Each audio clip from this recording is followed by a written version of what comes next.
Treasure Island by Robert Louis Stevenson. Read by Kevin McNally, with Roy Macmillan. Part 1. The Old Buccaneer. Chapter 1. The Old Sea Dog at the Admiral Benbow.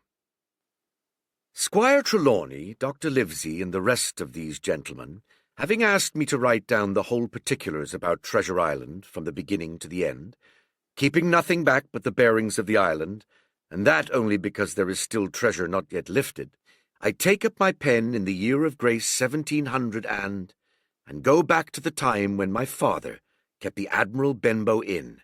The brown old seaman with the sabre cut first took up his lodging under our roof. I remember him as if it were yesterday, as he came plodding to the inn door, his sea-chest following behind him in a hand-barrow, a tall, strong, heavy, nut-brown man, his tarry pigtail falling over the shoulders of his soiled blue coat, his hands ragged and scarred with black broken nails, and the sabre cut across one cheek, a dirty livid white. I remember him looking round the cove and whistling to himself as he did so, and then breaking out in that old sea-song that he sang so often afterwards. 15 men on a dead man's chest, hey-ho, ho, ho, and a bottle of rum, in the high, old tottering voice that seemed to have been tuned and broken at the capstan bars. Then he rapped on the door with a bit of stick, like a handspike that he carried, and when my father appeared, called roughly for a glass of rum. This, when it was brought to him, he drank slowly, like a connoisseur, lingering on the taste, and still looking about him at the cliffs and up at our signboard. "This is a handy cove," says he at length, "and a pleasant situated grog shop. Much company, mate?" My father told him no, very little company. The more was the pity. "Well then," said he, "this is the berth for me. Here you, matey," he cried to the man who trundled the barrow. "Bring up alongside and help up my chest. I'll stay here a bit," he continued. "I'm a plain man. Rum and bacon and eggs is what I want, and that head up there for to watch ships off. What you mought call me? You mought call me captain. Oh, I see what you're at. There." And he threw down 3 or 4 gold pieces on the threshold. "You can tell me when I've worked through that," says he, looking as fierce as a commander. And indeed, bad as his clothes were, and coarsely as he spoke, he had none of the appearance of a man who sailed before the mast, but seemed like a mate or skipper, accustomed to be obeyed or to strike. The man who came with the barrow told us the mail had set him down the morning before at the Royal George, that he had inquired what inns there were along the coast, and hearing ours well spoken of, I suppose, and described as lonely, had chosen it from the others for his place of residence, and that was all we could learn of our guest. He was a very silent man by custom. All day he hung round the cove or upon the cliffs, with a brass telescope. All evening he sat in a corner of the parlour next the fire, drank rum and water very strong. Mostly he would not speak when spoken to, only look up sudden and fierce, and blow through his nose like a foghorn, and we and the people who came about our house soon learned to let him be. Every day when he came back from his stroll, he would ask if any seafaring men had gone by along the road. At first we thought it was the want of company of his own kind that made him ask this question, but at last we began to see he was desirous to avoid them. When a seaman put up at the Admiral Benbow, as now and then some did, making by the coast road for Bristol, he would look in at him through the curtained door before he entered the parlour, and he was always sure to be as silent as a mouse when any such was present. For me, at least, there was no secret about the matter, for I was, in a way, a sharer in his alarms. He had taken me aside one day and promised me a silver fourpenny on the 1st of every month if I would only keep my weather eye open for a seafaring man with one leg, and let him know the moment he appeared. Often enough, when the 1st of the month came round and I applied to him for my wage, he would only blow through his nose at me and stare me down. But before the week was out, he was sure to think better of it, bring me my fourpenny piece, and repeat his orders to look out for the seafaring man with one leg. How that personage haunted my dreams, I need scarcely tell you. On stormy nights, when the wind shook the four corners of the house, and the surf roared along the cove and up the cliffs, I would see him in 1,000 forms, and with 1,000 diabolical expressions. Now the leg would be cut off at the knee, now at the hip. Now he was a monstrous kind of creature, who had never had but one leg, and that in the middle of his body. To see him leap and run and pursue me over hedge and ditch was the worst of nightmares, and altogether I paid pretty dear for my monthly fourpenny piece in the shape of these abominable fancies. But though I was so terrified by the idea of the seafaring man with one leg, I was far less afraid of the captain himself than anybody else who knew him. There were nights when he took a deal more rum and water than his head would carry, and then he would sometimes sit and sing his wicked old wild sea songs, minding nobody. But sometimes he would call for glasses round, and force all the trembling company to listen to his stories, or bear a chorus to his singing. Often I have heard the house shaking with yo-ho-ho and a bottle of rum, all the neighbours joining in for dear life, with the fear of death upon them, and each singing louder than the other to avoid remark. For in these fits he was the most overriding companion ever known. He would slap his hand on the table for silence all round. He would fly up in a passion of anger at a question, or sometimes because none was put, and so he judged the company was not following his story. Nor would he allow anyone to leave the inn till he had drunk himself sleepy and reeled off to bed.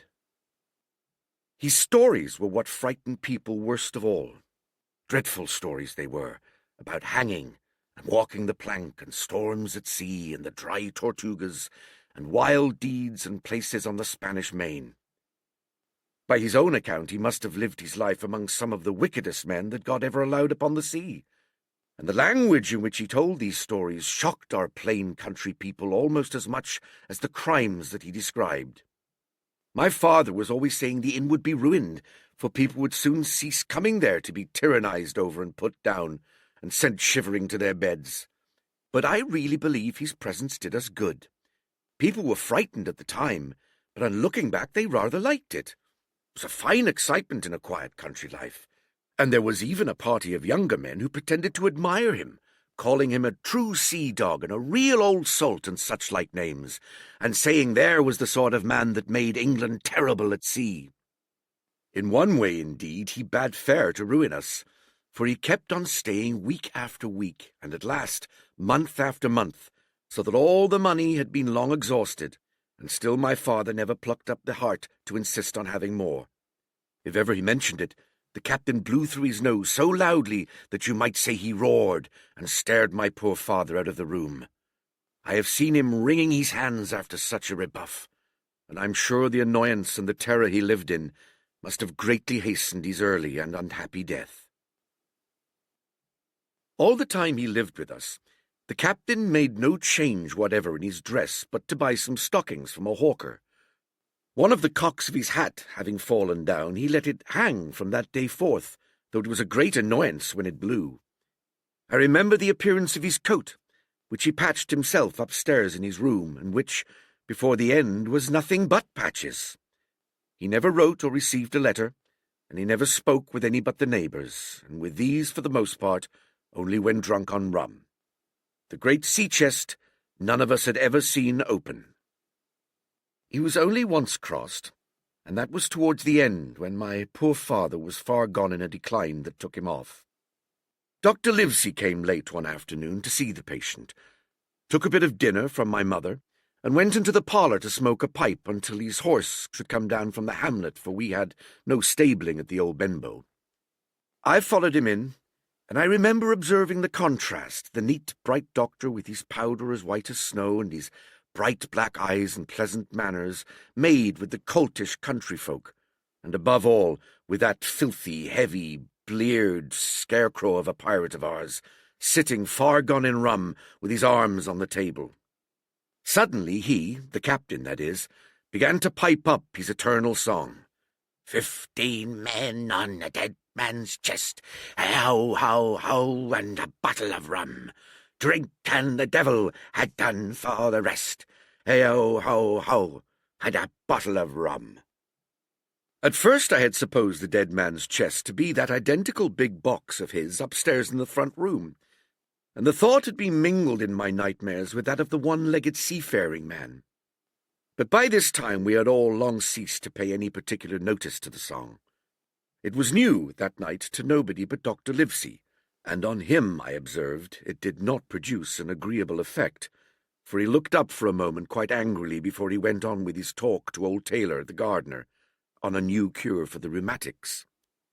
In the meantime, the captain gradually brightened up at his own music, and at last flapped his hand upon the table before him in a way we all knew to mean silence. The voices stopped at once, all but Dr. Livesey's. He went on as before, speaking clear and kind, and drawing briskly at his pipe between every word or two. The captain glared at him for a while, flapped his hand again, glared still harder, and at last broke out with a villainous low oath. "Silence there between decks!" "Were you addressing me, sir?" says the doctor, and when the ruffian had told him with another oath that this was so, "I have only one thing to say to you, sir," replies the doctor, "that if you keep on drinking rum, the world will soon be quit of a very dirty scoundrel."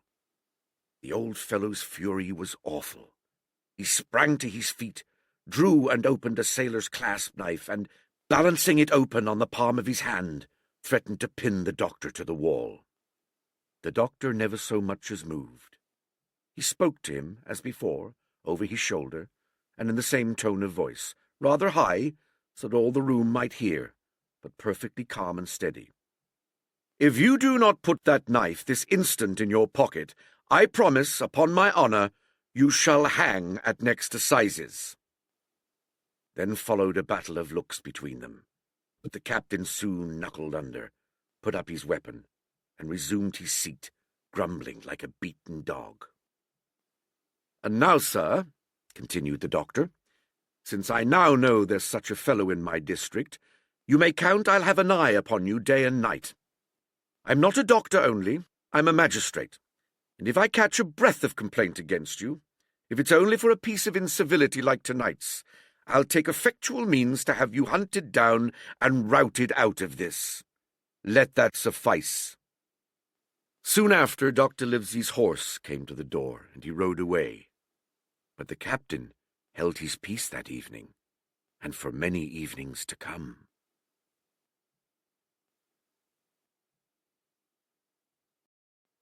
Chapter 2. Black Dog Appears and Disappears. It was not very long after this that there occurred the first of the mysterious events that rid us at last of the captain, though not, as you will see, of his affairs. It was a bitter cold winter with long hard frosts and heavy gales, and it was plain from the first that my poor father was little likely to see the spring. He sank daily, and my mother and I had all the inn upon our hands, and were kept busy enough without paying much regard to our unpleasant guest. It was one January morning, very early, a pinching, frosty morning, the cove all grey with hoarfrost, the ripple lapping softly on the stones, the sun still low and only touching the hilltops and shining far to seaward. The captain had risen earlier than usual and set out down the beach, his cutlass swinging under the broad skirts of the old blue coat, his brass telescope under his arm, his hat tilted back upon his head.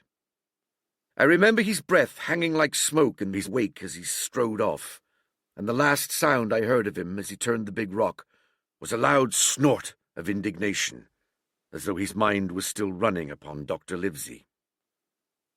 Well, Mother was upstairs with Father, and I was laying the breakfast table against the captain's return, when the parlour door opened and a man stepped in on whom I had never set my eyes before. He was a pale, tallowy creature, wanting 2 fingers of the left hand, and though he wore a cutlass, he did not look much like a fighter. I had always my eye open for seafaring men, with 1 leg or 2, and I remember this one puzzled me. He was not sailorly, and yet he had a smack of the sea about him too. I asked him what was for his service, and he said he would take rum, but as I was going out of the room to fetch it, he sat down upon a table and motioned me to draw near. I paused where I was with my napkin in my hand. "Come here, sonny," says he. Come nearer here." I took a step nearer. "Is this here table for my mate Bill?" he asked with a kind of leer. I told him I did not know his mate Bill, and this was for a person who stayed in our house whom we called the captain. "Well," said he, "my mate Bill would be called the captain as like as not. He has a cut on one cheek, and a mighty pleasant way with him, particularly in drink, has my mate Bill. We'll put it for argument like that your captain has a cut on one cheek, and we'll put it, if you like, that that cheek's the right one. Ah, well, I told you. Now, is my mate Bill in this here house?" I told him he was out walking. "Which way, sonny? Which way's he gone?" And when I had pointed out the rock and told him how the captain was likely to return and how soon, and answered a few other questions, "Ah," said he, "this'll be as good as drink to my mate Bill." The expression on his face as he said these words was not at all pleasant, and I had my own reasons for thinking that the stranger was mistaken, even supposing he meant what he said. But it was no affair of mine, I thought, and besides, it was difficult to know what to do. The stranger kept hanging about just inside the inn door, peering round the corner like a cat waiting for a mouse. Once I stepped out myself into the road, but he immediately called me back, and as I did not obey quick enough for his fancy, a most horrible change came over his tallowy face, and he ordered me in with an oath that made me jump. As soon as I was back again, he returned to his former manner, half fawning, half sneering, patted me on the shoulder, told me I was a good boy and he had taken quite a fancy to me. "I have a son of my own," said he, "as like you as 2 blocks, and he's all the pride of my heart. But the great thing for boys is discipline, sonny, discipline. Now if you had sailed along of Bill, you wouldn't have stood there to be spoke to twice, not you. That was never Bill's way, nor the way of sich as sailed with him. And here, sure enough, is my mate Bill with a spyglass under his arm. Bless his old heart, to be sure. You and me'll just go back into the parlour, sonny, and get behind the door, and we'll give Bill a little surprise. Bless his heart, I say again." So saying, the stranger backed along with me into the parlour and put me behind him in the corner, so that we were both hidden by the open door. I was very uneasy and alarmed, as you may fancy, and it rather added to my fears to observe that the stranger was certainly frightened himself. He cleared the hilt of his cutlass and loosened the blade in the sheath, and all the time we were waiting there he kept swallowing as if he felt what we used to call a lump in the throat. At last in strode the captain, slammed the door behind him without looking to the right or left, and marched straight across the room to where his breakfast awaited him. "Bill," said the stranger, in a voice that I thought he had tried to make bold and big. The captain spun round on his heel and fronted us. All the brown had gone out of his face, and even his nose was blue. He had the look of a man who sees a ghost, or the evil one, or something worse if anything can be, and upon my word I felt sorry to see him, all in a moment turned so old and sick. "Come, Bill, you know me. You know an old shipmate, Bill, surely," said the stranger. The captain made a sort of gasp. "Black Dog," said he. "And who else?" returned the other, getting more at his ease. "Black Dog as ever was, come for to see his old shipmate Billy at the Admiral Benbow Inn. Ah, Bill, Bill, we have seen a sight of times, us two, since I lost them 2 talons, holding up his mutilated hand. "Now look here," said the captain. "You've run me down. Here I am. Well then, speak up. What is it?" "That's you, Bill," returned Black Dog. "You're in the right of it, Billy. I'll have a glass of rum from this dear child here, as I've took such a liking to, and we'll sit down, if you please, and talk square like old shipmates." When I returned with the rum, they were already seated on either side of the captain's breakfast table, Black Dog next to the door, and sitting sideways so as to have one eye on his old shipmate, and one, as I thought, on his retreat. He bade me go and leave the door wide open. "None of your keyholes for me, sonny," he said, and I left them together and retired into the bar. For a long time, though I certainly did my best to listen, I could hear nothing but a low gabbling. But at last the voices began to grow higher, and I could pick up a word or two, mostly oaths, from the captain. "No, no, no, no, and an end of it," he cried once. And again, "If it comes to swinging, swing all, say I." Then all of a sudden there was a tremendous explosion of oaths and other noises. The chair and table went over in a lump. A clash of steel followed, and then a cry of pain, and the next instant I saw Black Dog in full flight, and the captain hotly pursuing, both with drawn cutlasses, and the former streaming blood from the left shoulder. Just at the door, the captain aimed at the fugitive one last tremendous cut, which would certainly have split him to the chine had it not been intercepted by our big signboard of Admiral Benbow. You may see the notch on the lower side of the frame to this day. That blow was the last of the battle. Once out upon the road, Black Dog, in spite of his wound, showed a wonderful clean pair of heels, and disappeared over the edge of the hill in half a minute. The captain, for his part, stood staring at the signboard like a bewildered man. Then he passed his hand over his eyes several times, and at last turned back into the house. "Jim," says he, "rum." And as he spoke he reeled a little and caught himself with one hand against the wall. "Are you hurt?" cried I. "Rum," he repeated. "I must get away from here. Rum, rum." I ran to fetch it, but I was quite unsteadied by all that had fallen out, and I broke one glass and fouled the tap. And while I was still getting in my own way, I heard a loud fall in the parlour, and, running in, beheld the captain lying full length upon the floor. At the same instant, my mother, alarmed by the cries and fighting, came running downstairs to help me. Between us we raised his head. He was breathing very loud and hard, but his eyes were closed, and his face a horrible colour.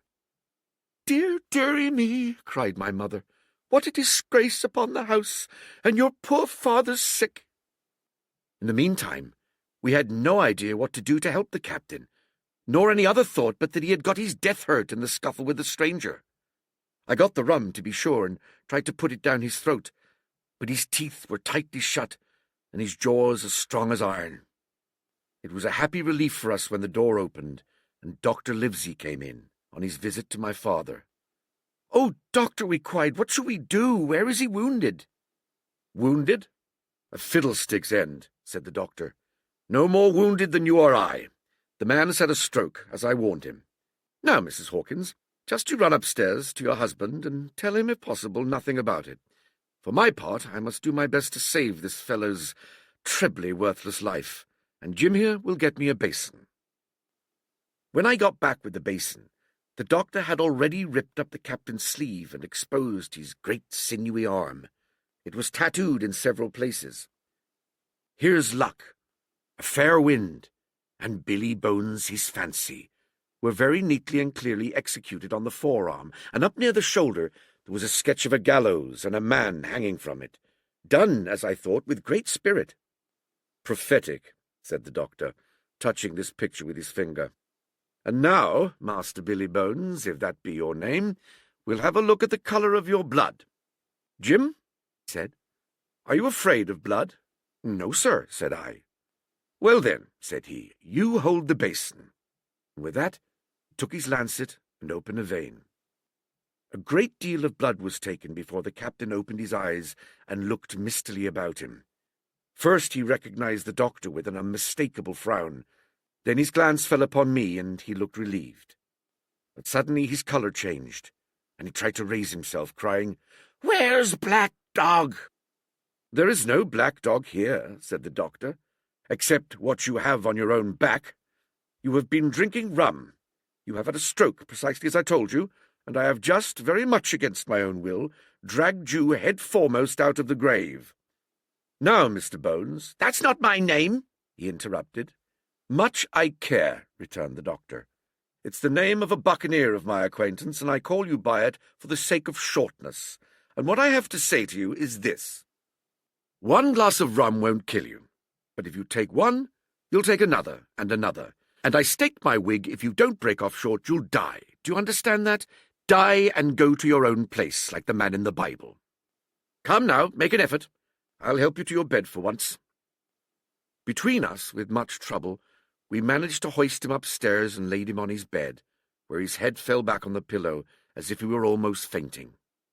"Now, mind you," said the doctor, "I clear my conscience. The name of rum for you is death." And with that, he went off to see my father, taking me with him by the arm. "This is nothing," he said, as soon as he had closed the door. "I have drawn blood enough to keep him quiet a while. He should lie for a week where he is. That is the best thing for him and you. But another stroke would settle him." Chapter 3. The Black Spot. About noon I stopped at the captain's door with some cooling drinks and medicines.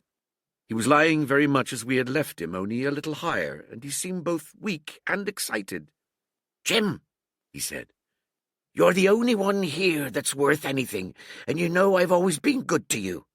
Never a month but I've given you a silver fourpenny for yourself, and now you see, mate, I'm pretty low and deserted by all. And, Jim, you'll bring me one noggin of rum now, won't you, matey?" "The doctor," I began, but he broke in, cursing the doctor in a feeble voice but heartily. "Doctors is all swabs," he said. "And that doctor there, why, what do he know about seafaring men? I've been in places hot as pitch, and mates dropping round with the yellow jack, and the blessed land a-heaving like the sea with earthquakes. What do the doctor know of lands like that? And I lived on rum, I tell you. It's been meat and drink and man and wife to me. And if I'm not to have my rum now, I'm a poor old hulk on a lee shore. My blood'll be on you, Jim, and that doctor's swab." And he ran on again for a while with curses. "Look, Jim, how my fingers fidget," he continued in a pleading tone. "I can't keep 'em still, not I. I haven't had a drop this blessed day. That doctor's a fool, I tell you. If I don't have a drain of rum, Jim, I'll have the horrors. I seen some on 'em already. I seen old Flint in the corner there behind you, as plain as print I seen him. And if I get the horrors, I'm a man that has lived rough, and I'll raise Cain. Your doctor himself said one glass wouldn't hurt me. I'll give you a golden guinea for a noggin, Jim."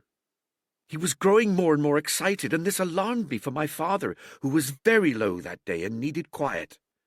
Besides, I was reassured by the doctor's words now quoted to me, and rather offended by the offer of a bribe. "I want none of your money," said I, "but what you owe my father. I'll get you one glass and no more." When I brought it to him, he seized it greedily and drank it out. Ah, said he, "that's some better, sure enough. And now, matey, did that doctor say how long I was to lie here in this old berth?" "A week at least," said I. "Thunder!" he cried. "A week? I can't do that. They'd have the black spot on me by then. The lubbers is going about to get the wind of me this blessed moment. Lubbers as couldn't keep what they got and want to nail what is another's. Is that seamanly behaviour now, I want to know? But I'm a saving soul. I never wasted good money of mine, nor lost it neither, and I'll trick 'em again. I'm not afraid on 'em. I'll shake out another reef, matey, and daddle 'em again." As he was thus speaking, he had risen from bed with great difficulty, holding to my shoulder with a grip that almost made me cry out, and moving his legs like so much dead weight. His words, spirited as they were in meaning, contrasted sadly with the weakness of the voice in which they were uttered. He paused when he had got into a sitting position on the edge. "That doctor's done me," he murmured. "My ears is singing. Lay me back."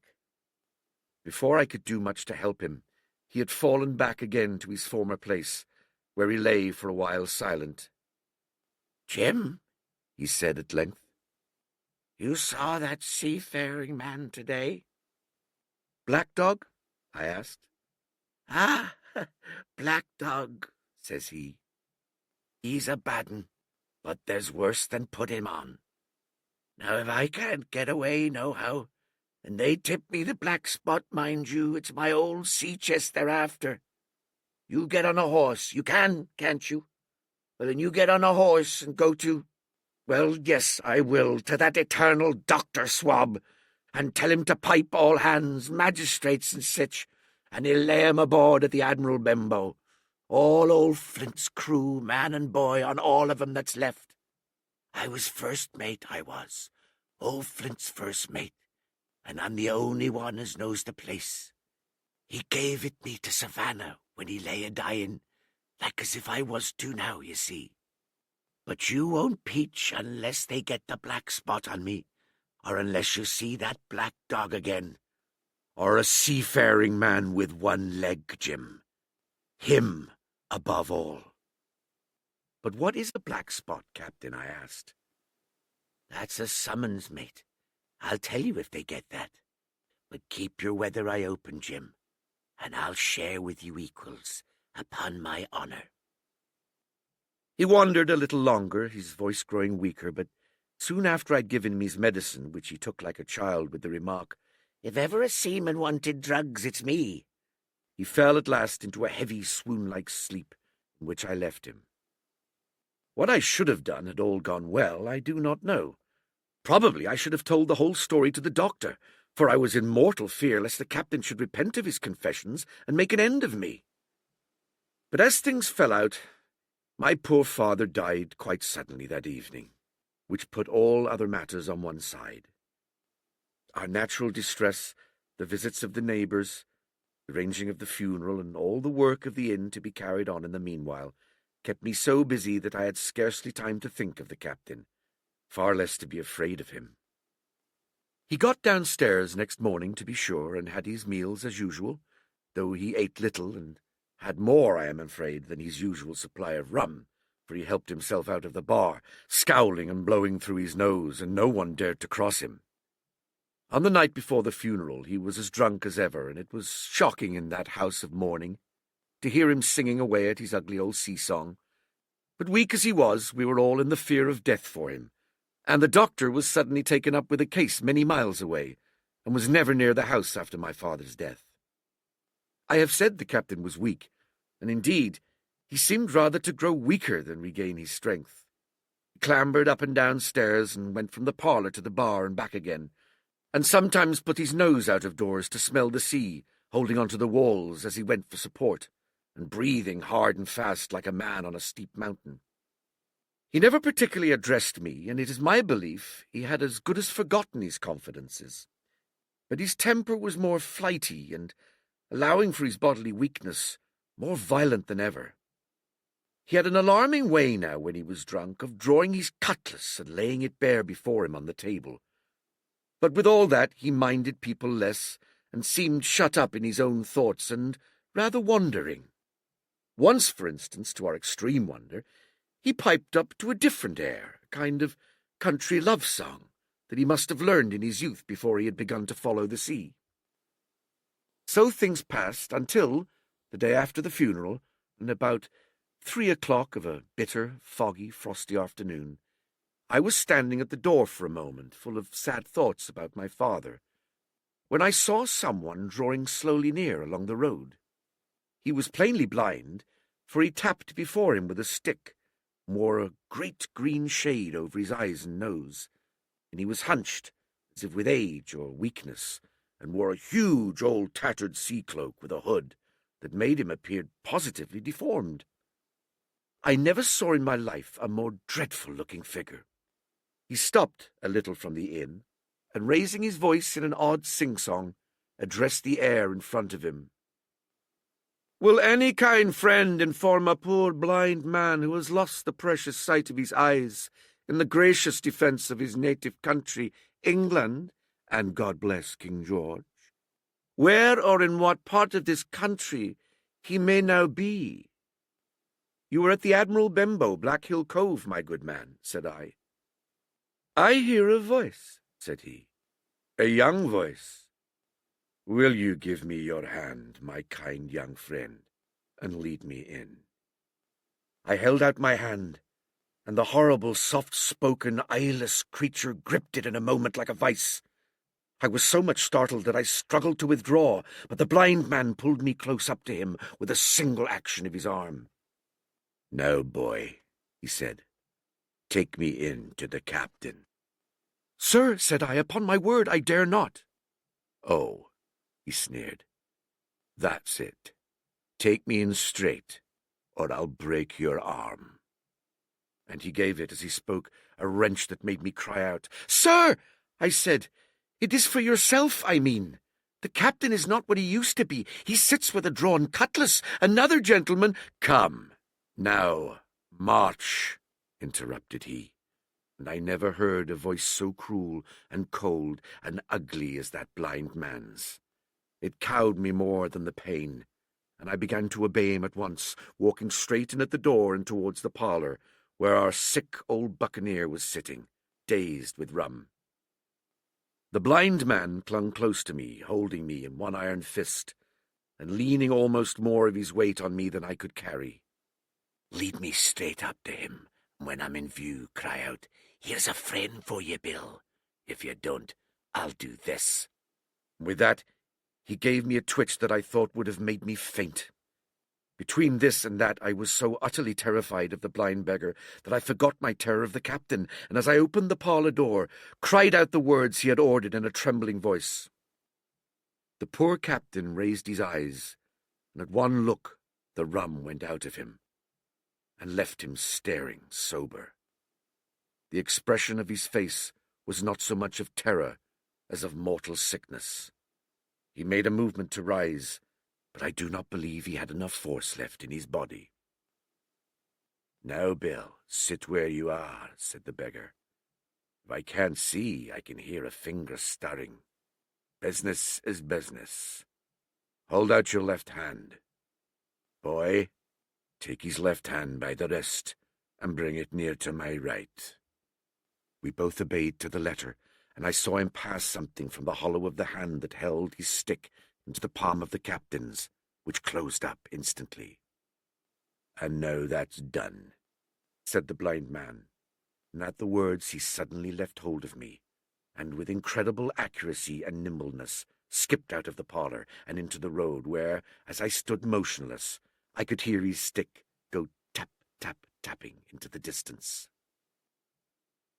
It was some time before either I or the captain seemed to gather our senses, but at length, and about at the same moment, I released his wrist, which I was still holding, and he drew in his hand and looked sharply into the palm. 10 o'clock, he cried. 6 hours. We'll do them yet. And he sprang to his feet. Even as he did so, he reeled, put his hand to his throat, stood swaying for a moment, and then, with a peculiar sound, fell from his whole height, face foremost to the floor. I ran to him at once, calling my mother, but haste was all in vain. The captain had been struck dead by thundering apoplexy. It is a curious thing to understand, for I had certainly never liked the man, though of late I had begun to pity him. But as soon as I saw that he was dead, I burst into a flood of tears. It was the second death I had known, and the sorrow of the first was still fresh in my heart. Chapter 4. The Sea Chest. I lost no time, of course, in telling my mother all that I knew, and perhaps should have told her long before. We saw ourselves at once in a difficult and dangerous position. Some of the man's money, if he had any, was certainly due to us, but it was not likely that our captain's shipmates, above all the 2 specimens seen by me, Black Dog and the blind beggar, would be inclined to give up their booty in payment of the dead man's debts. The captain's order to mount at once and ride for Dr. Livesey would have left my mother alone and unprotected, which was not to be thought of. Indeed, it seemed impossible for either of us to remain much longer in the house. The fall of coals in the kitchen grate, the very ticking of the clock, filled us with alarms.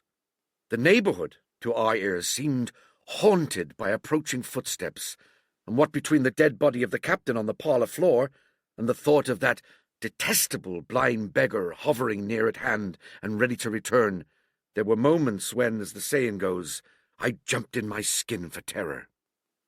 Something must speedily be resolved upon, and it occurred to us at last to go forth together and seek help in the neighbouring hamlet. No sooner said than done. Bareheaded as we were, we ran out at once in the gathering evening and the frosty fog. The hamlet lay not many 100 yards away, though out of view on the other side of the next cove, and what greatly encouraged me, it was in an opposite direction from that whence the blind man had made his appearance, and whither he had presumably returned. We were not many minutes on the road, though we sometimes stopped to lay hold of each other and hearken, but there was no unusual sound, nothing but the low wash of the ripple and the croaking of the crows in the wood. It was already candlelight when we reached the hamlet, and I shall never forget how much I was cheered to see the yellow shine in doors and windows. But that, as it proved, was the best of the help we were likely to get in that quarter.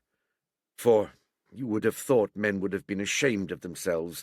No soul would consent to return with us to the Admiral Benbow. The more we told of our troubles, the more, man, woman, and child, they clung to the shelter of their houses. The name of Captain Flint, though it was strange to me, was well enough known to some there, and carried a great weight of terror. Some of the men who had been to field work on the far side of the Admiral Benbow remembered, besides, to have seen several strangers on the road, and taking them to be smugglers to have bolted away, and one at least had seen a little lugger in what we called Kit's Hole. For that matter, anyone who was a comrade of the captain's was enough to frighten them to death. And the short and the long of the matter was that while we could get several who were willing enough to ride to Dr. Livesey's, which lay in another direction, not one would help us to defend the inn. They say cowardice is infectious, but then argument is, on the other hand, a great emboldener. And so, when each had said his say, my mother made them a speech. She would not, she declared, lose money that belonged to her fatherless boy. If none of the rest of you dare, she said, Jim and I dare. Back we will go the way we came, and small thanks to you big, hulking, chicken-hearted men. We'll have that chest open if we die for it, and I'll thank you for that bag, Mrs. Crossley, to bring back our lawful money in. Of course, I said I would go with my mother, and of course they all cried out at our foolhardiness. But even then not a man would go along with us. All they would do was give me a loaded pistol lest we were attacked, and to promise to have horses ready saddled in case we were pursued on our return, while one lad was to ride forward to the doctor's in search of armed assistance. My heart was beating finely when we two set forth in the cold night upon this dangerous venture. A full moon was beginning to rise and peered redly through the upper edges of the fog, and this increased our haste, for it was plain, before we came forth again, that all would be as bright as day, and our departure exposed to the eyes of any watchers. We slipped along the hedges, noiseless and swift, nor did we see or hear anything to increase our terrors till, to our huge relief, the door of the Admiral Benbow had closed behind us. I slipped the bolt at once, and we stood and panted for a moment in the dark, alone in the house with the dead captain's body. Then my mother got a candle in the bar, and, holding each other's hands, we advanced into the parlour. He lay as we had left him on his back, with his eyes open and one arm stretched out. "Draw down the blind, Jim," whispered my mother. "They might come and watch outside. And now," said she when I had done so, "we have to get the key off that. And who's to touch it, I should like to know." And she gave a kind of sob as she said the words. I went down on my knees at once. On the floor close to his hand there was a little round of paper, blackened on the one side. I could not doubt that this was the black spot, and taking it up I found written on the other side, in a very good, clear hand, this short message: "You have till 10 tonight." "He had till 10, Mother," said I, and just as I said it, the old clock began striking. This sudden noise startled us shockingly, but the news was good, for it was only 6. "Now, Jim," she said, "that key." I felt in his pockets one after another, a few small coins, a thimble, and some thread and big needles, a piece of pigtail tobacco bitten away at the end, his gully with the crooked handle, a pocket compass, and a tinder-box, were all that they contained, and I began to despair. "Perhaps it's round his neck," suggested my mother. Overcoming my strong repugnance, I tore open his shirt at the neck. There, sure enough, hanging to a bit of tarry string, which I cut with his own gully, we found the key. At this triumph we were filled with hope, and hurried upstairs without delay to the little room where he had slept so long, and where his box had stood since the day of his arrival. It was like any other seaman's chest on the outside. The initial B burned on the top of it with a hot iron, and the corners somewhat smashed and broken as by long rough usage. "Give me the key," said my mother, and though the lock was very stiff, she had turned it and thrown back the lid in a twinkling. A strong smell of tobacco and tar rose from the interior, but nothing was to be seen on the top except a suit of very good clothes, carefully brushed and folded. They had never been worn, my mother said. Under that the miscellany began. A quadrant, tin cannikin, several sticks of tobacco, 2 brace of very handsome pistols, a piece of bar silver, an old Spanish watch, and some other trinkets of little value and mostly of foreign make, a pair of compasses mounted with brass, and 5 or 6 curious West Indian shells. It has often set me thinking since that he should have carried about these shells with him in his wandering, guilty, and hunted life. In the meantime, we had found nothing of any value but the silver and the trinkets, and neither of these were in our way. Underneath there was an old boat cloak whitened with sea salt on many a harbour bar. My mother pulled it up with impatience, and there lay before us the last things in the chest, a bundle tied up in oilcloth and looking like papers, and a canvas bag that gave forth, at a touch, the jingle of gold. "I'll show these rogues that I'm an honest woman," said my mother. "I'll have my dues and not a farthing over. Hold Mrs. Crossley's bag." And she began to count over the amount of the captain's score from the sailor's bag into the one that I was holding. It was a long, difficult business, for the coins were of all countries and sizes, doubloons and louis d'ors, and guineas and pieces of 8, and I know not what besides, all shaken together at random. The guineas, too, were about the scarcest, and it was with these only that my mother knew how to make her count. When we were about halfway through, I suddenly put my hand on her arm, for I had heard in the silent frosty air a sound that brought my heart into my mouth, the tapping of the blind man's stick upon the frozen road. It drew nearer and nearer while we sat holding our breath.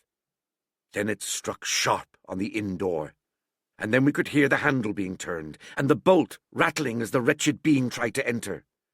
And then there was a long time of silence both within and without. At last the tapping recommenced, and to our indescribable joy and gratitude, died slowly away again until it ceased to be heard. "Mother," said I, "take the whole and let's be going."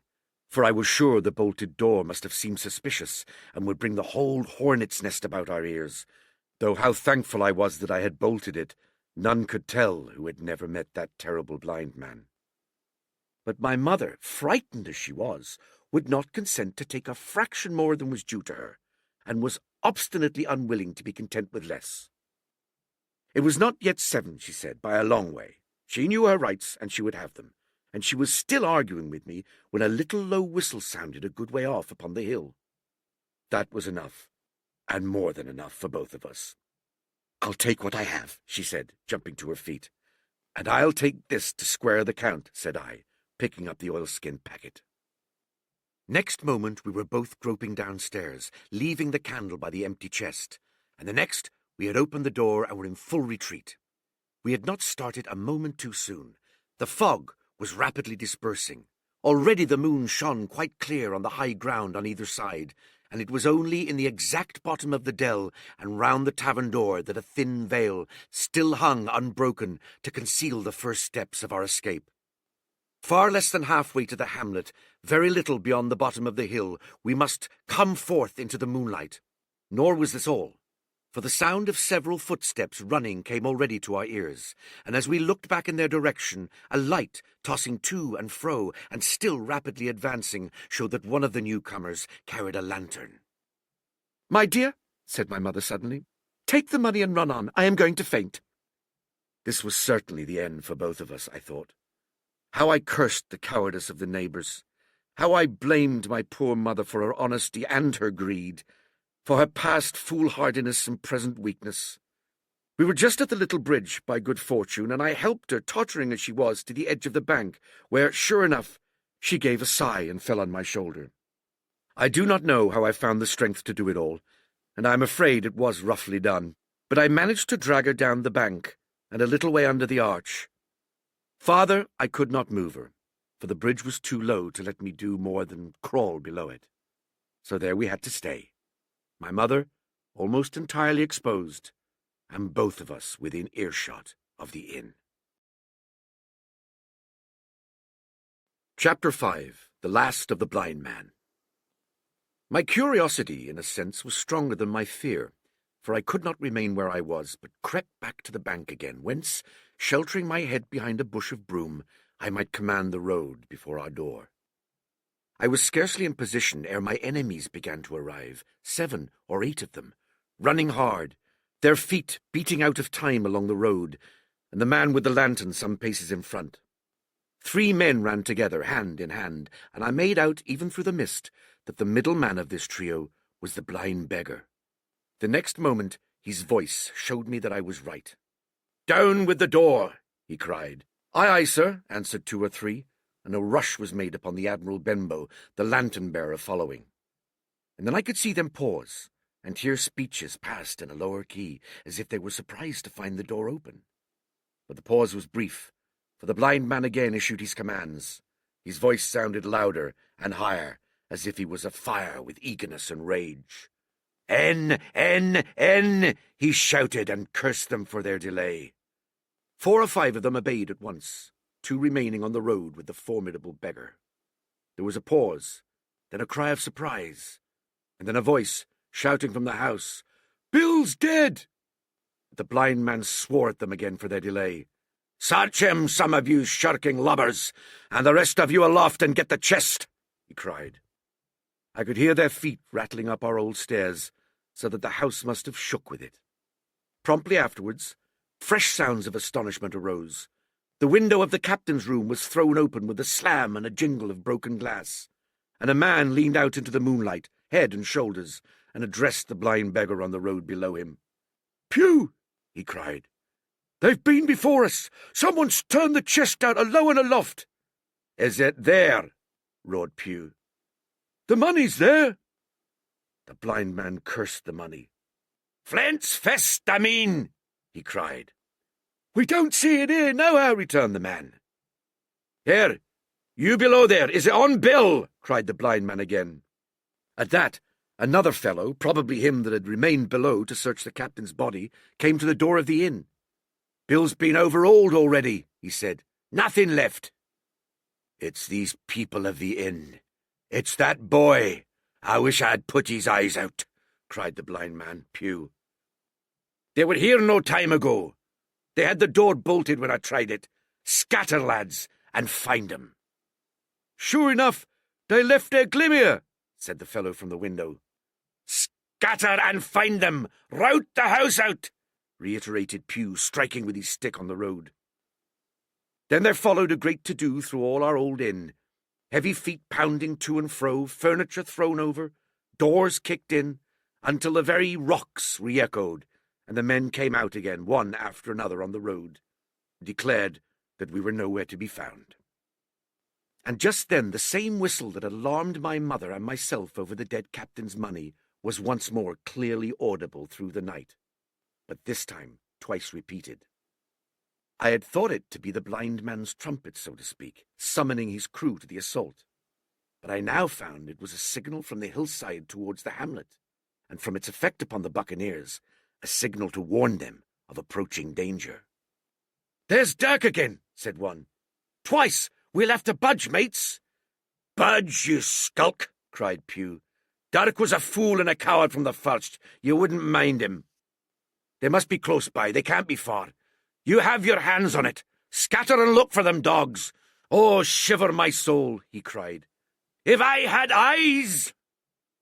This appeal seemed to produce some effect, for two of the fellows began to look here and there among the lumber, but half-heartedly, I thought, and with half an eye on their own danger all the time, while the rest stood irresolute on the road. You have your hands on thousands, you fools, and you hang a leg? You'd be as rich as kings if you could find it, and you know it's here, and you stand there malingering. There wasn't one of you dirt-faced Bill, and I did it, a blind man, and I'm to lose my chance for you? I'm to be a poor, crawling beggar sponging for rum when I might be rolling in a coach? If you had the pluck of a weevil in a biscuit, you would catch them still. Hang it, Pew, we've got the doubloons, grumbled one.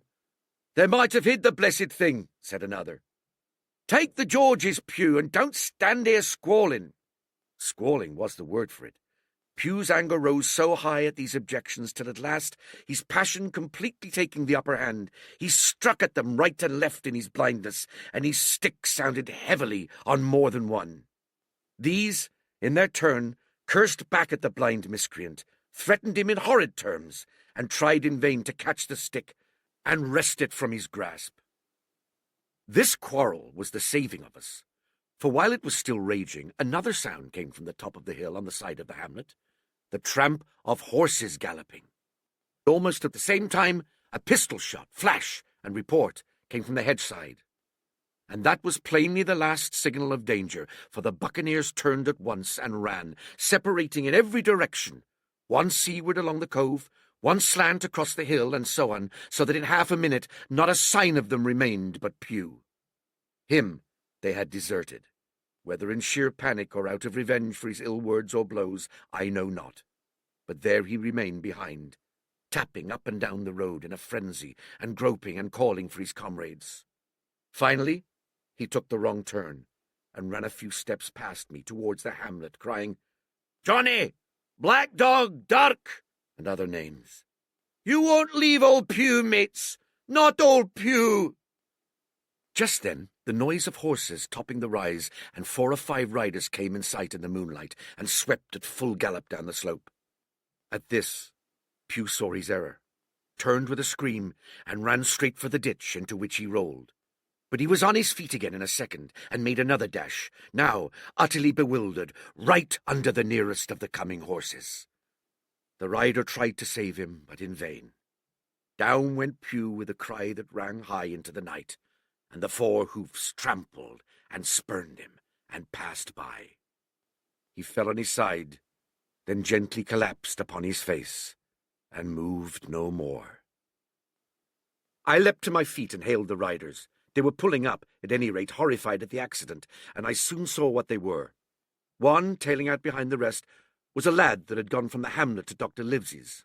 The rest were revenue officers, whom he had met by the way, and with whom he had had the intelligence to return at once. Some news of the lugger in Kit's Hole had found its way to Supervisor Dance, and set him forth that night in our direction. And to that circumstance my mother and I owed our preservation from death.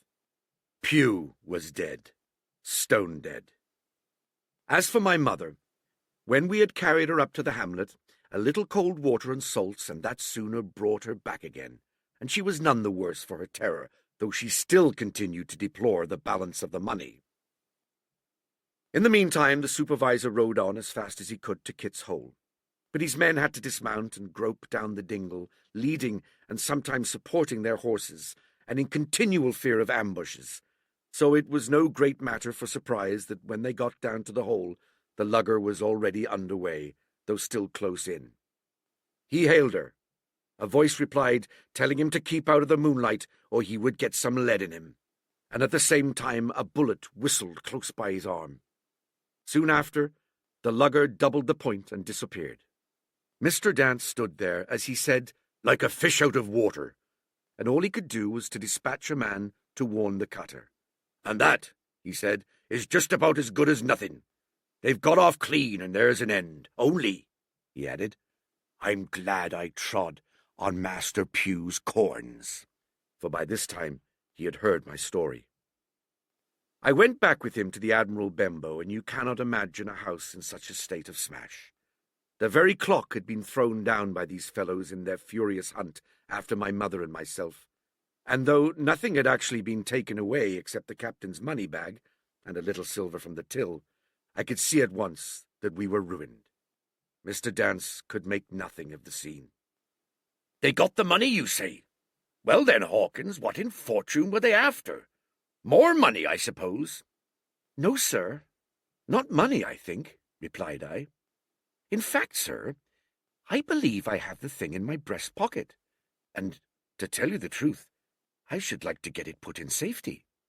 "Well, to be sure, boy, quite right," said he. "I'll take it if you like." "I thought perhaps Dr. Livesey," I began. "Perfectly right," he interrupted, very cheerily. "Perfectly right. A gentleman and a magistrate. And now I come to think of it, I might as well ride round there myself and report to him or Squire. Master Pugh's dead, when all's done.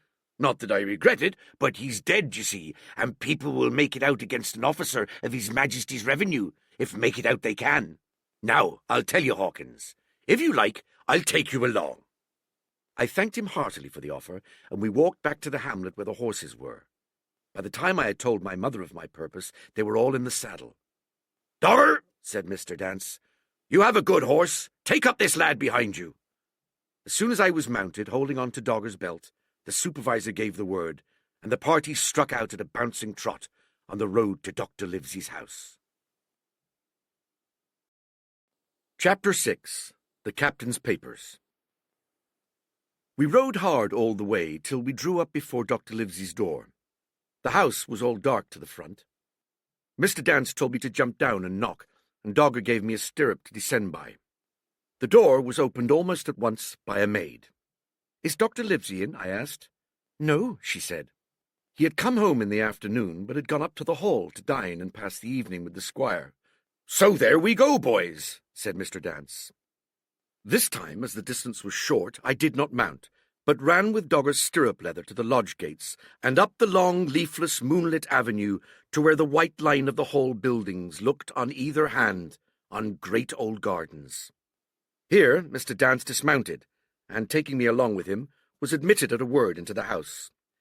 The servant led us down a matted passage, and showed us at the end into a great library, all lined with bookcases and busts upon the top of them, where the squire and Dr. Livesey sat, pipe in hand, on either side of a bright fire.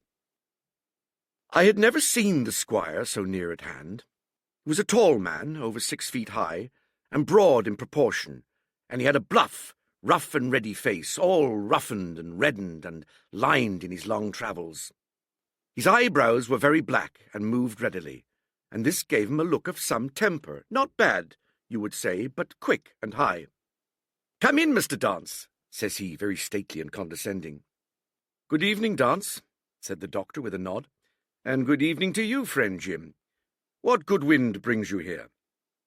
The supervisor stood up straight and stiff and told his story like a lesson, and you should have seen how the two gentlemen leaned forward and looked at each other and forgot to smoke in their surprise and interest.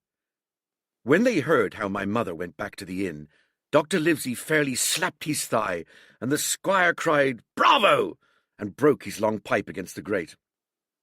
Long before it was done, Mr. Trelawney, that, you will remember, was the squire's name, had got up from his seat and was striding about the room, and the doctor, as if to hear the better, had taken off his powdered wig and sat there looking very strange indeed with his own close-cropped black poll.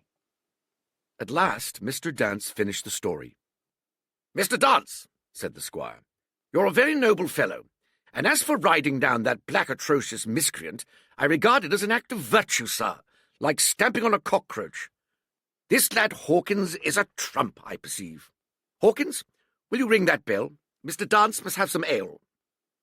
"And so, Jim," said the doctor, "you have the thing, have you?" "Here it is, sir," said I, and gave him the oilskin packet. The doctor looked as if his fingers were itching to open it, but instead of doing that, he put it quietly in the pocket of his coat. "Squire," said he, "when Dance has had his ale, he must, of course, be off on His Majesty's service. But I mean to keep Jim Hawkins here to sleep at my house, and, with your permission, I propose we should have up the cold pie and let him sup. As you will, Livesey, said the squire. Hawkins has earned better than cold pie. Soon a big pigeon pie was brought in and put on a side table, and I made a hearty supper, for I was as hungry as a hawk, while Mr. Dance was further complimented and at last dismissed. And now, squire, said the doctor. And now, Livesey, said the squire in the same breath. One at a time, laughed Dr. Livesey. You have heard of this Flint, I suppose. Heard of him? Cried the squire. Heard of him, you say? He was the bloodthirstiest buccaneer that sailed. Blackbeard was a child to Flint.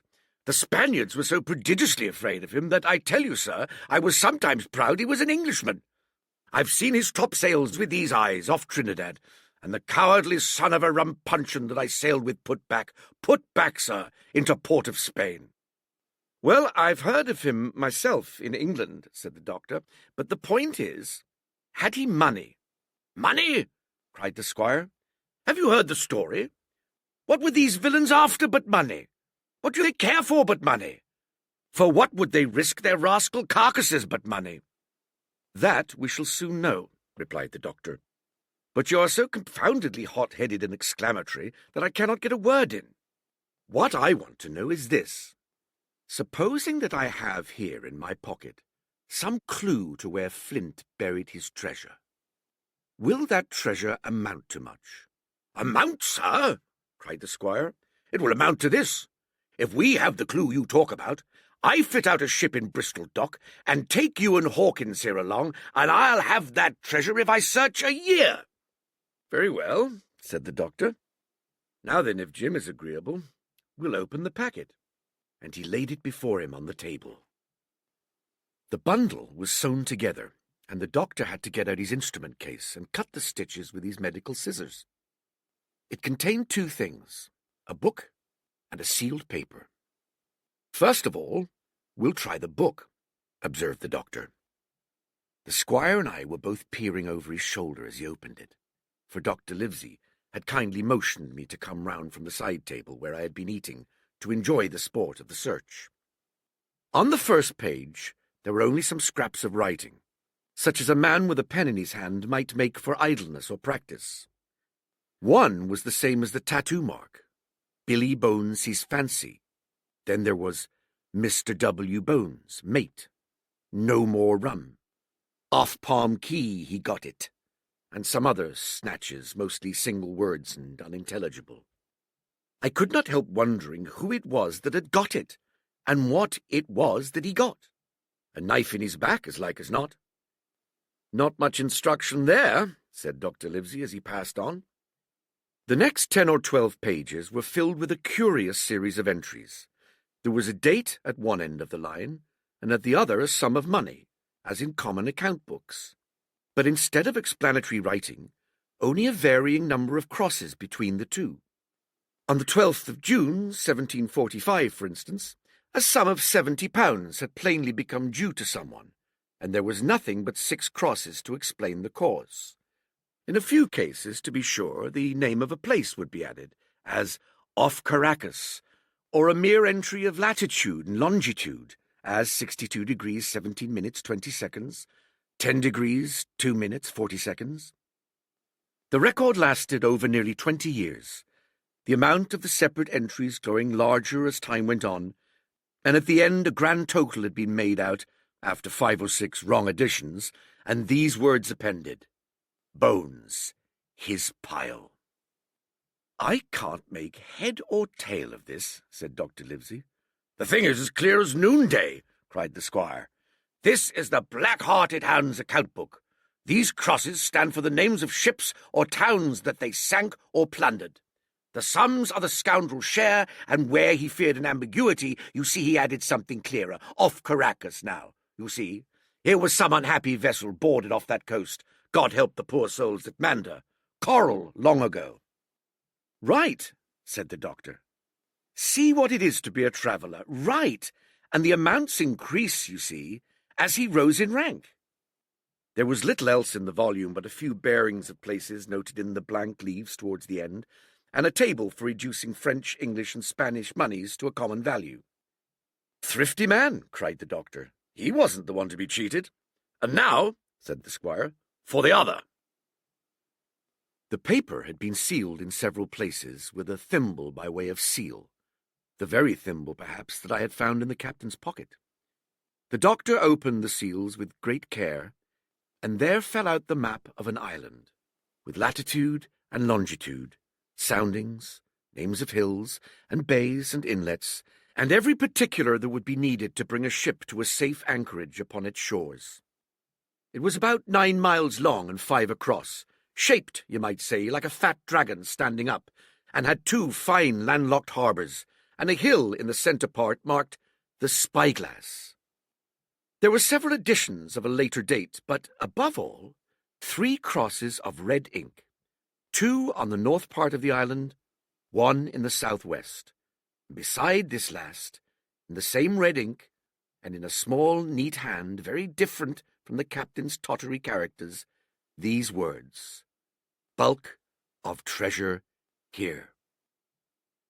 Over on the back, the same hand had written this further information: "Tall tree, spyglass shoulder, bearing a point to the north of nor-northeast.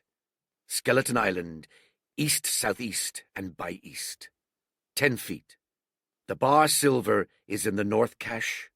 You can find it by the trend of the east hummock. 10 fathoms south of the black crag with the face on it. The arms are easy found in the sandhill. North point of North Inlet Cape, bearing east and a quarter north. J.F." That was all.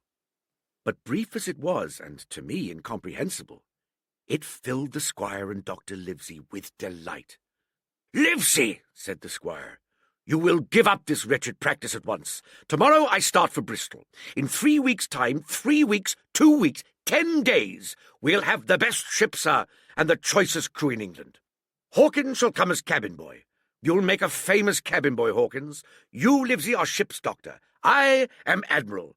We'll take Redruth, Joyce, and Hunter. We'll have favourable winds, a quick passage, and not the least difficulty in finding the spot, and money to eat, to roll in, to play duck and drake with ever after." "Trelawney," said the doctor, "I'll go with you, and I'll go bail for it, so will Jim, and be a credit to the undertaking. There's only one man I'm afraid of." "And who's that?" cried the squire. "Name the dog, sir." "You," replied the doctor, "for you cannot hold your tongue. We are not the only men who know of this paper. These fellows who attacked the inn tonight, bold, desperate blades for sure, and the rest who stayed aboard that lugger, and more, I dare say, not far off, are one and all, through thick and thin, bound that they'll get that money. We must none of us go alone till we get to sea. Jim and I shall stick together in the meanwhile. You'll take Joyce and Hunter when you ride to Bristol, and from first to last, not one of us must breathe a word of what we've found." "Livesey," turned the squire, "you are always in the right of it. I'll be as silent as the grave." Part 2. The Sea Cook. Chapter 7. I Go to Bristol. It was longer than the squire imagined ere we were ready for the sea, and none of our first plans, not even Dr. Livesey's, of keeping me beside him, could be carried out as we intended. The doctor had to go to London for a physician to take charge of his practice. The squire was hard at work in Bristol, and I lived on at the Hall under the charge of old Redruth, the gamekeeper, almost a prisoner, but full of sea dreams and the most charming anticipations of strange islands and adventures. I brooded by the hour together over the map, all the details of which I well remembered. Sitting by the fire in the housekeeper's room, I approached that island in my fancy from every possible direction. I explored every acre of its surface. I climbed 1,000 times to that tall hill they call the Spyglass, and from the top enjoyed the most wonderful and changing prospects. Sometimes the isle was thick with savages with whom we fought, sometimes full of dangerous animals that hunted us, but in all my fancies nothing occurred to me so strange and tragic as our actual adventures. So the weeks passed on, till one fine day there came a letter addressed to Dr. Livesey with this addition: to be opened in the case of his absence by Tom Redruth or young Hawkins. Obeying this order, we found, or rather I found, for the gamekeeper was a poor hand at reading anything but print, the following important news. Old Anchor Inn, Bristol, March the 1st. Dear Livesey, as I do not know whether you're at the Hall or still in London, I send this in double to both places. The ship is bought and fitted. She lies at anchor ready for sea. You never imagined a sweeter schooner. A child might sail her. 200 tons, name Hispaniola. I got her through my old friend Blandley, who has proved himself throughout the most surprising trump. The admirable fellow literally slaved in my interests, and so, I may say, did everyone in Bristol. As soon as they got wind of the port we sailed for, treasure, I mean. Redruth, said I, interrupting the letter, Dr. Livesey will not like that. The squire has been talking after all. Well, who's a better right? Growled the gamekeeper. A pretty rum go if squire ain't to talk for Dr. Livesey, I should think. At that, I gave up all attempt at commentary and read straight on. Blandley himself found the Hispaniola, and by the most admirable management got her for the merest trifle. There is a class of men in Bristol monstrously prejudiced against Blandley. They go the length of declaring that this honest creature would do anything for money, that the Hispaniola belonged to him, and that he sold it me absurdly high, the most transparent calumnies. None of them dare, however, to deny the merits of the ship. So far there was not a hitch. The work people, to be sure, riggers and what not, were most annoyingly slow, but time cured that. It was the crew that troubled me. I wished a round score of men in case of natives, buccaneers, or the odious French, and I had the worry of the deuce itself to find so much as half a dozen, till the most remarkable stroke of fortune brought me the very man that I required. I was standing on the dock, when by the merest accident I fell in talk with him.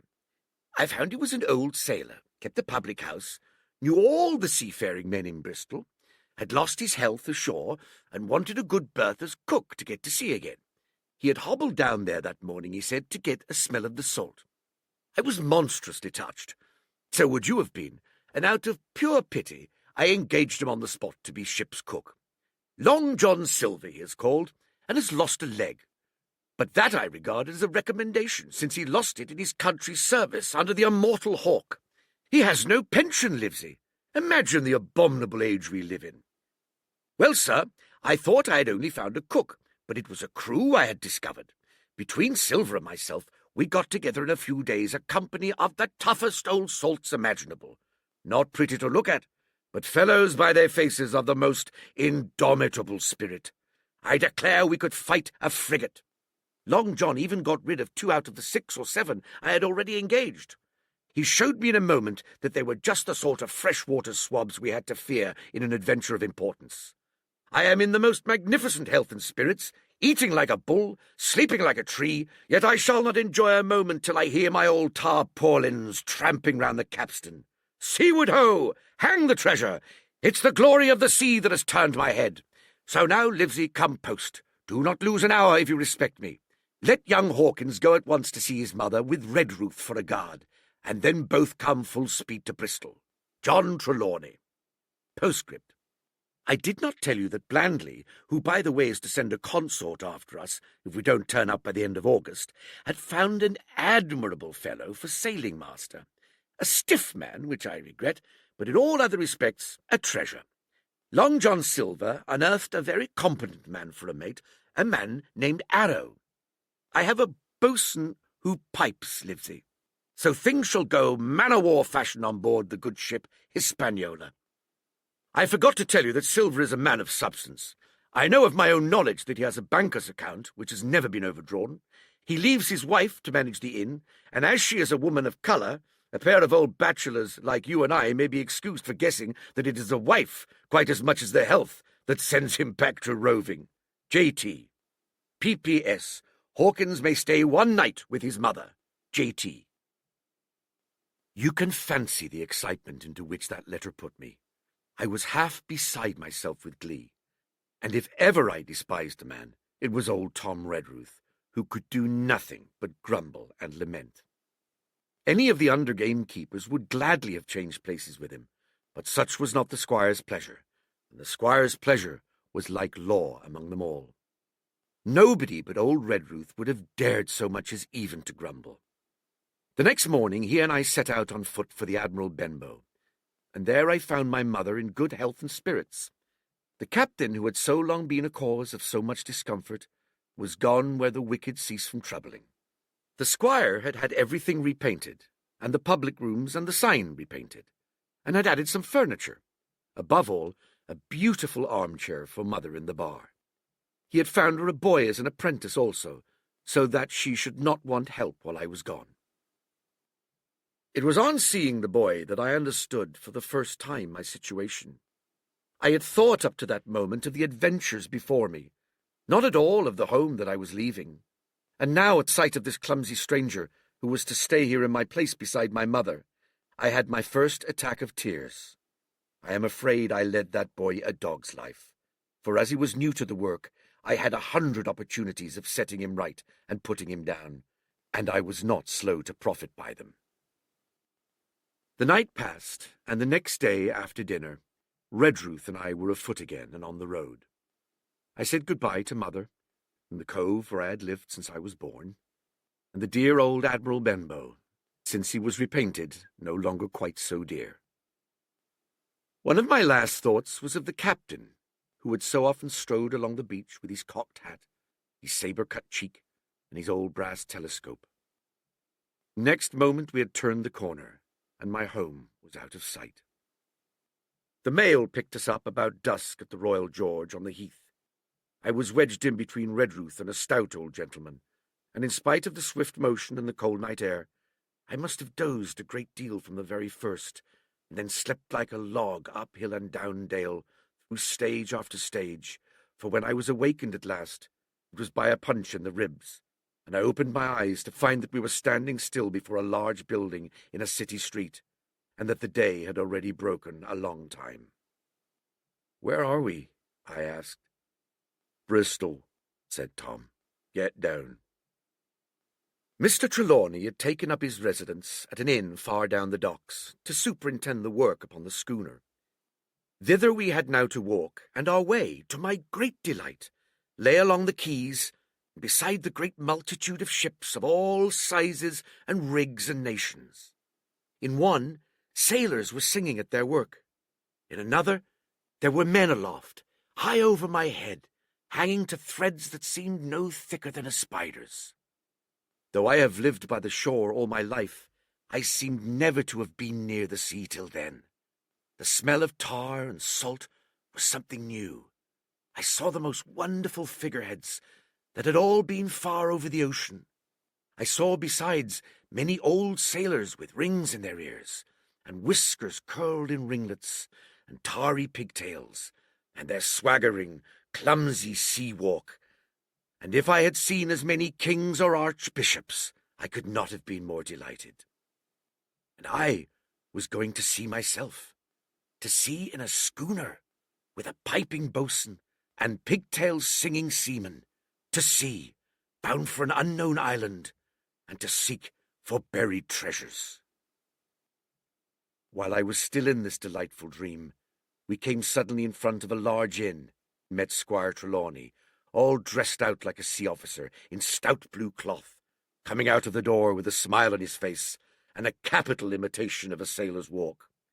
"Here you are," he said, "and the doctor came last night from London. Bravo! The ship's company complete." "Oh, sir," cried I, "when do we sail?" "Sail?" says he. "We sail tomorrow." Chapter 8. At the Sign of the Spyglass. When I had done breakfasting, the squire gave me a note addressed to John Silver, at the Sign of the Spyglass, and told me I should easily find the place by following the line of the docks, and keeping a bright lookout for a little tavern, with a large brass telescope for sign. I set off, overjoyed at this opportunity to see some more of the ships and seamen, and picked my way among a great crowd of people and carts and bales, for the dock was now at its busiest, until I found the tavern in question. It was a bright enough little place of entertainment. The The sign was newly painted. The windows had neat red curtains. The floor was cleanly sanded. There was a street on either side, and an open door on both, which made the large, low room pretty clear to see in spite of clouds of tobacco smoke. The customers were mostly seafaring men, and they talked so loudly that I hung at the door, almost afraid to enter. As I was waiting, a man came out of a side room, and at a glance I was sure he must be Long John. His left leg was cut off close by the hip, and under the left shoulder he carried a crutch, which he managed with wonderful dexterity, hopping about upon it like a bird. He was very tall and strong, with a face as big as a ham, plain and pale, but intelligent and smiling. Indeed, he seemed in the most cheerful spirits, whistling as he moved about among the tables, with a merry word or a slap on the shoulder for the more favoured of his guests. Now, to tell you the truth, from the very first mention of Long John in Squire Trelawney's letter, I had taken a fear in my mind that he might prove to be the very one-legged sailor whom I had watched for so long at the old Benbow. But one look at the man before me was enough. I had seen the captain, and Black Dog, and the blind man Pew, and I thought I knew what a buccaneer was like. A very different creature, according to me, from this clean and pleasant-tempered landlord. I plucked up courage at once, crossed the threshold, and walked right up to the man where he stood, propped on his crutch, talking to a customer. "Mr. Silver, sir?" I asked, holding out the note. "Yes, my lad," said he. "Such is my name, to be sure. And who may you be?" And then as he saw the squire's letter, he seemed to me to give something almost like a start. "Oh," said he quite loud, and offering his hand, "I see. You are our new cabin boy. Pleased I am to see you." And he took my hand in his large, firm grasp. Just then, one of the customers at the far side rose suddenly and made for the door. It was close by him, and he was out in the street in a moment. But his hurry had attracted my notice, and I recognized him at a glance. It was the tallow-faced man, wanting 2 fingers, who had come first to the Admiral Benbow. "Oh," I cried, "stop him, it's Black Dog!" "I don't care 2 coppers who he is," cried Silver, "but he hasn't paid his score. Harry, run and catch him." One of the others who was nearest the door leapt up and started in pursuit. "If he were Admiral Hawke, he shall pay his score," cried Silver, and then, relinquishing my hand, "Who did you say he was?" he asked. "Black what?" "Dog, sir," said I. "Has Mr. Trelawney not told you of the buccaneers? He was one of them." "So!" cried Silver. "In my house! Ben, run and help Harry. One of those swabs, was he? Was that you drinking with him, Morgan? Step up here." The man who he called Morgan, an old grey-haired, mahogany-faced sailor, came forward pretty sheepishly, rolling his quid. "Now, Morgan," said Long John very sternly, "you never clapped your eyes on that Black Dog before, did you now?" "Not I, sir," said Morgan with a salute. "You didn't know his name, did you?" "No, sir." "By the powers, Ton Morgan, it's as good for you," exclaimed the landlord. "If you had been mixed up with the like of that, you would never have put another foot in my house. You may lay to that. And what was he saying to you?" I don't rightly know, sir," answered Morgan. "Do you call that a head on your shoulders, or a blessed dead-eye?" cried Long John. "Don't rightly know, don't you? Perhaps you don't happen to rightly know who you was speaking to, perhaps. Come now, what was you joying?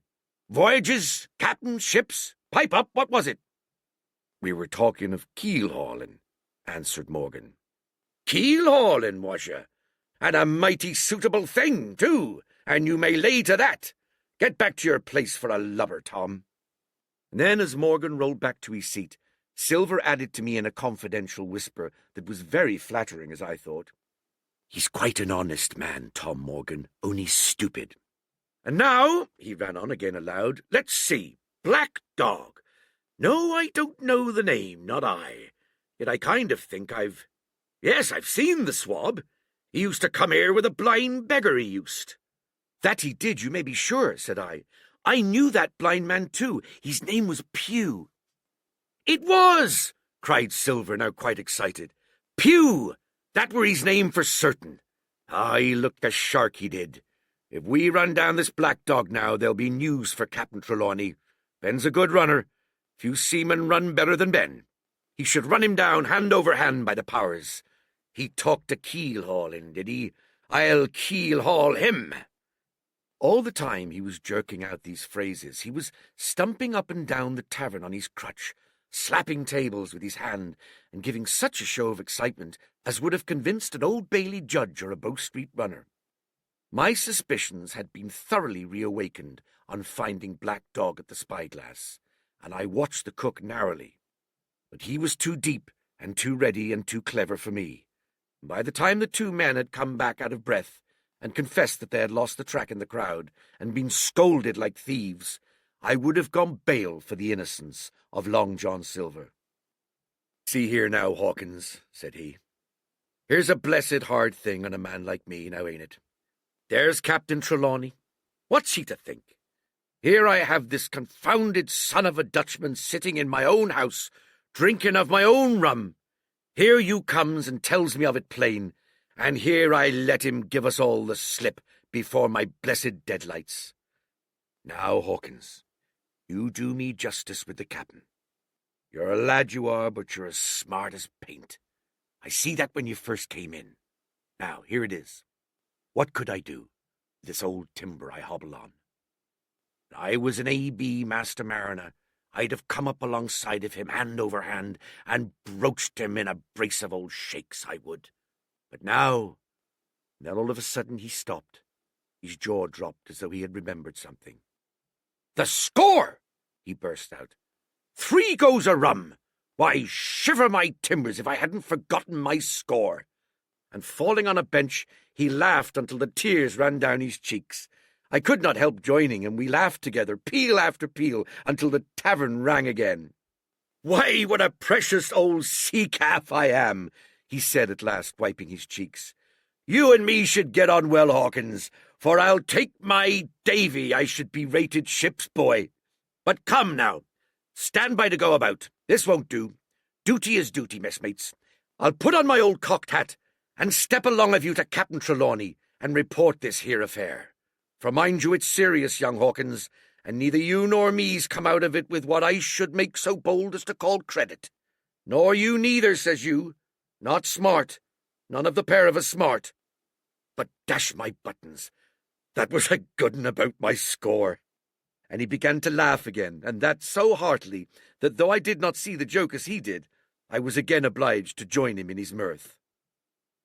On our little walk along the quays, he made himself the most interesting companion, telling me about the different ships that we passed by, their rig, tonnage, and nationality, explaining the work that was going forward, how one was discharging, another taking in cargo, and a third making ready for sea, and every now and then telling me some little anecdote of ships or seamen, or repeating a nautical phrase till I had learnt it perfectly.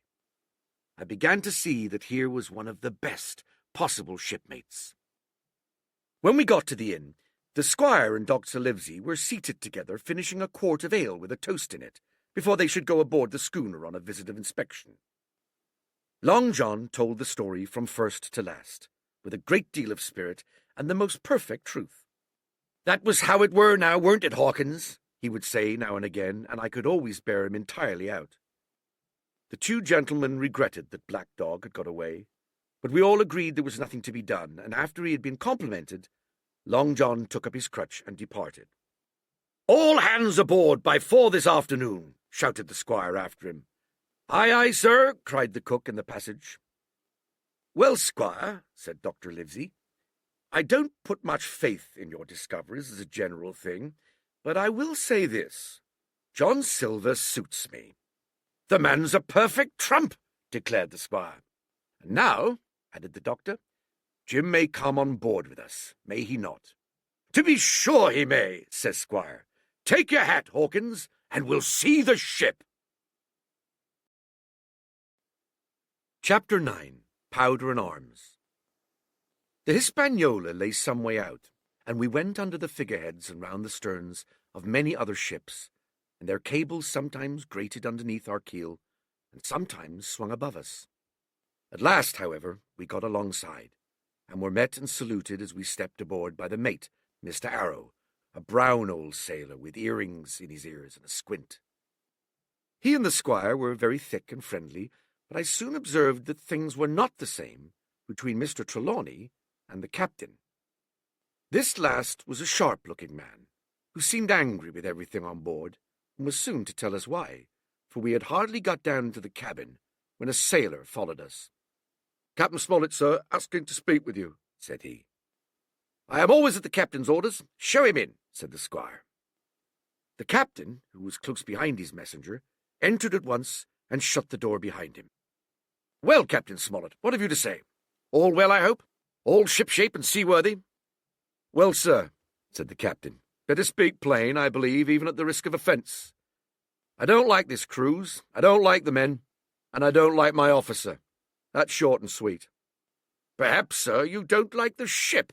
inquired the squire, very angry as I could see. "I can't speak as to that, sir, not having seen her tried," said the captain. "She seems a clever craft, more I can't say." "Possibly, sir, you may not like your employer either," says the squire. But here Dr. Livesey cut in. "Stay a bit," said he, "stay a bit. No use of such questions as that but to produce ill feeling. The captain has said too much or he has said too little, and I'm bound to say that I require an explanation of his words. You don't, you say, like this cruise. Now, why?" "I was engaged, sir, on what we call sealed orders, to sail this ship for that gentleman where he should bid me," said the captain. "So far, so good. But now I find that every man before the mast knows more than I do. I don't call that fair now, do you?" "No," said Dr. Livesey, "I don't." "Next," says the captain, "I learn we are going after treasure. Hear it from my own hands, mind you. Now, treasure is ticklish work. I don't like treasure voyages on any account, and I don't like them above all when they are secret, and when, begging your pardon, Mr. Trelawney, the secret has been told to the parrot." "Silver's parrot?" asked the squire. "It's a way of speaking," said the captain. "Blabbed, I mean. It's my belief neither of you gentlemen know what you're about. But I'll tell you my way of it. Life or death, and a close run." "That is all clear, and I dare say true enough," replied Dr. Livesey. "We take the risk, but we are not so ignorant as you believe us. Next, you say you don't like the crew. Are they not good seamen?" "I don't like them, sir," returned Captain Smollett, "and I think I should have had the choosing of me own hands, if you go to that." "Perhaps you should," replied the doctor. "My friend should, perhaps, have taken you along with him, but the slight, if there be one, was unintentional. And you don't like Mr. Arrow?" "I don't, sir. I believe he's a good seaman, but he's too free with the crew to be a good officer. A mate should keep himself to himself, shouldn't drink with the men before the mast." "Do you mean he drinks?" cried the squire. "No, sir," replied the captain, "only that he's too familiar." "Well, now, and the short and long of it, captain?" asked the doctor. "Tell us what you want." "Well, gentlemen, are you determined to go on this cruise?" "Like iron," answered the squire. "Very good," said the captain. "Then, as you've heard me very patiently saying things that I could not prove, hear me a few words more. They are putting the powder and the arms in the forehold. Now, you have a good place under the cabin. Why not put them there? First point. Then you are bringing 4 of your own people with you, and they tell me some of them are to be berthed forward. Why not give them the berths here beside the cabin? Second point. "Any more?" asked Mr. Trelawney. "One more," said the captain. "There's been too much blabbing already." "Far too much," agreed the doctor. "I'll tell you what I've heard myself," continued Captain Smollett, "that you have a map of an island, that there's crosses on the map to show where treasure is, and that the island lies—" and then he named the latitude and longitude exactly. "I never told that," cried the squire, "to a soul." "The hands know it, sir," returned the captain. "Livesey, that must have been you or Hawkins," cried the squire. "It doesn't much matter who it was," replied the doctor. and I could see that neither he nor the captain paid much regard to Mr. Trelawney's protestations. Neither did I, to be sure, he was so loose a talker. Yet, in this case, I believe he was really right, and that nobody had told the situation of the island.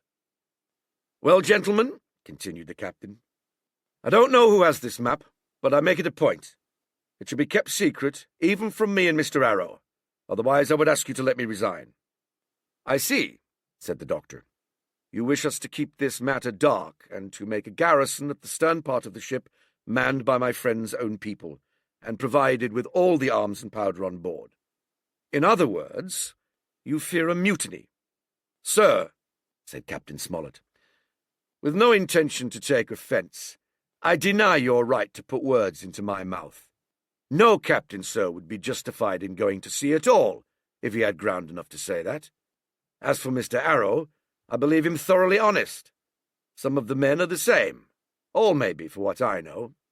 But I am responsible for the ship's safety and the life of every man jack aboard of her. I see things going as I think not quite right, and I ask you to take certain precautions or let me resign my berth, and that's all." "Captain Smollett," began the doctor with a smile, "did you ever hear the fable of the mountain and the mouse? You'll excuse me, I dare say, but you remind me of that fable. When you came in here, I'll stake my wig you meant more than this." "Doctor," said the captain, "you were smart. When I came in here, I meant to get discharged. I had no thought that Mr. Trelawney would hear a word." "No more I would," cried the squire. "Had Livesey not been here, I should have seen you to the deuce. As it is, I have heard you. I will do as you desire, but I think the worse of you." "That's as you please, sir," said the captain. "You'll find I do my duty." And with that he took his leave. "Trelawney," said the doctor, "contrary to all my notions, I believe you have managed to get 2 honest men on board with you. That man and John Silver." "Silver, if you like," cried the squire. "But as for that intolerable humbug, I declare I think his conduct unmanly, unsailorly, and downright un-English." "Well," says the doctor, "we shall see." When we came on deck, the men had begun already to take out the arms and powder, yo-ho-hoing at their work, while the captain and Mr. Arrow stood by superintending. The new arrangement was quite to my liking. The whole schooner had been overhauled. 6 berths had been made astern, out of what had been the after part of the main hold, and this set of cabins was only joined to the galley and forecastle by a sparred passage on the port side. It had been originally meant that the captain, Mr. Arrow, Hunter, Joyce, the doctor, and the squire were to occupy these 6 berths. Now, Redruth and I were to get 2 of them, and Mr. Arrow and the captain were to sleep on deck in the companion, which had been enlarged on each side till you might almost have called it a roundhouse. Very low it was still, of course, but there was room to swing 2 hammocks, and even the mate seemed pleased with the arrangement. Even he, perhaps, had been doubtful as to the crew, but that is only guess, for as you shall hear, we had not long the benefit of his opinion. We were all hard at work, changing the powder and the berths, when the last man or 2, and Long John along with them, came off in a shore-boat. The cook came up the side like a monkey for cleverness, and soon as he saw what was doing, "So, ho, mates," says he, "what's this?" "We're a-changing of the powder, Jack," answers one. "Why, by the powers," cried Long John, "if we do, we'll miss the morning tide." "My orders," said the captain shortly. "You may go below, my man. Hands will want supper." "Aye, aye, sir," answered the cook, and touching his forelock, he disappeared at once in the direction of his galley. "That's a good man, Captain," said the doctor. "Very likely, sir," replied Captain Smollett.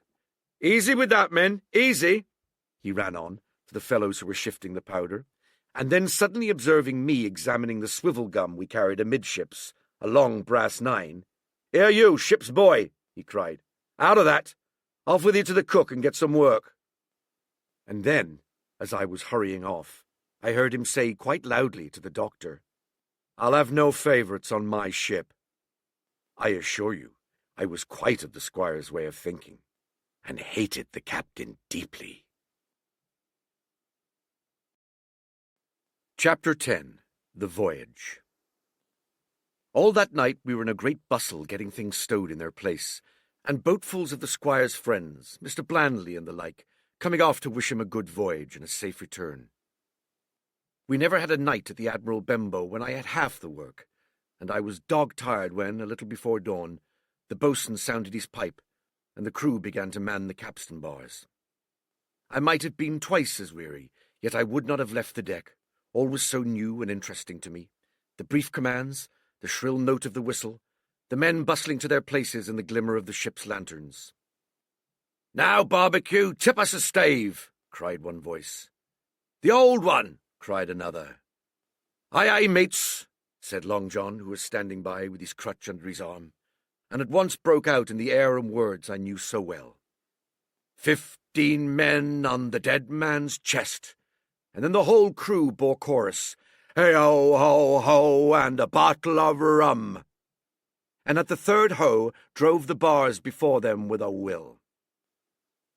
Even at that exciting moment, it carried me back to the old Admiral Benbow in a second, and I seemed to hear the voice of the captain piping in the chorus. But soon the anchor was short up, soon it was hanging dripping at the bows, soon the sails began to draw, and the land and shipping to flit by on either side, and before I could lie down to snatch an hour of slumber, the Hispaniola had begun her voyage to the Isle of Treasure. I am not going to relate that voyage in detail. It was fairly prosperous. The ship proved to be a good ship. The crew were capable seamen, and the captain thoroughly understood his business. But before we came the length of Treasure Island, 2 or 3 things had happened which require to be known. Mr. Arrow, first of all, turned out even worse than the captain had feared. He had no command among the men, and people did what they pleased with him. But that was by no means the worst of it, for after a day or 2 at sea he began to appear on deck with hazy eye, red cheeks, stuttering tongue, and other marks of drunkenness. Time after time he was ordered below in disgrace. Sometimes he fell and cut himself. Sometimes he lay all day long in his little bunk at one side of the companion. Sometimes for a day or 2 he would be almost sober and attend to his work at least passably. In the meantime, we could never make out where he got the drink. That was the ship's mystery. Watch him as we pleased, we could do nothing to solve it. And when we asked him to his face, he would only laugh if he were drunk, and if he was sober, deny solemnly that he ever tasted anything but water. He was not only useless as an officer and a bad influence amongst the men, but it was plain that at this rate he must soon kill himself outright. So nobody was much surprised nor very sorry when one dark night, with a head sea, he disappeared entirely and was seen no more. "Overboard," said the captain. "Well, gentlemen, that saves the trouble of putting him in irons." But there we were without a mate, and it was necessary, of course, to advance one of the men. The boatswain, Job Anderson, was the likeliest man aboard, and though he kept his old title, he served in a way as mate. Mr. Trelawney had followed the sea, and his knowledge made him very useful, for he often took a watch himself in easy weather, and the coxswain, Israel Hands, was a careful, wily old experienced seaman who could be trusted at a pinch with almost anything.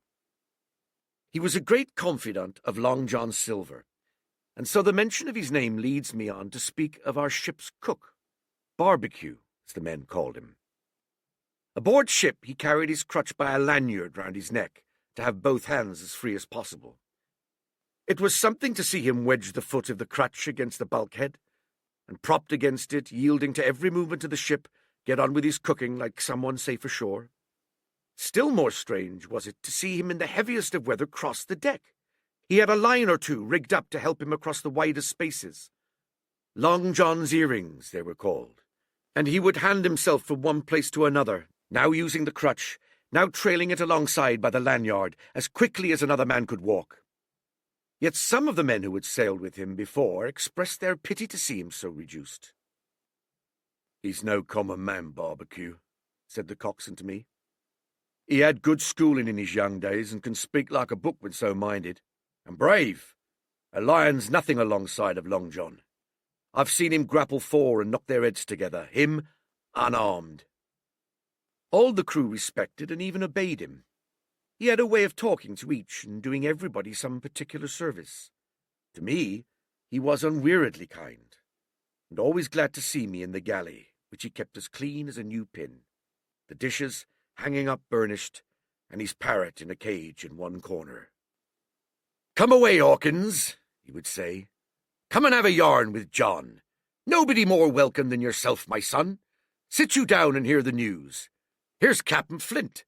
I calls me parrot Captain Flint, after the famous buccaneer. Here's Captain Flint predicting success to our voyage, wasn't you, Captain?" And the parrot would say with great rapidity, "Paces of 8, paces of 8, paces of 8, till you wondered that it was not out of breath, or till John threw his handkerchief over the cage. "Now that bird," he would say, "is, maybe, 200 years old, Hawkins. They lives forever, mostly, and if anybody's seen more wickedness, it must be the devil himself. She sailed with England, the great Captain England, the pirate. She's been to Madagascar and at Malabar, the Suriname and Providence and Portobello. She was at the wrecked plate ships. It's there she learned pieces of 8, and little wonder. 350,000 of 'em, Hawkins. She was at the boarding of the Viceroy of the Indies out at Goa, she was, and to look at her you would think she was a babby. But you smelt powder, didn't you, Captain?" "Stand by to go about," the parrot would scream. "Ah, she's a handsome craft, she is," the cook would say, and give her sugar from his pocket, and then the bird would peck at the bars and swear straight on, passing belief for wickedness. "There," John would add, "you can't touch pitch and not be mucked, lad. Here's this poor old innocent bird of mine swearing blue fire, and none the wiser you may lay to that. She would swear the same in a manner of speaking before chaplain," and John would touch his forelock with a solemn way he had, that made me think he was the best of men. In the meantime, Squire and Captain Smollett were still on pretty distant terms with one another. The Squire made no bones about the matter. He despised the captain. The captain, on his part, never spoke but when he was spoken to, and then sharp and short and dry, and not a word wasted. He owned, when driven into a corner, that he seemed to have been wrong about the crew, that some of them were as brisk as he wanted to see, and all had behaved fairly well. As for the ship, he had taken a downright fancy to her. "She'll lie a point nearer the wind than a man has a right to expect of his own married wife, sir. But," he would add, "all I say is we're not home again, and I don't like the cruise." The Squire, at this, would turn away and march up and down the deck, chin in the air. "A trifle more of that, man," he would say, "and I should explode." We had some heavy weather which only proved the qualities of the Hispaniola. Every man on board seemed well content, and they must have been hard to please if they had been otherwise, for it is my belief that there was never a ship's company so spoiled since Noah put to sea. Double grog was going on the least excuse. There was duff on odd days, as, for instance, if the Squire heard it was any man's birthday, and always a barrel of apples standing broached in the waist for anyone to help himself that had a fancy. "Never knew good come of it yet," the captain said to Dr. Livesey. "Spoil forecastle hands, make devils. That's my belief." But good did come of the apple barrel, as you shall hear, for if it had not been for that, we should have had no note of warning, and might all have perished by the hand of treachery.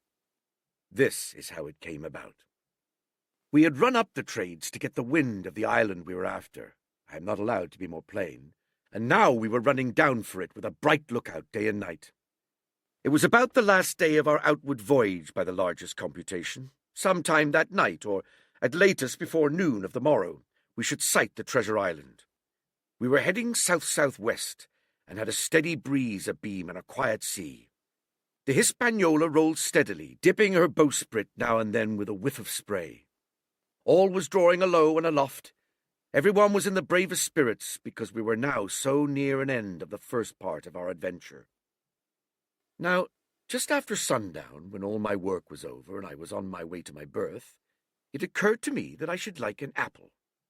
I ran on deck. The watch was all forward, looking out for the island. The man at the helm was watching the luff of the sail and whistling away gently to himself. And that was the only sound excepting the swish of the sea against the bows and around the sides of the ship. In I got, bodily, into the apple barrel, and found there was scarce an apple left. But sitting down there in the dark, What with the sound of the waters and the rocking movement of the ship, I had either fallen asleep or was on the point of doing so, when a heavy man sat down with rather a clash close by. The barrel shook as he leaned his shoulders against it, and I was just about to jump up when the man began to speak. It was Silver's voice, and before I had heard a dozen words, I would not have shown myself for all the world, but lay there, trembling and listening in the extreme of fear and curiosity, for from those dozen words I understood that the lives of all the honest men aboard depended upon me alone. Chapter 11. What I Heard in the Apple Barrel. "No, not I," said Silver. "Flint was captain. I was quartermaster, along of my timber leg. The same broadside I lost my leg, old Pugh lost his deadlights.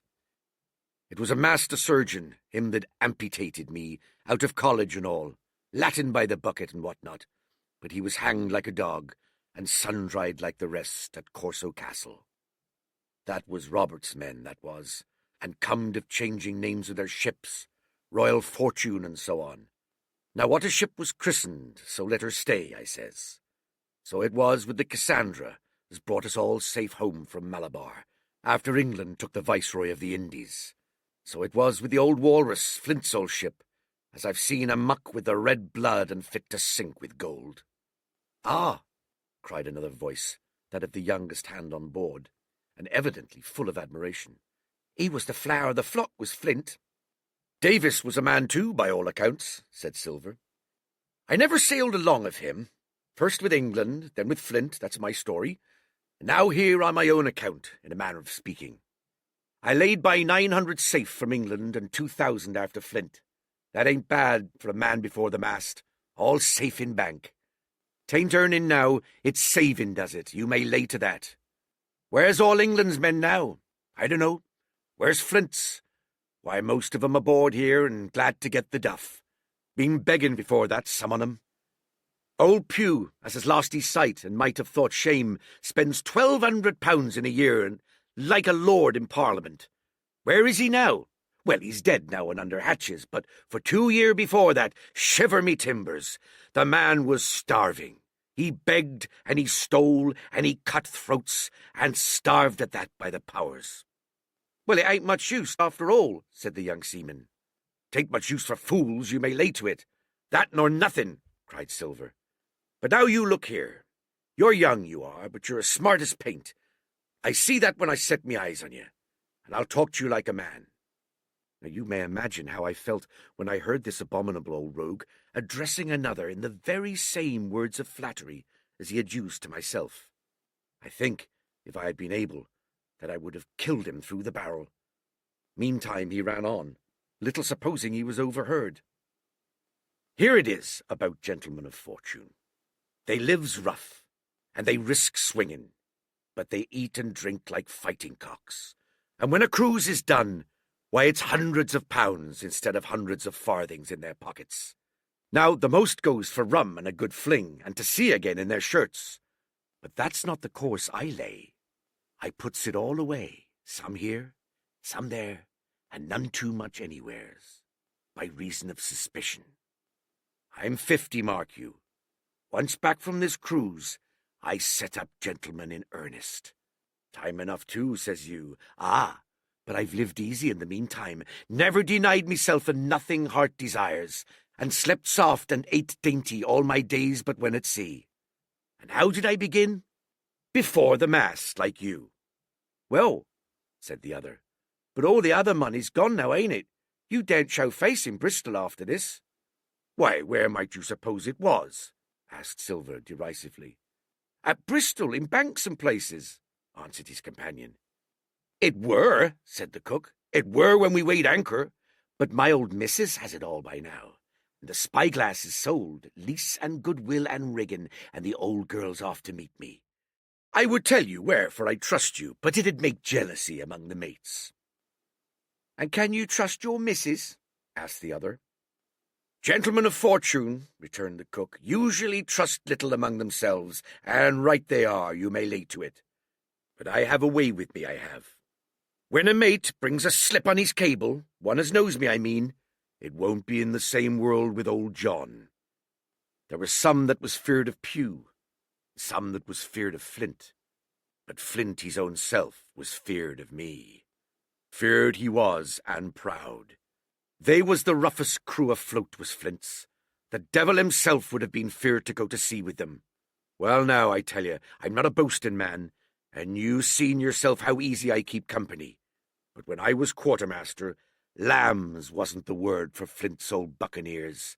Ah, you may be sure of yourself in old John's ship.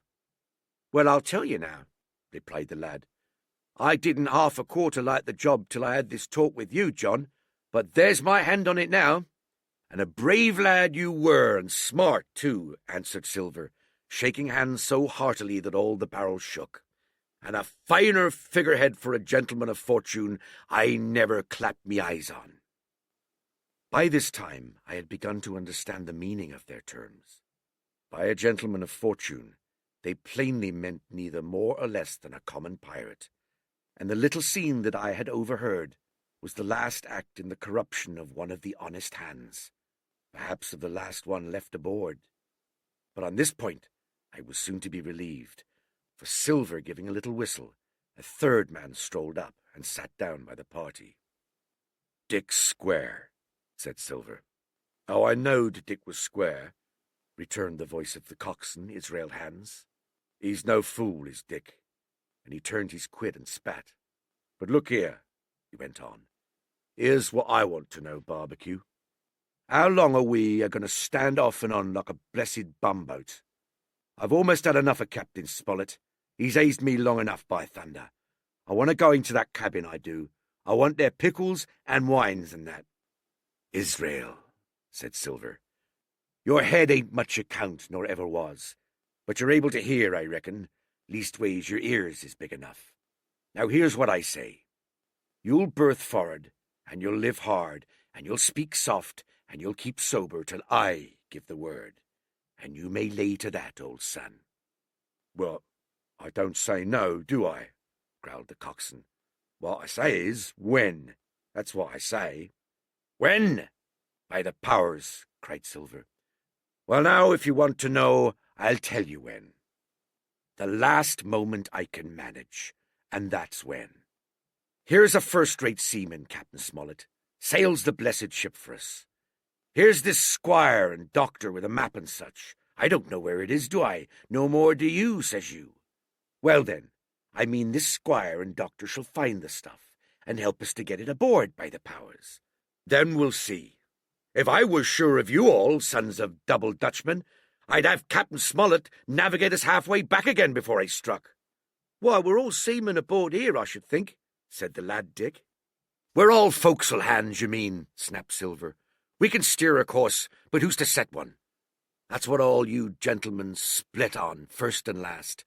If I had my way, I'd have Captain Smollett work us back into the trades at least. Then we'd have no blessed miscalculations and a spoonful of water a day. But I know the sort you are. I'll finish with them at the island as soon as the blunt's on board, and a pity it is.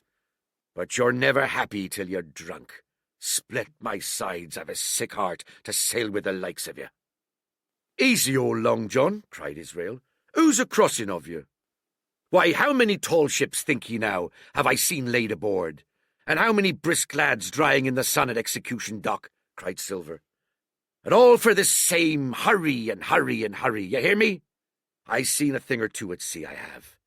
If you'd only lay your course and a point to windward, you would ride in carriages, you would. But not you. I know you. You'll have your mouthful of rum tomorrow and go hang."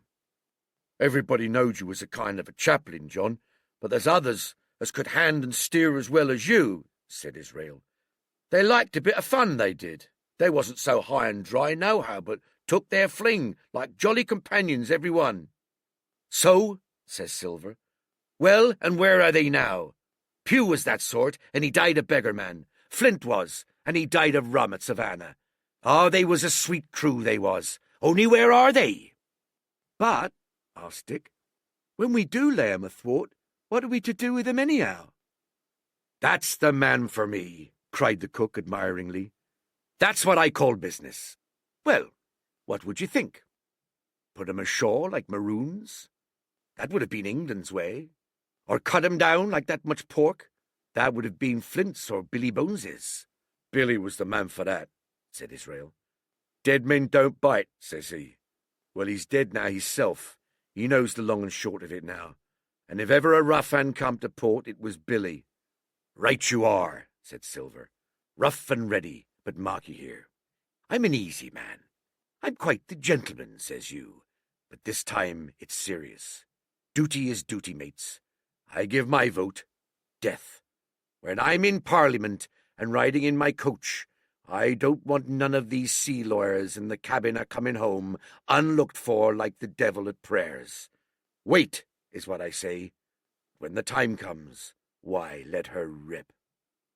John, cries the coxswain, you're a man. You'll say so, Israel, when you see, said Silver. Only one thing I claim. I claim Trelawney. I'll wring his calf's head off his body with these hands. Dick, he added, breaking off, you just jump up like a sweet lad and get me an apple to wet me pipe like. You may fancy the terror I was in. I should have leaped out and run for it if I had found the strength, but my limbs and heart alike misgave me. I heard Dick begin to rise, and then someone seemingly stopped him, and the voice of Hans exclaimed, Oh, stow that! Don't you get sucking of that bilge, John. Let's have a go at the rum. Dick, said Silver, I trust you. I've a gauge on the keg, mind. There's the key. You fill a pannikin and bring it up. Terrified as I was, I could not help thinking to myself that this must have been how Mr. Arrow got the strong waters that destroyed him. Dick was gone but a little while, and during his absence Israel spoke straight on in the cook's ear. It was but a word or two that I could catch, and yet I gathered some important news, for, besides other scraps that tended to the same purpose, this whole clause was audible. Not another man of them will join. Hence there were still faithful men on board. When Dick returned, one after another of the trio took the pannikin and drank. One, to luck, another with a, here's to old Flint, and Silver himself saying in a kind of song, Here's to ourselves, and hold your luff, plenty of prizes, and plenty of duff. Just then a sort of brightness fell upon me in the barrel, and looking up, I found the moon had risen, and was silvering the mizzen-top and shining white on the luff of the foresail. And almost at the same time the voice of the lookout shouted, Land ho! Chapter 12. Council of War. There was a great rush of feet across the deck. I could hear people tumbling up from the cabin and the forecastle, and, slipping in an instant outside my barrel, I dived behind the foresail, made a double towards the stern, and came out upon the open deck in time to join Hunter and Dr. Livesey in a rush for the weather bow. There, all hands were already congregated. A belt of fog had lifted almost simultaneously with the appearance of the moon. Away to the southwest of us, we saw two low hills, about a couple of miles apart, and rising behind one of them, a third and higher hill, whose peak was still buried in the fog. All three seemed sharp and conical in figure. So much I saw almost in a dream, for I had not yet recovered from my horrid fear of a minute or two before. And then I heard the voice of Captain Smollett issuing orders. The Hispaniola was laid a couple of points nearer the wind, and now sailed a course that would just clear the island on the east. And now, men, said the captain, when all was sheeted home, has any one of you ever seen that land ahead? I have, sir, said Silver. I've watered there with a trader I was cooking. The anchorage is on the south behind an islet, I fancy, asked the captain. Yes, sir, Skeleton Island, they calls it. It were a main place for pirates once, and a hand we had on board knowed all their names for it. That hill to the nor'ard they calls the foremast hill. There are 3 hills in a row running southward, fore, main, and mizzen, sir. But the main, that's the big un with the cloud on it, they usually calls the spyglass, by reason of a lookout they kept when they was in the anchorage cleaning. For it was there they cleaned their ship, sir, asking your pardon. I have a chart here, says Captain Smollett. See if that's the place. Long John's eyes burned in his head as he took the chart, but by the fresh look of the paper, I knew he was doomed to disappointment. This was not the map we found in Billy Bones's chest, but an accurate copy, complete in all things, names and heights and soundings, with the single exception of the red crosses and the written notes. Sharp as must have been his annoyance, Silver had the strength of mind to hide it. "Yes, sir," said he. This is the spot, to be sure, and very prettily drawed out. Who might have done that, I wonder? The pirates were too ignorant, I reckon. Aye, here it is, Captain Kidd's Anchorage, just the name my shipmate called it. There's a strong current runs along the south, and then away nor'ard up the west coast. Right you was, sir, says he, to haul your wind and keep the weather of the island. Leastways, if such was your intention as to enter and careen, and there ain't no better place for that in these waters. Thank you, my man, says Captain Smollett. I'll ask you later on to give us a help. You may go. I was surprised at the coolness with which John avowed his knowledge of the island, and I own I was half frightened when I saw him drawing nearer to myself. He did not know, to be sure, that I had overheard his counsel from the apple barrel, and yet I had by this time taken such a horror of his cruelty, duplicity, and power, that I could scarce conceal a shudder when he laid his hand upon my arm. Ah, says he, this here is a sweet spot, this island. A sweet spot for a lad to get ashore on. You'll bathe, and you'll climb trees, and you'll hunt goats, you will, and you'll get aloft on them hills like a goat yourself. Why, it makes me young again. I was going to forget my timber leg, I was. It's a pleasant thing to be young and have 10 toes, and you may lay to that. When you want to go a bit of exploring, you just ask old John, and he'll put up a snack for you to take along. And clapping me in the friendliest way upon the shoulder, he hobbled off forward and went below. Captain Smollett, the squire, and Dr. Livesey were talking together on the quarterdeck, and, anxious as I was to tell them my story, I durst not interrupt them openly. While I was still casting about in my thoughts to find some probable excuse, Dr. Livesey called me to his side. He had left his pipe below, and being a slave to tobacco, had meant that I should fetch it. But as soon as I was near enough to speak and not be overheard, I broke out immediately. "Doctor, let me speak. Get the captain and squire down to the cabin, and then make some pretence to send for me. I have terrible news." The doctor changed countenance a little, but next moment he was master of himself. "Thank you, Jim," said he quite loudly. "That was all I wanted to know," as if he'd asked me a question. And with that he turned on his heel and rejoined the other two. They spoke together for a little, and though none of them started or raised their voice or so much as whistled, it was plain enough that Dr. Livesey had communicated my request. For the next thing that I heard was the captain giving an order to Job Anderson, and all hands were piped on deck. "My lads," said Captain Smollett, "I have a word to say to you. This land that we have sighted is the place we have been sailing to. Mr. Trelawney, being a very open-handed gentleman, as we all know, has just asked me a word or two, and as I was able to tell him that every man on board had done his duty, alow and aloft, as I never asked to see it done better, why, he and I and the doctor are going below to the cabin to drink your health and luck, and you'll have grog served out for you to drink our health and luck. I'll tell you what I think of this. I think it handsome, and if you think as I do, you'll give a good sea cheer for the gentleman that does it." The cheer followed. That was a matter of course, but it rang out so full and hearty that I confess I could hardly believe these same men were plotting for our blood. "One more cheer for Captain Smollett," cried Long John, when the first had subsided. And this also was given with a will. On the top of that, the 3 gentlemen went below. Not long after, word was sent forward that Jim Hawkins was wanted in the cabin.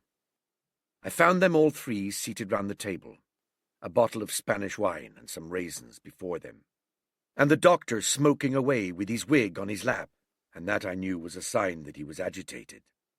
The stern window was open, for it was a warm night, and you could see the moon shining behind on the ship's wake. "Now, Hawkins," said the squire, "you have something to say. Speak up."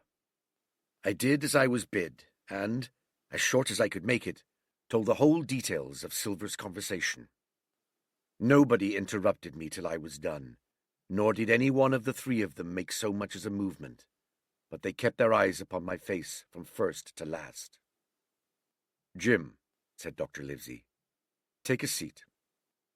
And they made me sit down at table beside them, poured me out a glass of wine, filled my hands with raisins, and all three, one after the other, and each with a bow, drank my good health, and their service to me, for my luck and courage. "Now, Captain," said the squire, "you were right and I was wrong. I own myself an ass, and I await your orders." "No more an ass than I, sir," returned the captain. "I never heard of a crew that meant to mutiny but what showed signs before, for any man that had an eye in his head to see mischief and take steps according. But this crew," he added, "beats me." "Captain," said the doctor, "with your permission, that's Silver, a very remarkable man." "He'll look remarkably well from a yardarm, sir," returned the captain. "But this is talk. This don't lead to anything. I see 3 or 4 points, and with Mr. Trelawney's permission, I'll name them." "You, sir, are the captain. It is for you to speak," says Mr. Trelawney grandly. "First point," began Mr. Smollett, "we must go on, because we can't turn back. If I gave the word to go about, they would rise at once. Second point, we have time before us, at least until the treasure's found. Third point, there are faithful hands. Now, sir, it's got to come to blows sooner or later, and what I propose is to take time by the forelock, as the saying is, and come to blows some fine day when they least expect it. We can count, I take it, on your own home servants, Mr. Trelawney." "As upon myself," declared the squire. 3, reckoned the captain. "Ourselves make 7, counting Hawkins here. Now, about the honest hands. Most likely Trelawney's own men," said the doctor, "those he had picked up for himself before he lit on Silver." "Nay," replied the squire, "Hans was one of mine." "I did think I could have trusted Hans," added the captain. "And to think that they're all Englishmen," broke out the squire. "Sir, I could find it in my heart to blow the ship up." "Well, gentlemen," said the captain, "the best that I can say is not much. We must lay to, if you please, and keep a bright lookout. It's trying on a man, I know. It would be pleasanter to come to blows, but there's no help for it till we know our men. Lay to, and whistle for a wind, that's my view." "Jim here," said the doctor, "can help us more than anyone. The men are not shy with him, and Jim is a noticing lad." "Hawkins, I put prodigious faith in you," added the squire. I began to feel pretty desperate at this, for I felt altogether helpless. And yet, by an odd train of circumstances, it was indeed through me that safety came. In the meantime, talk as we pleased, there were only 7 out of the 26 on whom we could rely, and out of these 7, 1 was a boy, so that the grown men on our side were 6 to their 19. Part 3. My Shore Adventure. Chapter 13. How I Began My Shore Adventure. The appearance of the island when I came on deck next morning was altogether changed. Although the breeze had now utterly failed, we had made a great deal of way during the night, and were now lying becalmed about a half a mile to the southeast of the low eastern coast. Grey-coloured woods covered a large part of the surface. This even tint was indeed broken up by streaks of yellow sandbrake in the lower lands, and by many tall trees of the pine family, outtopping the others, some singly, some in clumps, but the general colouring was uniform and sad. The hills ran up clear above the vegetation in spires of naked rock. All was strangely shaped, and the spyglass, which was by 300 or 400 feet the tallest on the island, was likewise the strangest in configuration, running up sheer from almost every side, and then suddenly cut off at the top, like a pedestal to put a statue on. The Hispaniola was rolling scuppers under in the ocean's swell. The booms were tearing at the blocks, the rudder was banging to and fro, and the whole ship creaking, groaning, and jumping like a manufactory. I had to cling tight to the backstay, and the world turned giddily before my eyes, For though I was a good enough sailor when there was way on, this standing still and being rolled about like a bottle was a thing I never learned to stand without a qualm or so, above all in the morning on an empty stomach. Perhaps it was this. Perhaps it was the look of the island with its grey, melancholy woods and wild stone spires and the surf that we could both see and hear, foaming and thundering on the steep beach. At least, although the sun shone bright and hot, and the shore birds were fishing and crying all around us, and you would have thought anyone would have been glad to get to land after being so long at sea, my heart sank, as the saying is, into my boots. And from that first look onward, I hated the very thought of Treasure Island.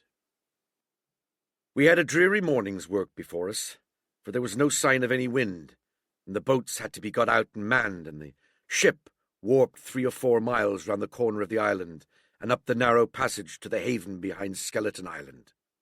I volunteered for one of the boats where I had, of course, no business. The heat was sweltering, and the men grumbled fiercely over their work. Anderson was in command of my boat, and instead of keeping the crew in order, he grumbled as loud as the worst. "Well," he said with an oath, "it's not forever."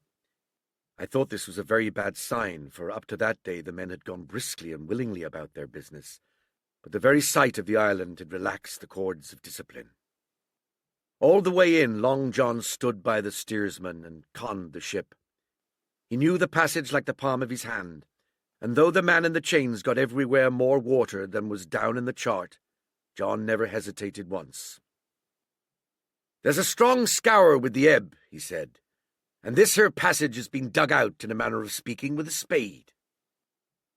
We brought up just where the anchor was in the chart, about 1/3 of a mile from either shore, the mainland on one side and Skeleton Island on the other. The bottom was clean sand. The plunge of our anchor sent up clouds of birds, wheeling and crying over the woods, but in less than a minute they were down again, and all was once more silent. The place was entirely landlocked, buried in woods, the trees coming right down to high water mark, the shores mostly flat, and the hilltops standing round at a distance in a sort of amphitheatre, one here, one there. 2 little rivers, or rather 2 swamps, emptied out into this pond, as you might call it, and the foliage round that part of the shore had a kind of poisonous brightness. From the ship we could see nothing of the house or stockade, for they were quite buried among trees, and if it had not been for the chart on the companion, we might have been the first that had ever anchored there since the island arose out of the seas. There was not a breath of air moving, nor a sound but that of the surf booming 1/2 a mile away along the beaches and against the rocks outside. A peculiar stagnant smell hung over the anchorage, a smell of sodden leaves and rotting tree trunks. I observed the doctor sniffing and sniffing like someone tasting a bad egg. "I don't know about treasure," he said, "but I'll stake my wig there's fever here." If the conduct of the men had been alarming in the boat, it became truly threatening when they had come aboard. They lay about the deck growling together in talk. The slightest order was received with a black look, and grudgingly and carelessly obeyed. Even the honest hands must have caught the infection, for there was not one man aboard to mend another. Mutiny, it was plain, hung over us like a thundercloud. And it was not only we of the cabin party who perceived the danger. Long John was hard at work, going from group to group, spending himself in good advice, and as for example no man could have shown a better. He fairly outstripped himself in willingness and civility. He was all smiles to everyone. If an order were given, John would be on his crutch in an instant with the cheeriest "Aye, aye, sir" in the world. When there was nothing else to do, he kept up one song after another, as if to conceal the discontent of the rest. Of all the gloomy features of that gloomy afternoon, this obvious anxiety on the part of Long John appeared the worst. We held a council in the cabin. "Sir," said the captain, "if I risk another order, the whole ship'll come about our ears by the run. You see, sir, here it is. I get a rough answer, do I not? Well, if I speak back, Pikes will be going in 2 shakes. If I don't, Silver will see there's something under that and the game's up. Now, we've only one man to rely on, "And who is that?" asked the squire. "Silver, sir," returned the captain. "He's as anxious as you and I to smother things up. This is a tiff. He'd soon talk 'em out of it if he had the chance, and what I propose to do is to give him that chance. Let's allow the men an afternoon ashore. If they all go, why, we'll fight the ship. If they none of them go, well, then we hold the cabin, and God defend the right. If some go, you mark my words, sir, Silver'll bring 'em aboard again as mild as lambs." It was so decided. Loaded pistols were served out to all the men. Hunter, Joyce, and Redruth were taken into our confidence and received the news with less surprise and a better spirit than we had looked for, and then the captain went on deck and addressed the crew. "Me lads," said he, "we've had a hot day, and are all tired and out of sorts. A turn ashore will hurt nobody.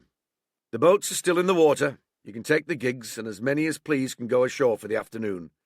I'll fire a gun half an hour before sundown." I believe the silly fellows must have thought they would break their shins over treasure as soon as they were landed, for they all came out of their sulks in a moment and gave a cheer that started the echo in a far-away hill, and set the birds once more flying and squalling round the anchorage. The captain was too bright to be in the way. He whipped out of sight in a moment, leaving Silver to arrange the party, and I fancy it was as well he did so. Had he been on deck, he could no longer so much as have pretended not to understand the situation. It was as plain as day. Silver was the captain, and a mighty rebellious crew he had of it. The honest hands, and I was soon to see it proved that there were such on board, must have been very stupid fellows. Or rather, I suppose the truth was this, that all hands were disaffected by the example of the ringleaders, only some more and some less, and a few, being good fellows in the main, could neither be led nor driven any further. It is one thing to be idle and skulk, quite another to take a ship and murder a number of innocent men. At last, however, the party was made up. 6 fellows were to stay on board. The remaining 13, including Silver, began to embark. Then it was that there came into my head the first of the mad notions that contributed so much to save our lives. If 6 men were left by Silver, it was plain our party could not take and fight the ship, and since only 6 were left, it was equally plain that the cabin party had no present need of my assistance. It occurred to me at once to go ashore. In a jiffy, I had slipped over the side and curled up in the foresheets of the nearest boat, and almost at the same moment she shoved off. No one took notice of me, only the bow oar saying, "Is that you, Jim? Keep your head down." But Silver from the other boat looked sharply over and called out to know if that were me, and from that moment I began to regret what I had done.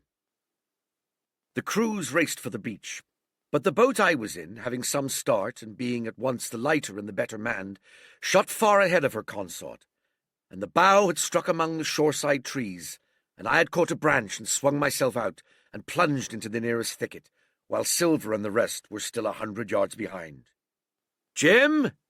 Jim!" I heard him shouting, but you may suppose I paid no heed.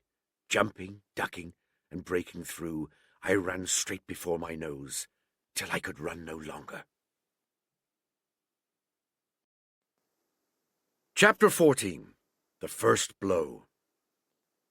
I was so pleased at having given the slip to Long John that I began to enjoy myself and look around me with some interest on the strange land that I was in. I had crossed a marshy tract full of willows, bulrushes, and odd, outlandish, swampy trees, and I had now come out upon the skirts of an open piece of undulating, sandy country, about a mile long, dotted with a few pines and a great number of contorted trees, not unlike the oak in growth, but pale in the foliage like willows. On the far side of the open stood one of the hills, with 2 quaint, craggy peaks shining vividly in the sun. I now felt for the first time the joy of exploration. The isle was uninhabited. My shipmates I had left behind, and nothing lived in front of me but dumb brutes and fowls. I turned hither and thither among the trees. Here and there were flowering plants, unknown to me. Here and there I saw snakes, and one raised his head from a ledge of rock and hissed at me with a noise not unlike the spinning of a top. Little did I suppose that he was a deadly enemy, and that the noise was the famous rattle. Then I came to a long thicket of these oak-like trees, live or evergreen oaks, I heard afterwards they should be called, which grew low along the sand like brambles, the boughs curiously twisted, the foliage compact like thatch. The thicket stretched down for the top of one of the sandy knolls, spreading and growing taller as it went, until it reached the margin of the broad, reedy fen, through which the nearest of the little rivers soaked its way into the anchorage. The marsh was steaming in the strong sun, and the outline of the spyglass trembled through the haze. All at once there began to be a sort of bustle among the bulrushes.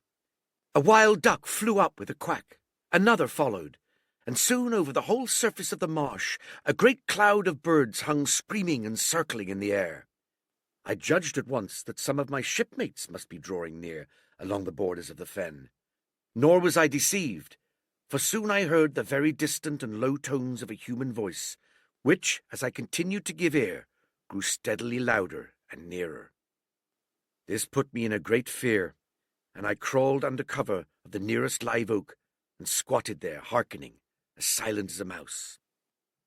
Another voice answered, and then the first voice, which I now recognized to be Silver's, once more took up the story, and ran on for a long while in a stream, only now and again interrupted by the other.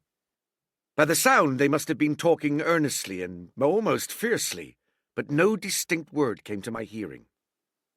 At last the speakers seemed to have paused, and perhaps to have sat down, for not only did they cease to draw any nearer, but the birds themselves began to grow more quiet, and to settle again to their places in the swamp. And now I began to feel that I was neglecting my business, that since I had been so foolhardy as to come ashore with these desperadoes, the least I could do was to overhear them at their councils, and that my plain and obvious duty was to draw as close as I could manage under the favourable ambush of the crouching trees. I could tell the direction of the speakers pretty exactly, not only by the sound of their voices, but by the behaviour of the few birds that still hung in alarm above the heads of the intruders. Crawling on all fours, I made steadily but slowly towards them, till at last, raising my head to an aperture among the leaves, I could see clear down into a little green dell beside the marsh, and closely set about with trees, where Long John Silver and another of the crew stood face to face in conversation. The sun beat full upon them. Silver had thrown his hat beside him on the ground, and his great, smooth, blonde face, all shining with heat, was lifted to the other man's in a kind of appeal. "Mate," he was saying, "it's because I thinks gold dust of you. Gold dust, and you may lay to that. If I hadn't took to you like pitch, do you think I'd have been here a warning of you? All's up. You can't make nor mend. It's to save your neck that I'm a-speaking. And if one of the wild uns knew it, where'd I be, Tom? Now tell me, where'd I be?" "Silver," said the other man, and I observed he was not only red in the face, but spoke as hoarse as a crow, and his voice shook too like a taut rope. "Silver," says he, "you're old, and you're honest, or has the name for it, and you've money too, which lots of poor sailors hadn't, and you're brave, or I mistook. And will you tell me you'll let yourself be led away with that kind of a mess of swabs? Not you. As sure as God sees me, I'd sooner lose my hand. If I turn again my duty—" Then all of a sudden he was interrupted by a noise. I had found one of the honest hands. Well, here at that same moment came news from another. Far away out in the marsh there arose all of a sudden a sound like the cry of anger, then another on the back of it, and then one horrid, long-drawn scream. The rocks of the spyglass re-echoed it a score of times. The whole troop of marsh birds rose again, darkening heaven with a simultaneous whir, and long after that death yell was still ringing in my brain, silence had re-established its empire, and only the rustle of the redescending birds and the boom of the distant surges disturbed the languor of the afternoon. Tom had leapt at the sound, like a horse at the spur, but Silver had not winked an eye. He stood where he was, resting lightly on his crutch, watching his companion like a snake about to spring. "John," said the sailor, stretching out his hand. "Hands off!" cried Silver, leaping back a yard, as it seemed to me, with the speed and security of a trained gymnast. "Hands off if you like, John Silver," said the other. "It's a black conscience that can make you feared of me, but in heaven's name, tell me, what was that?" "That," returned Silver, smiling away, but warier than ever, his eye a mere pinpoint in his face, but gleaming like a crumb of glass. "That? Oh, I reckon that'll be Alan." At this, poor Tom flashed out like a hero. "Alan!" he cried. "Then rest his soul for a true seaman. And as for you, John Silver, long you've been a mate of mine, but you're a mate of mine no more. If I die like a dog, I'll die in me duty. You've killed Alan, have you? Kill me too if you can, but I defies you." And with that, this brave fellow turned his back directly on the cook and set off walking for the beach. But he was not destined to go far. With a cry, John seized the branch of a tree, whipped the crutch out of his armpit, and sent that uncouth missile hurtling through the air. It struck poor Tom, point foremost, and with stunning violence, right between the shoulders in the middle of his back. His hands flew up, and he gave a sort of gasp and fell. Whether he were injured much or little, none could ever tell. Like enough to judge from the sound, his back was broken on the spot. But he had no time given him to recover. Silver, agile as a monkey, even without leg or crutch, was on the top of him next moment, and had twice buried his knife up to the hilt in that defenceless body. From my place of ambush, I could hear him pant aloud as he struck the blows. I do not know what it rightly is to faint, but I do know that for the next little while the whole world swam away from me in a whirling mist. Silver and the birds and the tall spyglass hilltop going round and topsy-turvy before my eyes, and all manner of bells ringing and distant voices shouting in my ears. When I came again to myself, the monster had pulled himself together, his crutch under his arm, his hat upon his head. Just before him, Tom lay motionless upon the sward, but the murderer minded him not a whit, cleansing his blood-stained knife the while upon a wisp of grass. Everything else was unchanged, the sun still shining mercilessly on the steaming marsh and the tall pinnacle of the mountain, and I could scarce persuade myself that murder had been actually done, and a human life cruelly cut short a moment since before my eyes. But now John put his hand into his pocket, brought out a whistle, and blew upon it several modulated blasts that rang far across the heated air. I could not tell, of course, the meaning of the signal, but it instantly awoke my fears. More men would be coming. I might be discovered. They had already slain 2 of the honest people. After Tom and Alan, might not I come next? Instantly I began to extricate myself and crawl back again with what speed and silence I could manage to the more open portion of the wood.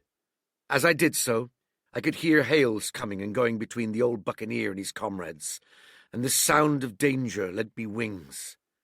As soon as I was clear of the thicket, I ran as I never ran before, scarce minding the direction of my flight, so long as it led me from the murderers, and as I ran, fear grew and grew upon me until it turned into a kind of frenzy. Indeed, could anyone be more entirely lost than I? When the gun fired, how should I dare to go down to the boats among those fiends, still smoking from their crime? Would not the first of them who saw me wring my neck like a snipe's?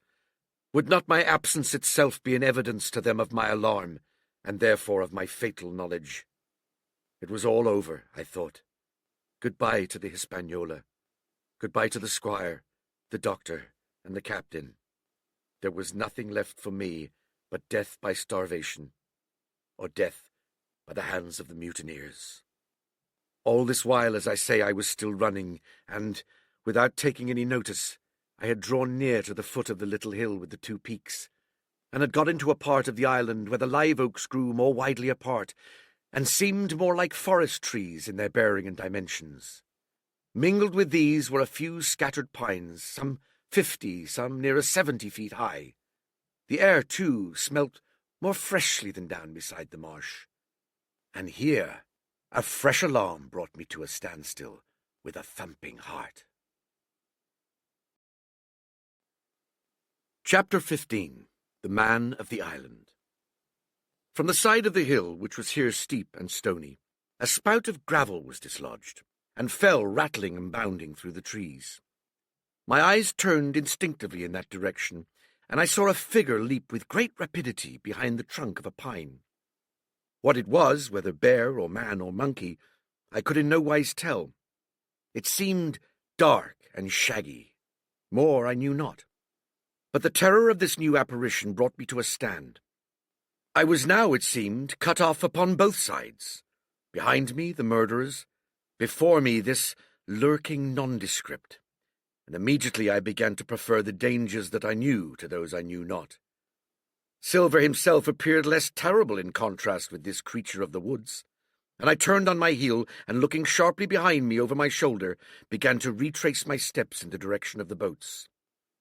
Instantly the figure reappeared, and making a wide circuit began to head me off.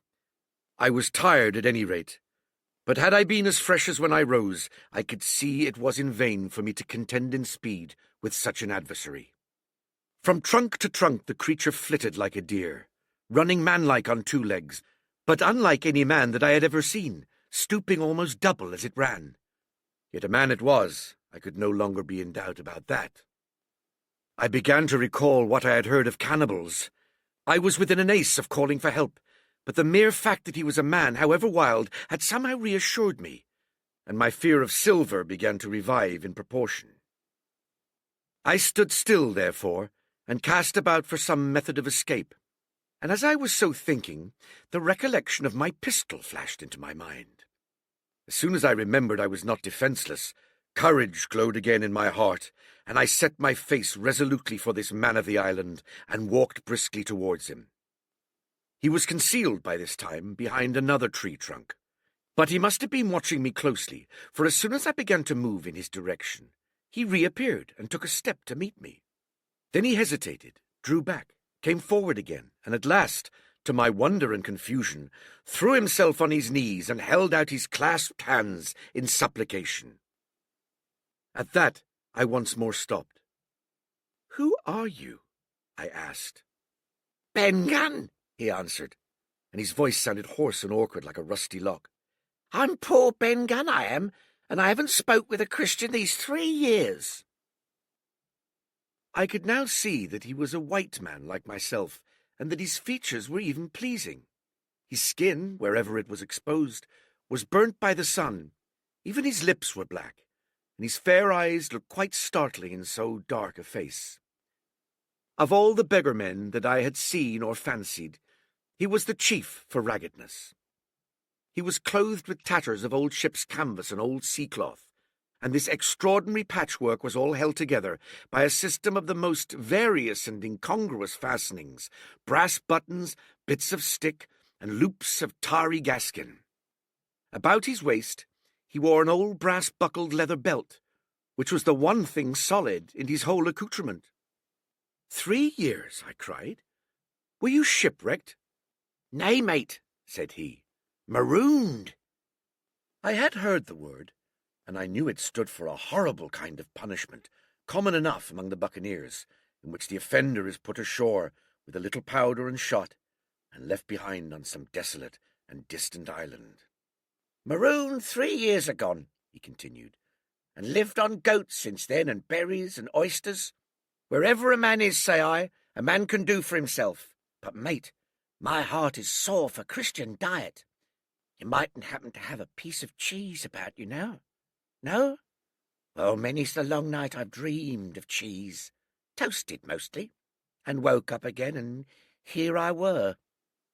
"If ever I can get aboard again," said I, "you shall have cheese by the stone." All this time he had been feeling the stuff of my jacket, smoothing my hands, looking at my boots, and generally, in the intervals of his speech, showing a childish pleasure in the presence of a fellow creature. But at my last words he perked up into a kind of startled slyness.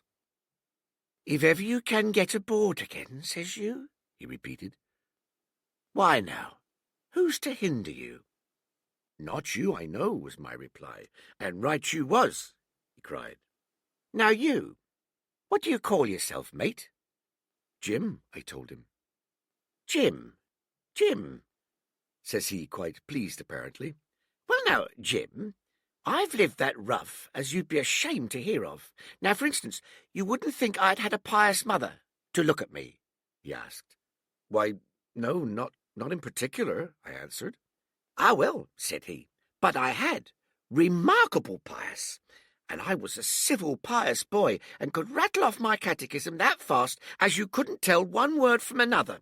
And here's what it come to, Jim, and it begun with Chuck fathered on the blessed gravestones. That's what it begun with, but it went further than that. And so my mother told me and predict the whole thing, she did, the pious woman. But it were Providence that put me here. I've thought it all out in this here lonely island, and I'm back on piety. You don't catch me tasting rum so much, but just a thimbleful for luck, of course, the first chance I have. I'm bound I'll be good, and I'll see the way to. And Jim," looking all around him and lowering his voice to a whisper, "I'm rich." I now felt that the poor fellow had gone crazy in his solitude, and I suppose I must have shown the feeling in my face, for he repeated the statement hotly. "Rich! Rich, I says, and I'll tell you what. I'll make a man of you, Jim. Ah, Jim, you'll bless your stars, you will. You was the first that found me." And at this there came suddenly a lowering shadow over his face, and he tightened his grasp upon my hand and raised a forefinger threateningly before my eyes. "Now, Jim, you tell me true. That ain't Flint's ship?" he asked. At this I had a happy inspiration. I began to believe that I had found an ally, and I answered him at once. "It's not Flint's ship, and Flint is dead. But I'll tell you true as you ask me, there are some of Flint's hands aboard, worse luck for the rest of us." "Not a man with one leg?" he gasped. "Silver?" I asked. "Ah, Silver," says he. "That were his name. He's the cook, and the ringleader too." He was holding me by the wrist, and at that he gave it quite a wring. "If you was sent by Long John," he said, "I'm as good as pork, and I know it. But where was you, do you suppose?" I had made my mind up in a moment, and by way of answer told him the whole story of our voyage and the predicament in which we found ourselves. He heard me with the keenest interest, and when I had done, he patted me on the head. "You're a good lad, Jim," he said, "and you're all in a clove hitch, ain't you, where you just put your trust in Ben Gunn. Ben Gunn's the man to do it. Would you think it likely now that your squire would prove a liberal-minded one in case of help, him being in a clove hitch, as you remark?" I told him the squire was the most liberal of men.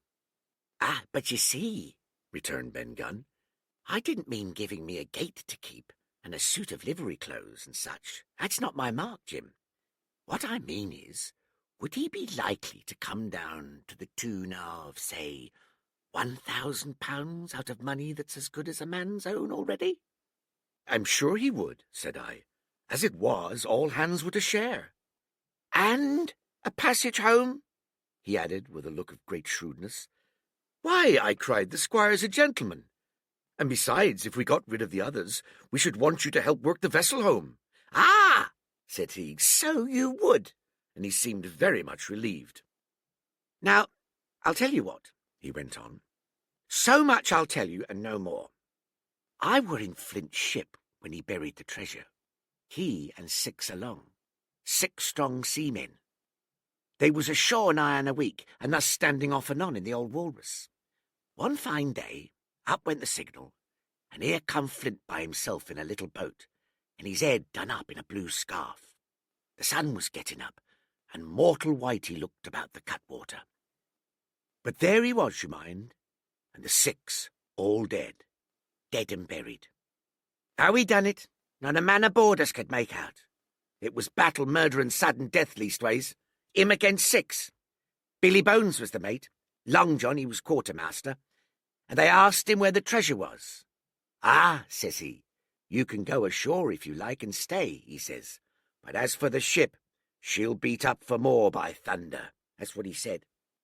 Well, I was in another ship 3 years back, and we sighted this island. Boys, said I, here's Flint's treasure. Let's land and find it. The captain was displeased at that, but my messmates were all of a mind and landed.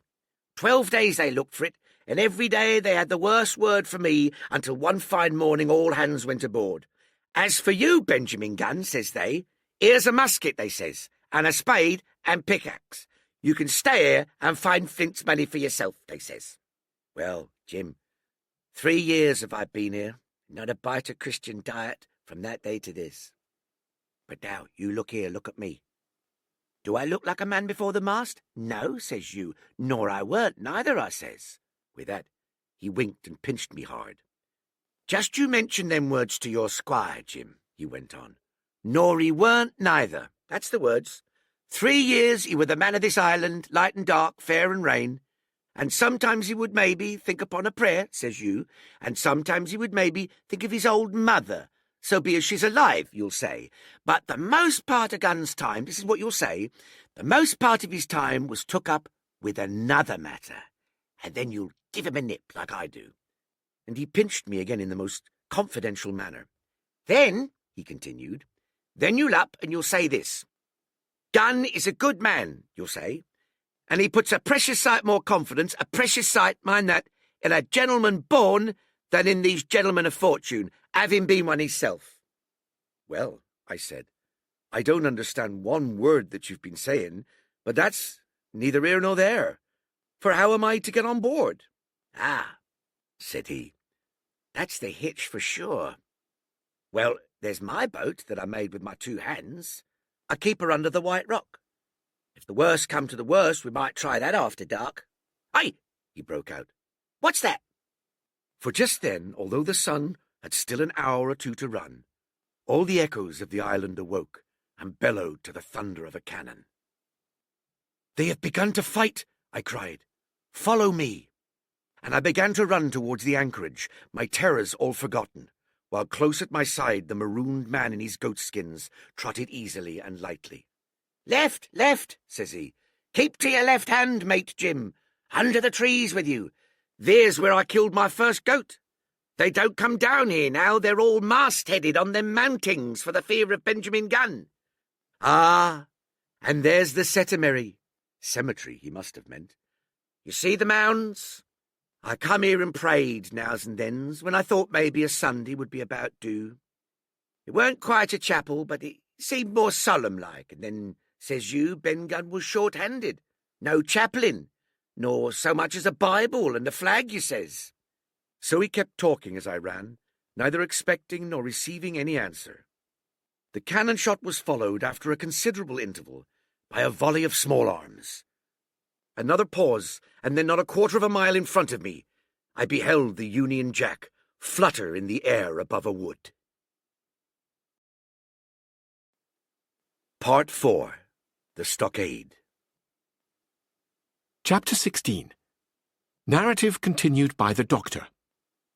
How the ship was abandoned. It was about 1:30, 3 bells in the sea phrase, that the 2 boats went ashore from the Hispaniola. The captain, the squire, and I were talking matters over in the cabin. Had there been a breath of wind, we should have fallen on the 6 mutineers who were left aboard with us, slipped our cable, and away to sea. But the wind was wanting, and to complete our helplessness, down came Hunter with the news that Jim Hawkins had slipped into a boat and was gone ashore with the rest. It never occurred to us to doubt Jim Hawkins, but we were alarmed for his safety. With the men in the temper they were in, it seemed an even chance if we should see the lad again. We ran on deck. The pitch was bubbling in the seams. The nasty stench of the place turned me sick. If ever a man smelt fever and dysentery, it was in that abominable anchorage. The 6 scoundrels were sitting grumbling under a sail in the forecastle. Ashore we could see the gigs made fast, and a man sitting in each hard by where the river runs in. One of them was whistling Lillibulero. Waiting was a strain, and it was decided that Hunter and I should go ashore with the jolly boat in quest of information. The gigs had leaned to their right, but Hunter and I pulled straight in the direction of the stockade upon the chart. The two who were left guarding their boat seemed in a bustle at our appearance.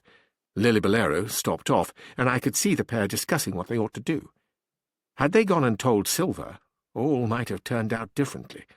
But they had their orders, I suppose, and decided to sit quietly where they were, and hark back again to Lillibolero. There was a slight bend in the coast, and I steered so as to put it between us. Even before we landed, we had thus lost sight of the gigs. I jumped out, and came as near running as I durst, with a big silk handkerchief under my hat for coolness' sake, and a brace of pistols ready primed for safety. I had not gone 100 yards when I came on the stockade. This was how it was. A spring of clear water rose almost at the top of a knoll. Well on the knoll, and enclosing the spring, they had clapped a stout log-house fit to hold 20 people on a pinch, and loopholed for musketry on every side. All round this they had cleared a wide space, and then the thing was completed by a paling 6 feet high, without door or opening, too strong to pull down without time and labour, and too open to shelter the besiegers. The people in the log-house had them in every way. They stood quiet, in shelter, and shot the others like partridges. All they wanted was a good watch and food, for, short of a complete surprise, they might have held the place against a regiment. What particularly took my fancy was the spring. For, though we had a good enough place of it in the cabin of the Hispaniola, with plenty of arms and ammunition and things to eat and excellent wines, there had been one thing overlooked. We had no water. I was thinking this over when there came ringing over the island the cry of a man at the point of death. I was not new to violent death. I have served His Royal Highness the Duke of Cumberland and got a wound myself at Fontenoy, but I know my pulse went dot and carry one. Jim Hawkins is gone, was my first thought. It is something to have been an old soldier, but more still to have been a doctor. There is no time to dilly-dally in our work, and so now I made up my mind instantly, and with no time lost returned to the shore and jumped on board the jolly boat. By good fortune, Hunter pulled a good oar. We made the water fly, and the boat was soon alongside, and I aboard the schooner. I found them all shaken, as was natural. The squire was sitting down as white as a sheet, thinking of the harm he had led us to, the good soul, and one of the 6 forecastle hands was little better. "There's a man," says Captain Smollett, nodding towards him, "new to his work. He came nigh-hand fainting, Doctor, when he heard the cry. Another touch of the rudder and that man would join us."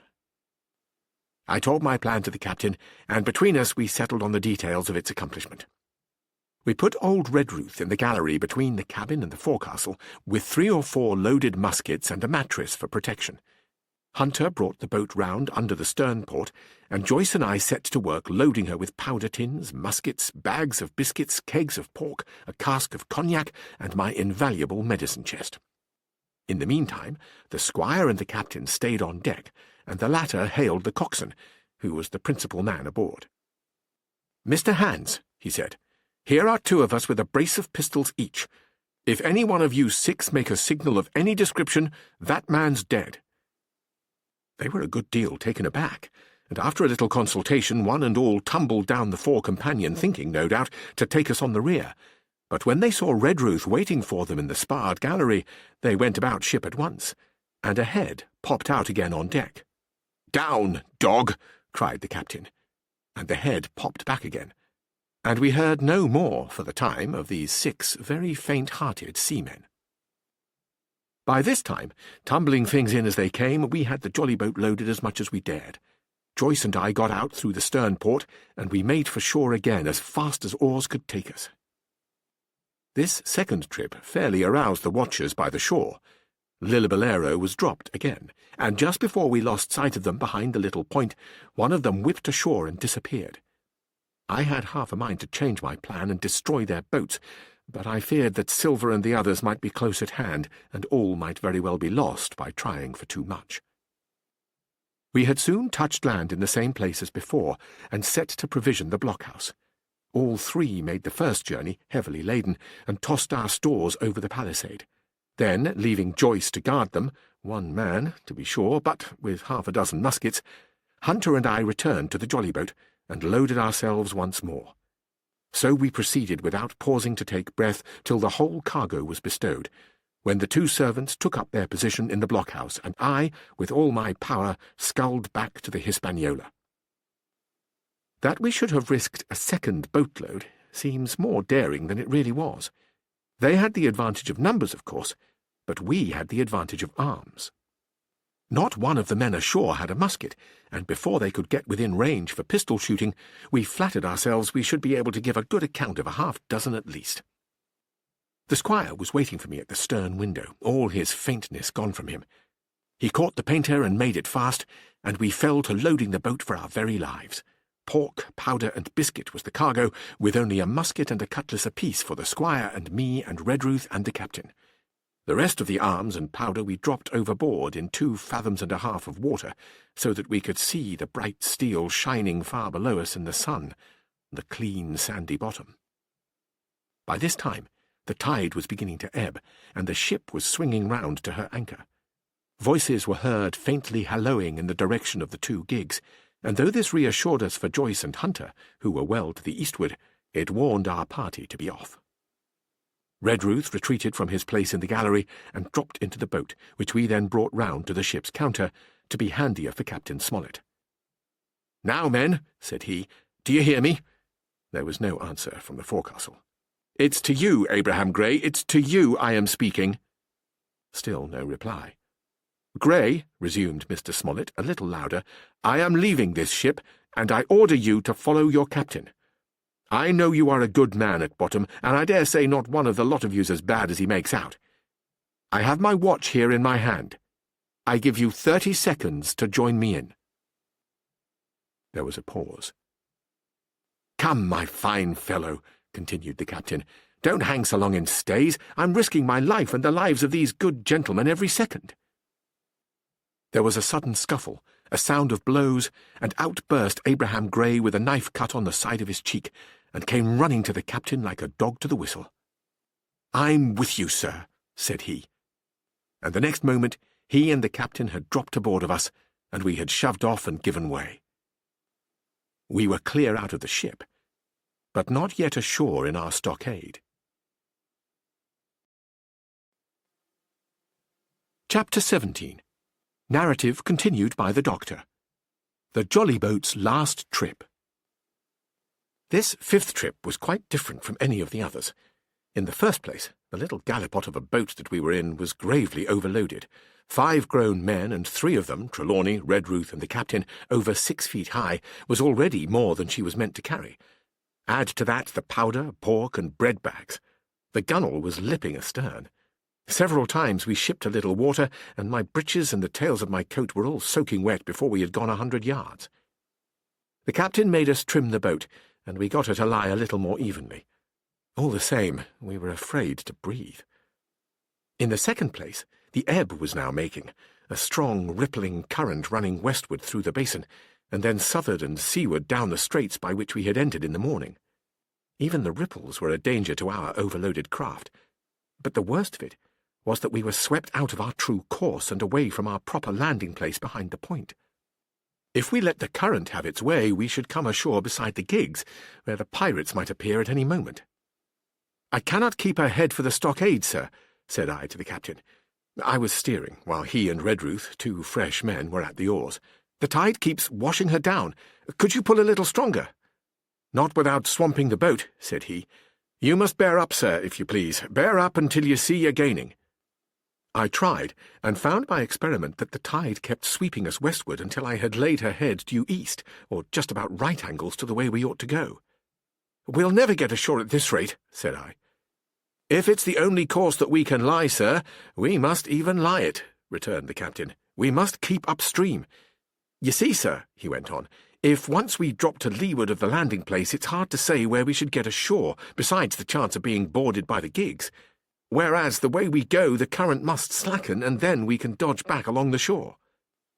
"The current's less already, sir," said the man Gray, who was sitting in the foresheets. "You can ease her off a bit." "Thank you, my man," said I, quite as if nothing had happened, for we had all quietly made up our minds to treat him like one of ourselves. Suddenly the captain spoke up again, and I thought his voice was a little changed. "The gun," said he. "I have thought of that," said I, for I made sure he was thinking of a bombardment of the fort. "They could never get the gun ashore, and if they did, they could never haul it through the woods." "Look astern, Doctor," replied the captain.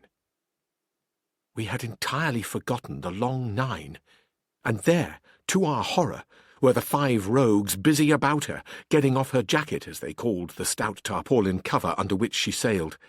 Not only that, but it flashed into my mind at the same moment that the round shot and the powder for the gun had been left behind, and a stroke with an axe would put it all into the possession of the evil ones aboard.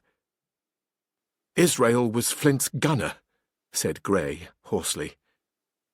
At any risk, we put the boat's head direct for the landing place. By this time, we had got so far out of the run of the current that we kept steerage way even at our necessarily gentle rate of rowing, and I could keep her steady for the goal. But the worst of it was that with the course I now held, we turned our broadside instead of our stern to the Hispaniola, and offered a target like a barn door. I could hear as well as see that brandy-faced rascal Israel Hands plumping down a round shot on the deck. "Who's the best shot?" asked the captain. "Mr. Trelawney, out and away," said I. "Mr. Trelawney, will you please pick me off one of these men, sir? Hands, if possible," said the captain. Trelawney was as cool as steel. He looked to the priming of his gun. "Now," cried the captain, "easy with that gun, sir, or you'll swamp the boat. All hands stand by to trim her when he aims." The squire raised his gun, the rowing ceased, and we leaned over to the other side to keep the balance, and all was so nicely contrived that we did not ship a drop. They had the gun by this time slewed round upon the swivel, and Hans, who was at the muzzle with the rammer, was, in consequence, the most exposed. However, we had no luck, for just as Trelawney fired, down he stooped, the ball whistled over him, and it was one of the other 4 who fell. The cry he gave was echoed not only by his companions on board, but by a great number of voices from the shore, and looking in that direction, I saw the other pirates trooping out from among the trees and tumbling into their places in the boats. "Here come the gigs, sir," said I. "Give way, then," cried the captain. "We mustn't mind if we swamp her now. If we can't get ashore, all's up." "Only one of the gigs is being manned, sir," I added. "The crew of the other most likely going round by shore to cut us off." "They'll have a hot run, sir," returned the captain. "Jack ashore, you know. It's not them I mind, it's the round shot. Carpet bowls! My lady's maid couldn't miss. Tell us, squire, when you see the match, and we'll hold water." In the meanwhile, we had been making headway at a good pace for a boat so overloaded, and we had shipped but little water in the process. We were now close in, 30 or 40 strokes, and we should beach her, for the ebb had already disclosed a narrow belt of sand below the clustering trees. The gig was no longer to be feared. The little point had already concealed it from our eyes. The ebb tide, which had so cruelly delayed us, was now making reparation and delaying our assailants. The one source of danger was the gun. "If I durst," said the captain, "I'd stop and pick off another man." But it was plain that they meant nothing should delay their shot. They had never so much as looked at their fallen comrade, though he was not dead, and I could see him trying to crawl away. "Ready!" cried the squire. "Hold!" cried the captain, quick as an echo. And he and Redruth backed with a great heave that sent her stern bodily under water. The report fell in at the same instant of time. This was the first that Jim heard, the sound of the squire's shot not having reached him. Where the ball passed, not one of us precisely knew, but I fancy it must have been over our heads, and that the wind of it may have contributed to our disaster. At any rate, the boat sank by the stern, quite gently in 3 feet of water, leaving the captain and myself facing each other on our feet. The other 3 took complete headers, and came up again drenched and bubbling. So far there was no great harm, no lives were lost, and we could wade ashore in safety. But there were all our stores at the bottom, and to make things worse, only 2 guns out of 5 remained in a state of service. Mine I had snatched from my knees and held over my head by a sort of instinct. As for the captain, he had carried his over his shoulder by a bandolier and, like a wise man, lock uppermost. The other 3 had gone down with the boat. To add to our concern, we heard voices already drawing near us in the woods along shore, and we had not only the danger of being cut off from the stockade in our half-crippled state, but the fear before us whether, if Hunter and Joyce were attacked by half a dozen, they would have the sense and conduct to stand firm. Hunter was steady, that we knew. Joyce was a doubtful case. A pleasant, polite man for a valet and to brush one's clothes, but not entirely fitted for a man of war. With all this in our minds, we waded ashore as fast as we could, leaving behind us the poor jolly boat and a good half of all our powder and provisions. Chapter 18. Narrative continued by the Doctor. End of the first day's fighting. We made our best speed across the strip of wood that now divided us from the stockade, and at every step we took the voices of the buccaneers rang nearer. Soon we could hear their footfalls as they ran, and the crashing of the branches as they breasted across a bit of thicket. I began to see we should have a brush for it in earnest, and looked to my priming. "Captain," said I, "Trelawney is the dead shot. Give him your gun. His own is useless." They exchanged guns, and Trelawney, silent and cool as he had been since the beginning of the bustle, hung a moment on his heel to see that all was fit for service. At the same time, observing Grey to be unarmed, I handed him my cutlass. It did all our hearts good to see him spit in his hand, knit his brows, and make the blade sing through the air. It was plain from every line of his body that our new hand was worth his salt. 40 paces farther, we came to the edge of the wood, and saw the stockade in front of us. We struck the enclosure about the middle of the south side, and almost at the same time 7 mutineers, Job Anderson the boatswain at their head, appeared in full cry at the southwestern corner. They paused, as if taken aback, and before they recovered, not only the squire and I, but Hunter and Joyce from the blockhouse had time to fire. The 4 shots came in rather a scattering volley, but they did the business. One of the enemy actually fell, and the rest, without hesitation, turned and plunged into the trees.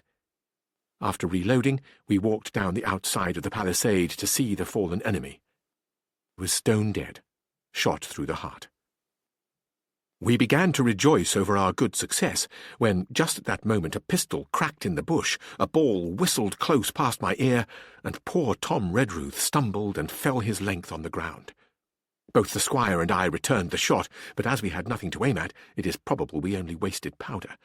Then we reloaded and turned our attention to poor Tom. The captain and Grey were already examining him, and I saw with half an eye that all was over.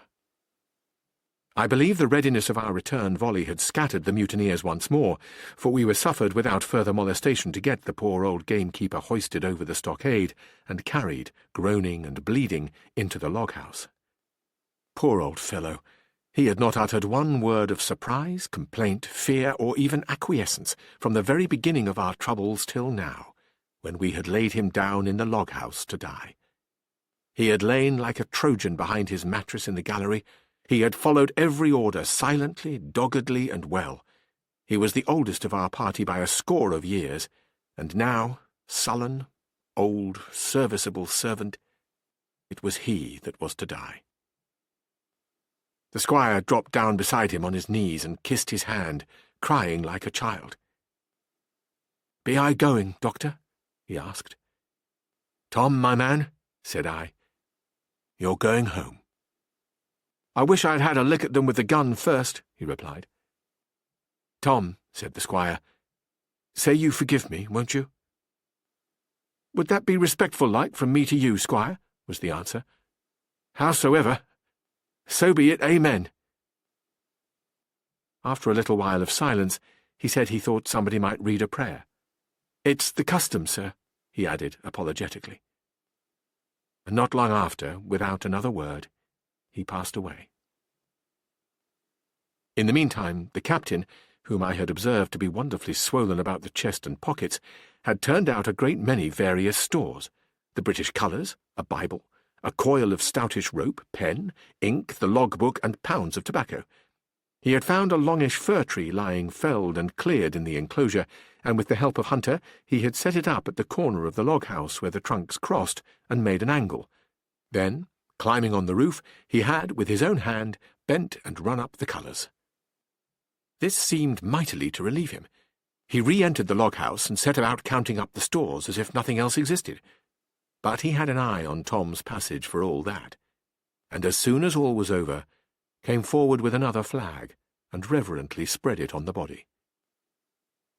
"Don't you take on, sir," he said, shaking the squire's hand. "All's well with him. No fear for a hand that's been shot down in his duty to captain and owner. It mayn't be good divinity, but it's a fact." Then he pulled me aside. "Dr. Livesey," he said, "in how many weeks do you and Squire expect the consort?" I told him it was a question not of weeks, but of months, that if we were not back by the end of August, Blandley was to send to find us, but neither sooner nor later. "You can calculate for yourself," I said. "Why, yes," returned the captain, scratching his head, "and making a large allowance, sir, for all the gifts of Providence, I should say we were pretty close-hauled." "How do you mean?" I asked. "It's a pity, sir, we lost that second load. That's what I mean," replied the captain. "As for powder and shot, we'll do, but the rations are short, very short. So short, Dr. Livesey, that we're perhaps as well without that extra mouth." And he pointed to the dead body under the flag. Just then, with a roar and a whistle, a round shot passed high above the roof of the log-house and plumped far beyond us in the wood. "Oh ho!" cried the captain. "Blaze away! You've little enough powder already, my lads." At the second trial the aim was better, and the ball descended inside the stockade, scattering a cloud of sand, but doing no further damage. "Captain," said the squire, "the house is quite invisible from the ship. It would be the flag they are aiming at. Would it not be wiser to take it in?"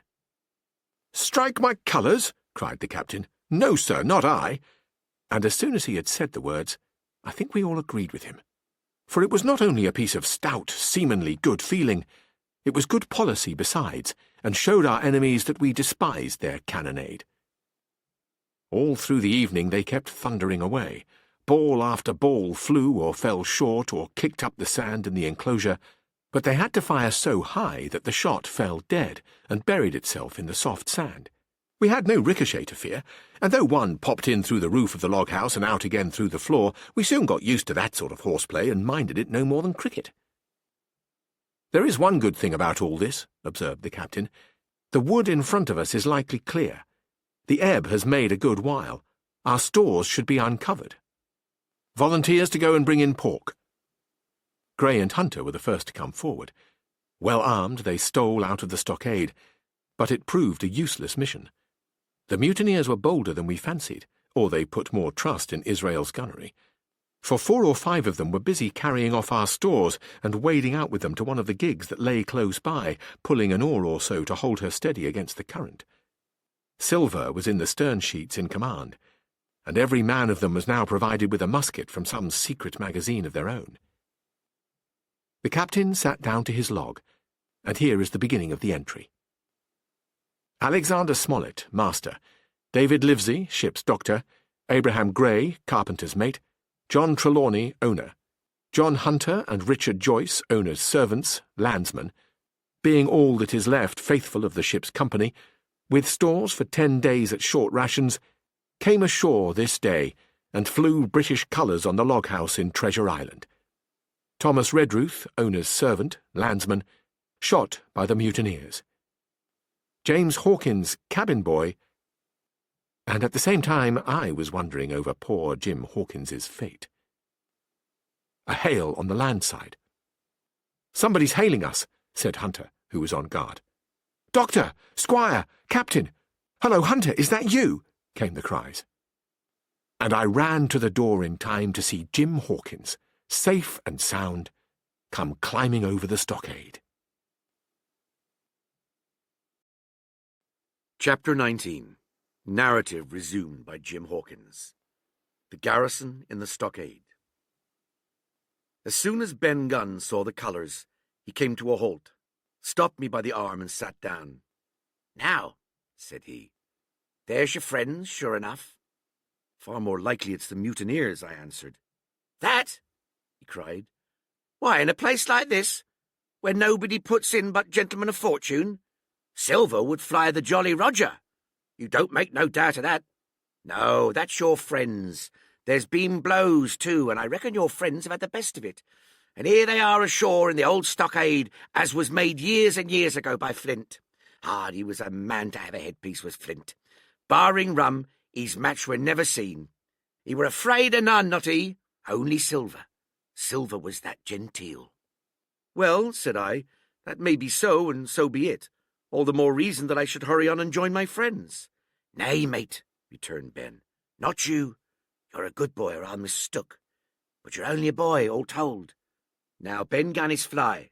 Rum wouldn't bring me there where you're going. No, not rum wouldn't, till I see your born gentleman, and gets it on his word of honour. And you won't forget my words. A precious sight, that's what you'll say, a precious sight more confidence, and then nips him. And he pinched me the third time with the same air of cleverness. And when Ben Gunn is wanted, you know where to find him, Jim. Just where you found him today. And in that comes is to have a white thing in his hand, and he's to come alone. Oh, and you'll say this, Ben Gunn, says you, has reasons of his own. Well, said I believe I understand. You have something to propose, and you wish to see the squire or the doctor, and you're to be found where I found you. Is that all? And when, says you, he added. Why, from about noon observation to about 6 bells. Good, said I. And now may I go? You won't forget, he inquired anxiously.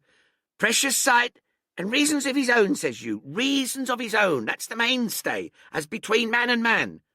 Well then, still holding me, I reckon you can go, Jim. And Jim, if you was to see silver, you wouldn't go for to sell Ben Gunn. Wild horses wouldn't draw it from you. No, says you, and if them pirates camp ashore, Jim, what would you say but they'd be widows in the morning? Here he was interrupted by a loud report, and a cannonball came tearing through the trees and pitched in the sand not 100 yards from where we two were talking. The next moment both of us had taken to his heels in a different direction. For a good hour to come, frequent reports shook the island, and balls kept crashing through the woods. I moved from hiding place to hiding place, always pursued, or so it seemed to me, by these terrifying missiles. But towards the end of the bombardment, though still I durst not venture in the direction of the stockade, where the balls fell oftenest, I had begun, in a manner, to pluck up my heart again, and after a long detour to the east, crept down among the shoreside trees. The sun had just set. The sea breeze was rustling and tumbling in the woods and ruffling the grey surface of the anchorage. The tide, too, was far out, and great tracts of sand lay uncovered. The air, after the heat of the day, chilled me through my jacket. The Hispaniola still lay where she had anchored, but sure enough, there was the Jolly Roger, the black flag of piracy, flying from her peak. Even as I looked, there came another red flash and another report that sent the echoes clattering, and one more round shot whistled through the air. It was the last of the cannonade. I lay for some time, watching the bustle which succeeded the attack. Men were demolishing something with axes on the beach near the stockade, the poor jolly boat, I afterwards discovered. Away near the mouth of the river, a great fire was glowing among the trees, and between that point and the ship, one of the gigs kept coming and going, the men who had seemed so gloomy, shouting at the oars like children. But there was a sound in their voices which suggested rum.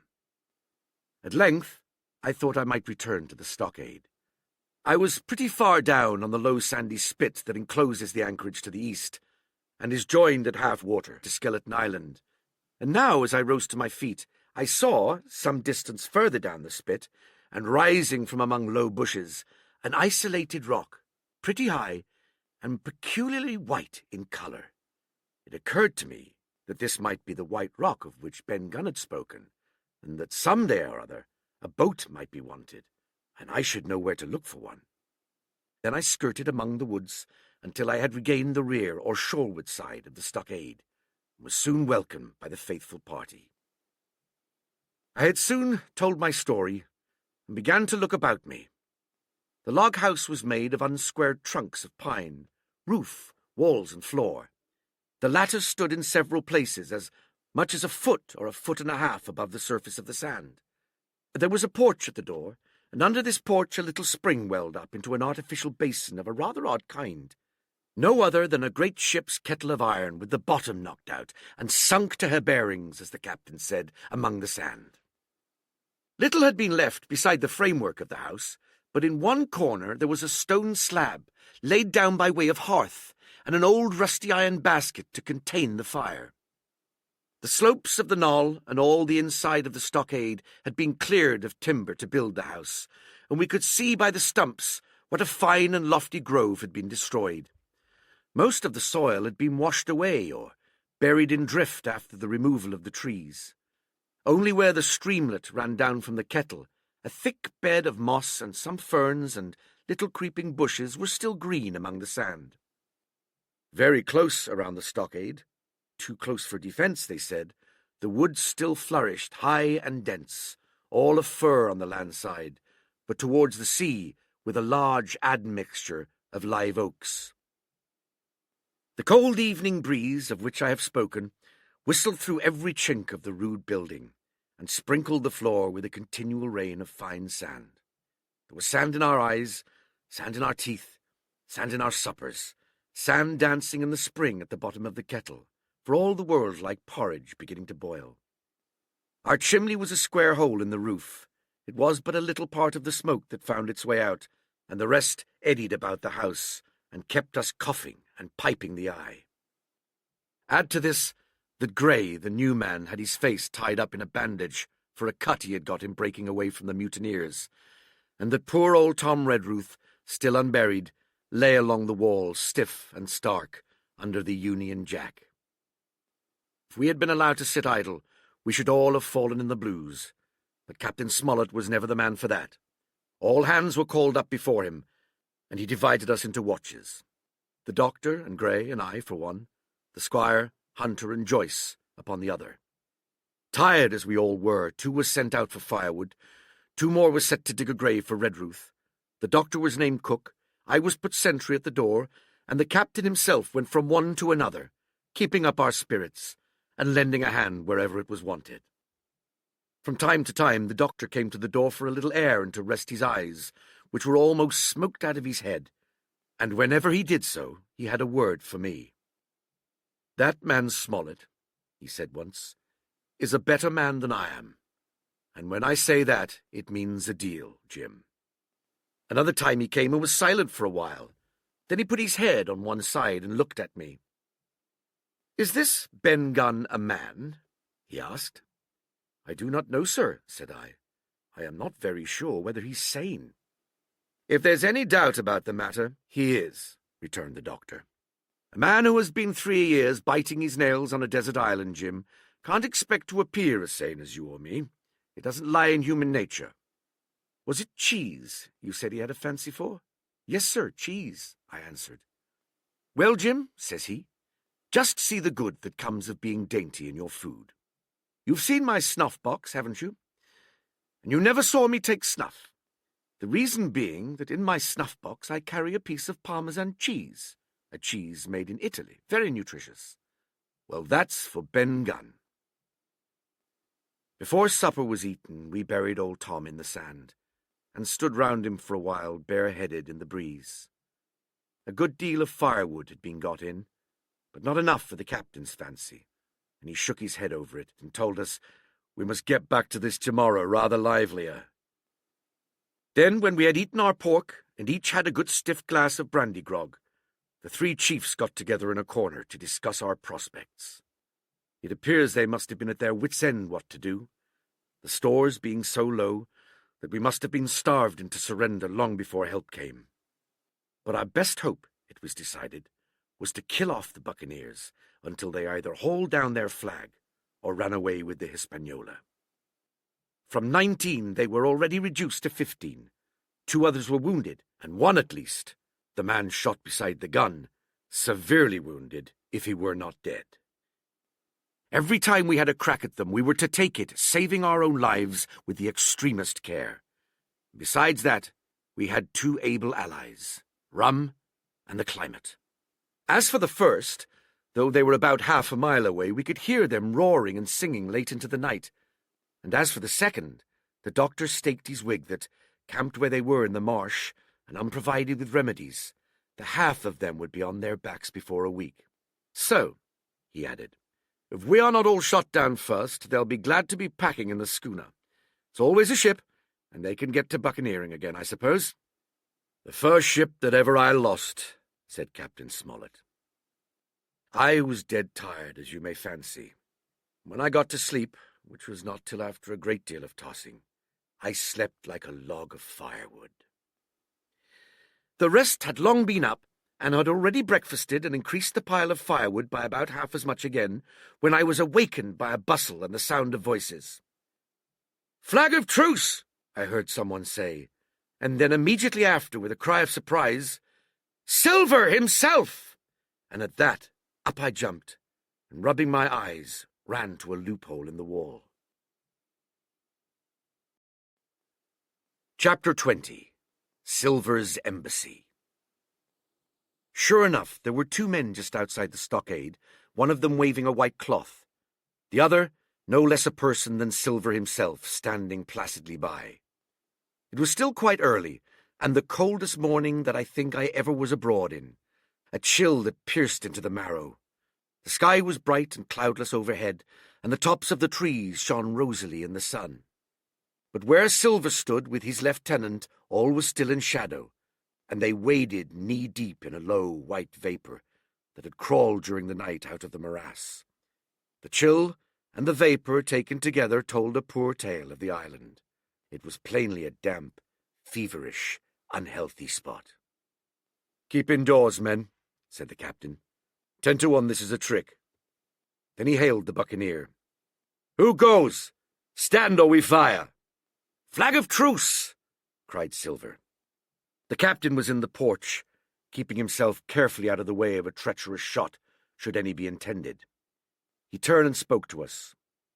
"Doctor's watch on the lookout. Dr. Livesey, take the north side, if you please. Jim, the east, Grey, west. The watch below, all hands to load muskets. Lively, men, and careful." And then he turned again to the mutineers. "And what do you want with your flag of truce?" he cried. This time it was the other man who replied. "Captain Silver, sir, to come on board and make terms," he shouted. "Captain Silver? Don't know him. Who's he?" cried the captain, and we could hear him adding to himself, "Captain, is it? My heart and his promotion."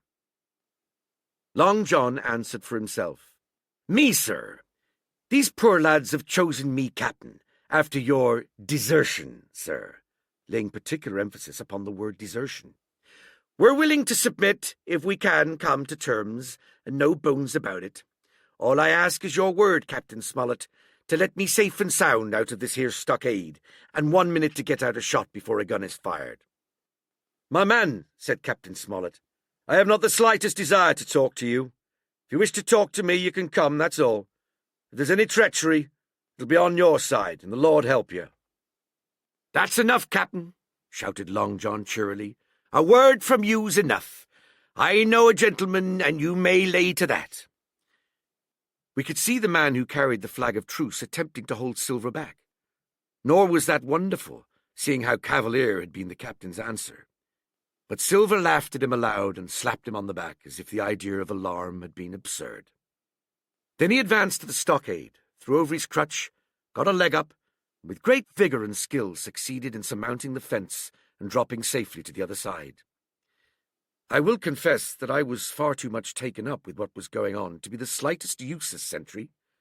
Indeed, I had already deserted my eastern loophole and crept up behind the captain, who had now seated himself on the threshold, with his elbows on his knees, his head in his hands, and his eyes fixed on the water, as it bubbled out of the old iron kettle in the sand.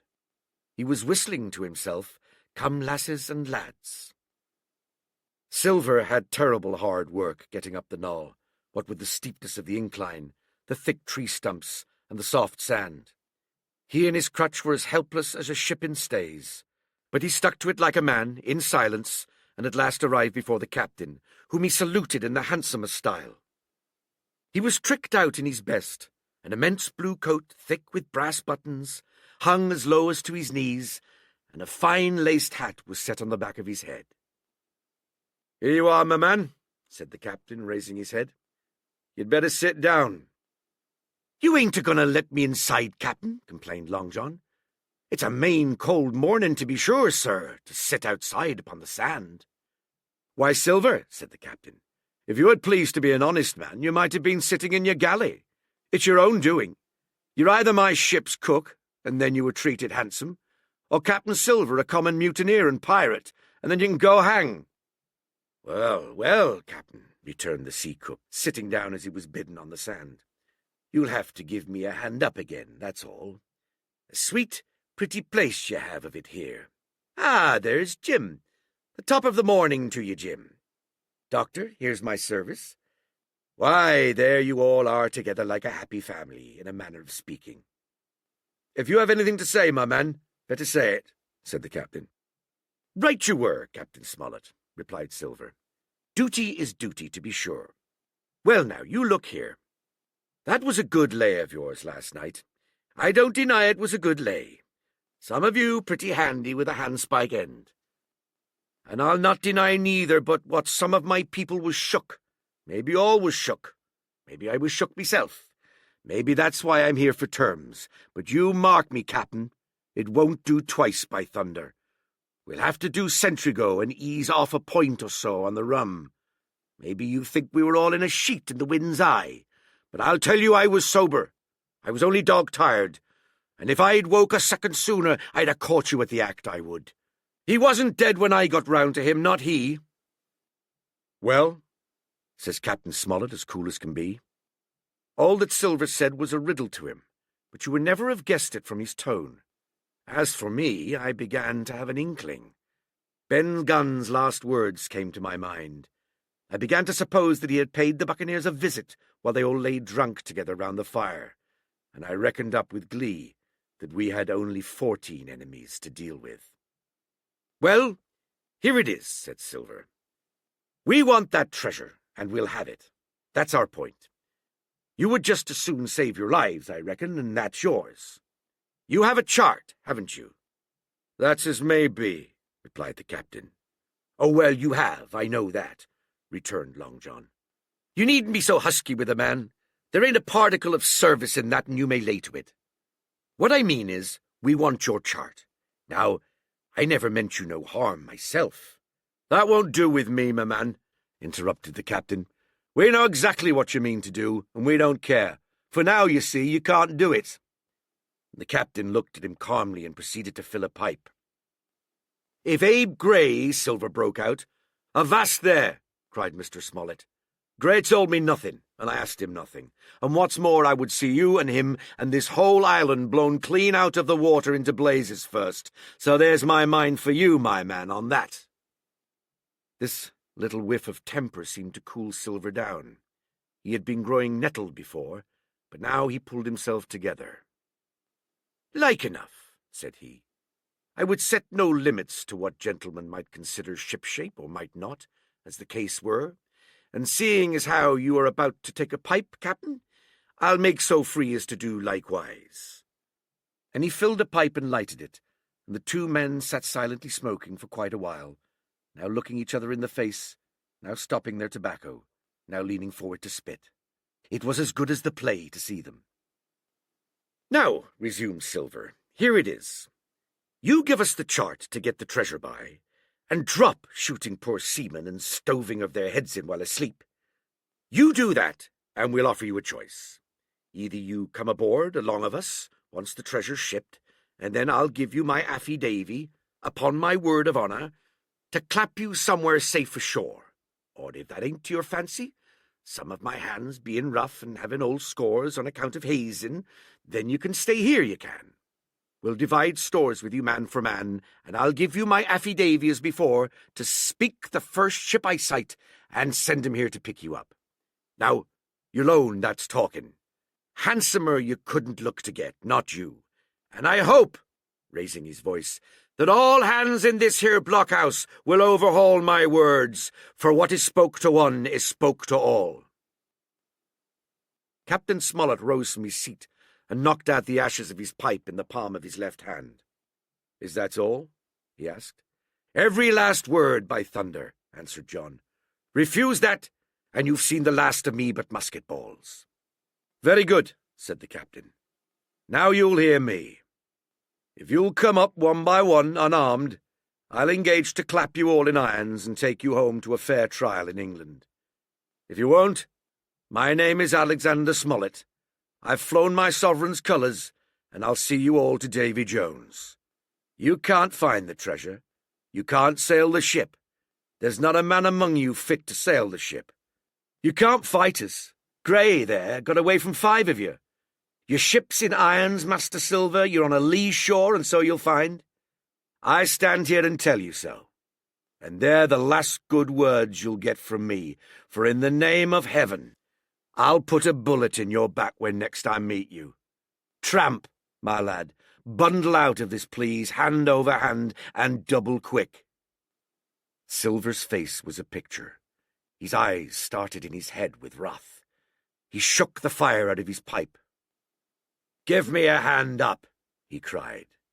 "Not I," returned the captain. "Who'll give me a hand up?" he roared. Not a man among us moved. Growling the foulest imprecations, he crawled along the sand till he got hold of the porch and could hoist himself again upon his crutch. Then he spat into the spring. "There," he cried. "That's what I think of ye. Before an hour's out, I'll stove in your old blockhouse like a rum puncheon. Laugh, by thunder, laugh! Before an hour's out, you'll laugh on the other side. Them that die'll be the lucky ones." And with a dreadful oath he stumbled off, ploughed down the sand, was helped across the stockade after 4 or 5 failures by the man with the flag of truce, and disappeared in an instant afterwards among the trees.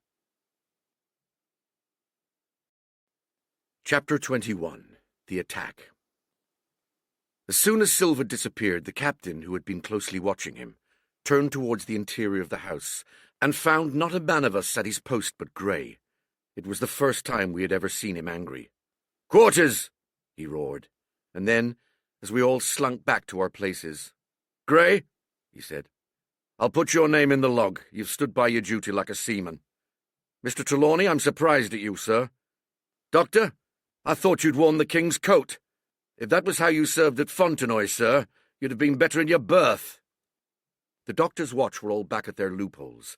The rest were busy loading the spare muskets, and every one with a red face, you may be certain, and a flea in his ear, as the saying is.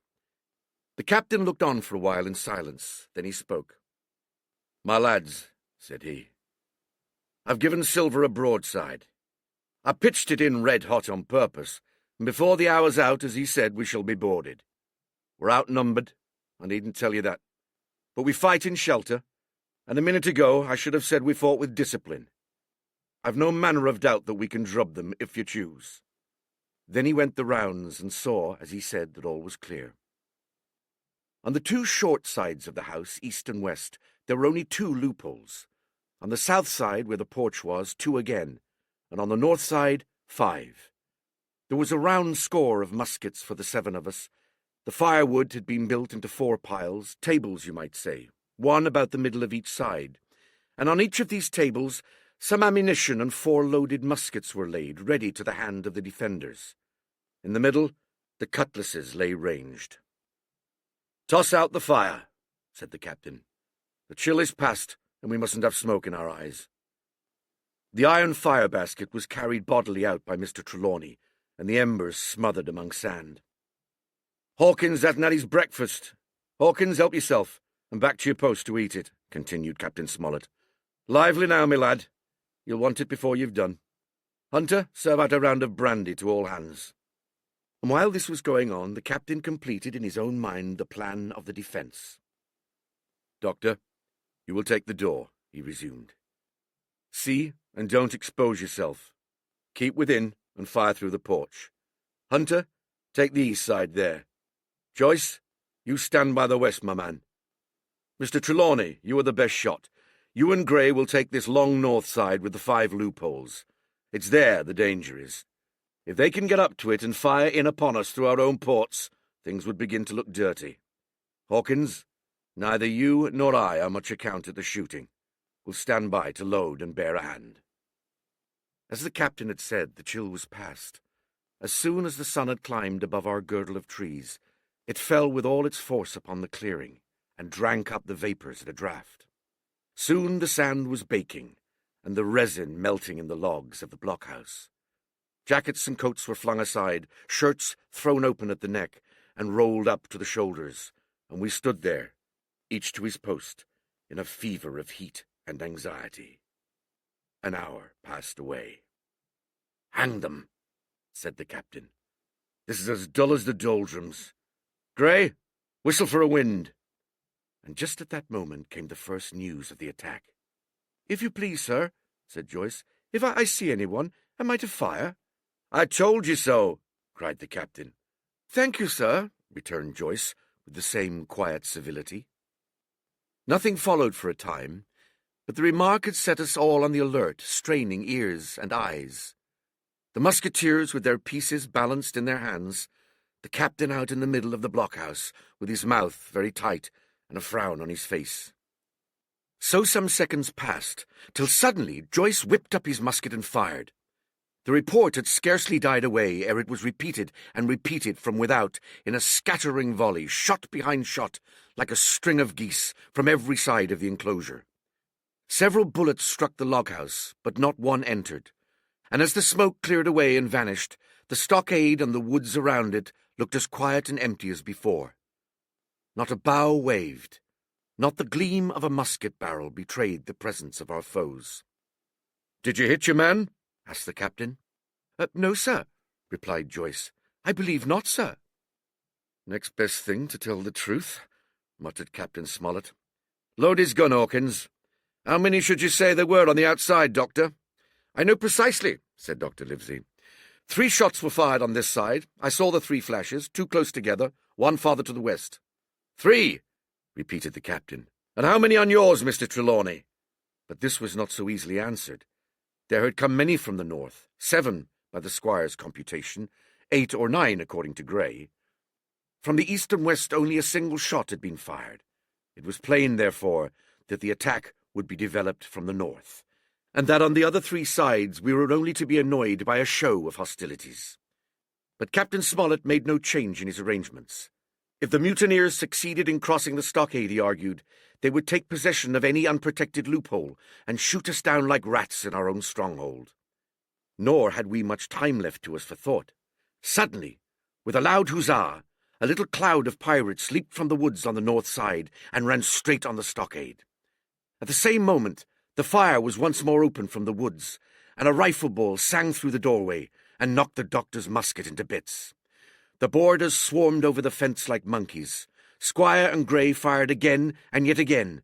3 men fell, 1 forwards into the enclosure, 2 back on the outside. But of these, one was evidently more frightened than hurt, for he was on his feet again in a crack and instantly disappeared among the trees. 2 had bit the dust. 1 had fled. 4 had made good their footing inside our defences, while from the shelter of the woods 7 or 8 men, each evidently supplied with several muskets, kept up a hot though useless fire on the log-house. The 4 who had boarded made straight before them for the building, shouting as they ran, and the men among the trees shouted back to encourage them. Several shots were fired, but such was the hurry of the marksmen that not one appeared to have taken effect. In a moment the 4 pirates had swarmed up the mound and were upon us. The head of Job Anderson, the boatswain, appeared at the middle loophole. "At 'em, all hands!" he roared in a voice of thunder. At the same moment, another pirate grasped Hunter's musket by the muzzle, wrenched it from his hands, plucked it through the loophole, and with one stunning blow laid the poor fellow senseless on the floor. Meanwhile a third, running unharmed all round the house, appeared suddenly in the doorway and fell with his cutlass on the doctor. Our position was utterly reversed. A moment since we were firing under cover at an exposed enemy. Now it was we who lay uncovered and could not return a blow. The log-house was full of smoke, to which we owed our comparative safety. Cries and confusion, the flashes and reports of pistol shots, and one loud groan rang in my ears.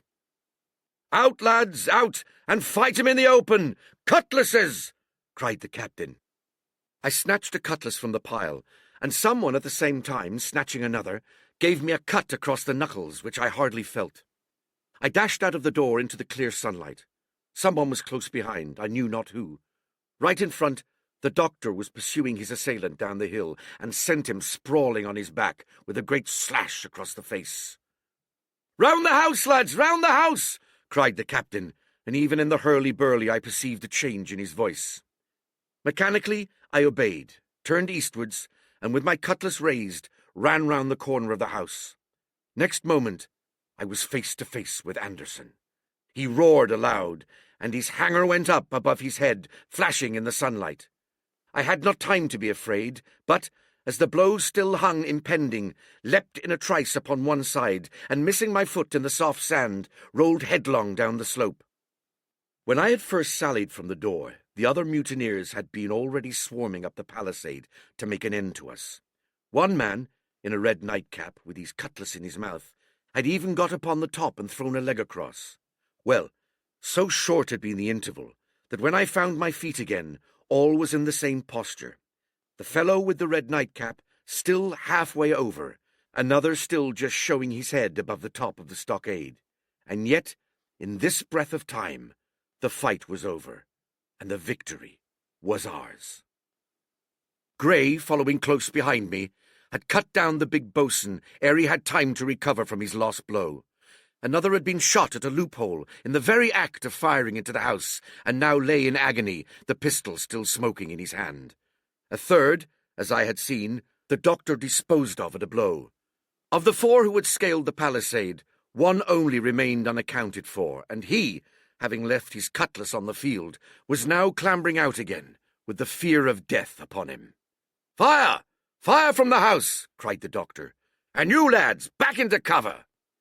But his words were unheeded. No shot was fired, and the last boarder made good his escape, and disappeared with the rest into the wood. In 3 seconds nothing remained of the attacking party but the 5 who had fallen, 4 on the inside and 1 on the outside of the palisade. The doctor and Grey and I ran full speed for shelter. The survivors would soon be back where they had left their muskets, and at any moment the fire might recommence. The house was by this time somewhat cleared of smoke, and we saw at a glance the price we had paid for victory. Hunter lay beside his loophole, stunned. Joyce by his, shot through the head, never to move again, while right in the centre, the squire was supporting the captain, one as pale as the other. "The captain's wounded," said Mr. Trelawney. "Have they run?" asked Mr. Smollett. "All that could, you may be bound," returned the doctor, "but there's 5 of them will never run again." "5!" cried the captain. "Come, that's better. 5 against 3 leaves us 4-9. That's better odds than we had at starting. We were 7-19 then, or thought we were, and that's as bad to bear." The mutineers were soon only 8 in number, for the man shot by Mr. Trelawney on board the schooner died that same evening of his wound. But this was, of course, not known till after by the faithful party.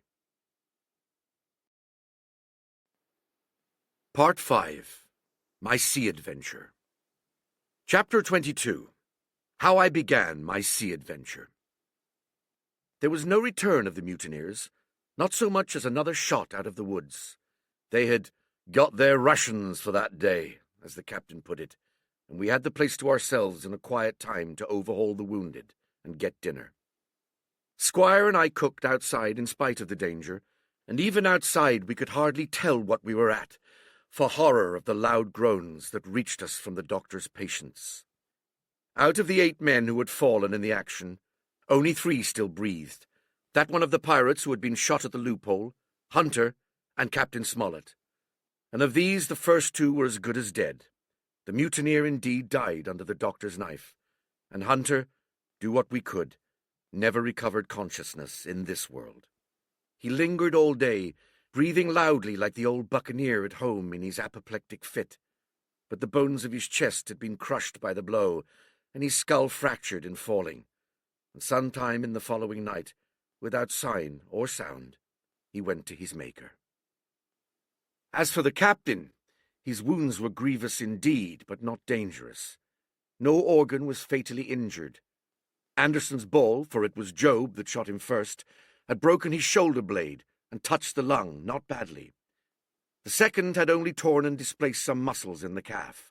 He was sure to recover, the doctor said, but in the meantime and for weeks to come, he must not walk nor move his arm, nor so much as speak when he could help it.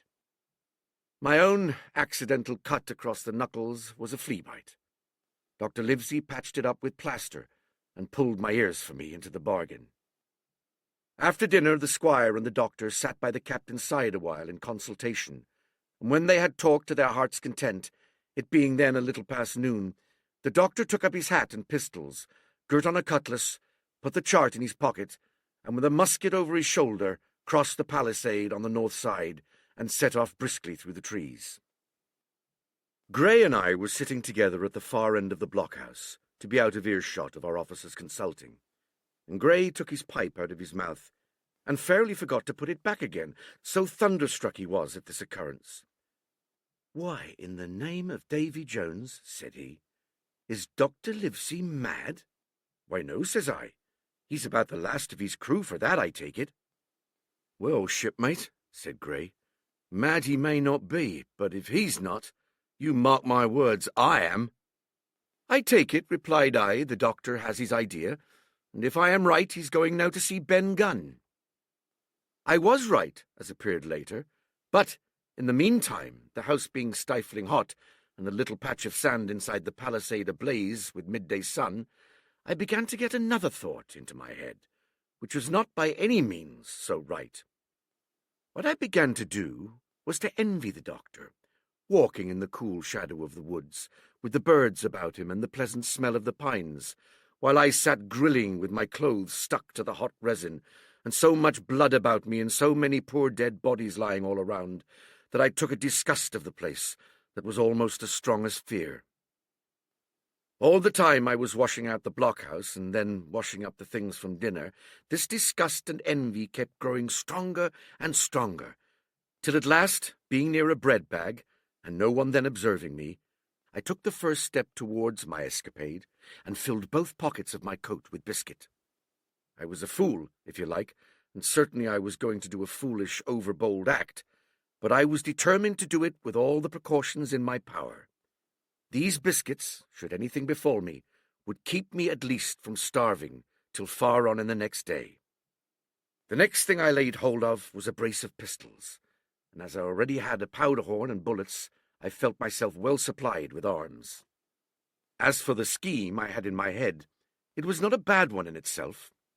I was to go down the sandy spit that divides the anchorage on the east from the open sea, find the white rock I had observed last evening, and ascertain whether it was there or not that Ben Gunn had hidden his boat. A thing quite worth doing, as I still believe. But as I was certain I should not be allowed to leave the enclosure, my only plan was to take French leave and slip out when nobody was watching, and that was so bad a way of doing it as made the thing itself wrong. But I was only a boy, and I had made my mind up. Well, as things at last fell out, I found an admirable opportunity. The squire and Grey were busy helping the captain with his bandages. The coast was clear. I made a bolt for it over the stockade and into the thickest of the trees, and before my absence was observed, I was out of cry of my companions. This was my second folly, far worse than my first, as I left but 2 sound men to guard the house, but like the first, it was a help towards saving all of us. I took my way straight for the east coast of the island, for I was determined to go down the seaside of the spit to avoid any chance of observation from the anchorage. It was already late in the afternoon, although still warm and sunny.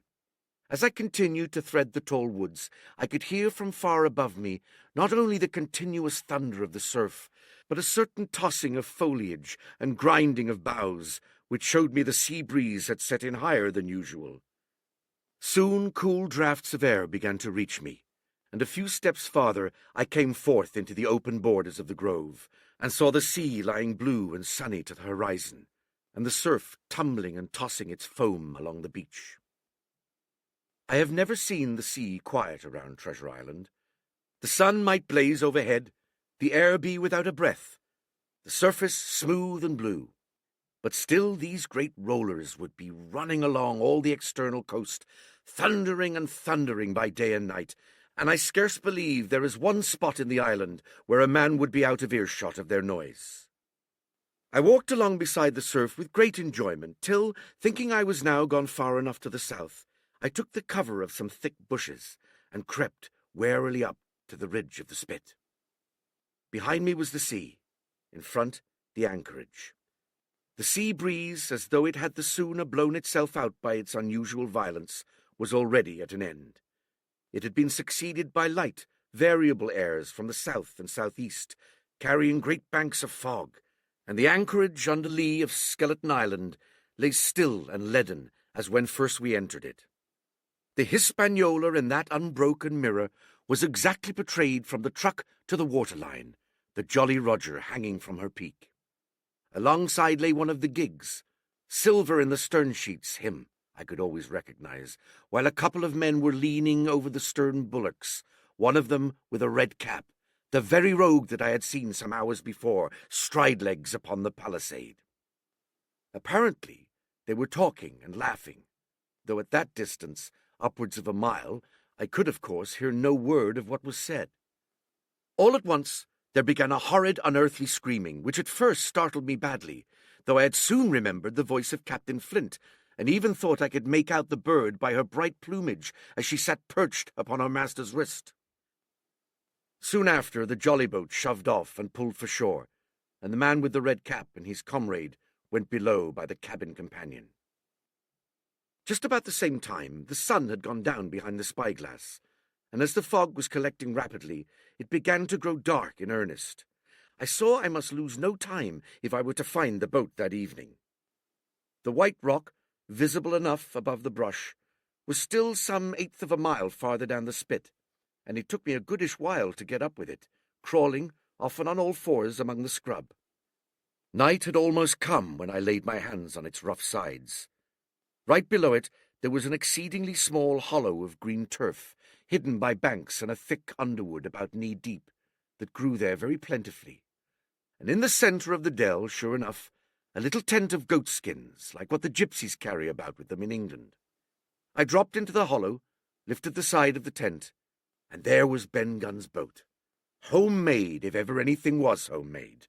A rude, lopsided framework of tough wood, and stretched upon that a covering of goatskin with the hair inside. The thing was extremely small, even for me, and I could hardly imagine that it could have floated with a full-size man. There was one thwart set as low as possible, a kind of stretcher in the bows, and a double paddle for propulsion. I had not then seen a coracle such as the ancient Britons made, but I have seen one since, and I can give you no fairer idea of Ben Gunn's boat than by saying it was like the first and the worst coracle ever made by man. But the great advantage of the coracle it certainly possessed, for it was exceedingly light and portable. Well, now that I had found the boat, you would have thought I had had enough of truantry for once. But in the meantime, I had taken another notion, and become so obstinately fond of it, that I would have carried it out, I believe, in the teeth of Captain Smollett himself. This was, to slip out under cover of the night, cut the Hispaniola adrift, and let her go ashore where she fancied. I had quite made up my mind that the mutineers, after their repulse of the morning, had nothing nearer their hearts than to up anchor and away to sea.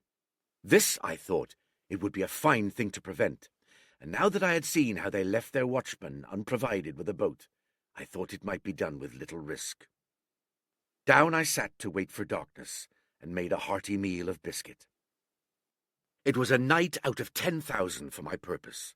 The fog had now buried all heaven. As the last rays of daylight dwindled and disappeared, absolute blackness settled down on Treasure Island. And when at last I shouldered the coracle and groped my way stumblingly out of the hollow where I had supped, there were but 2 points visible on the whole anchorage. One was the great fire on shore, by which the defeated pirates lay carousing in the swamp. The other, a mere blur of light upon the darkness, indicated the position of the anchored ship. She had swung round to the ebb. Her bow was now towards me.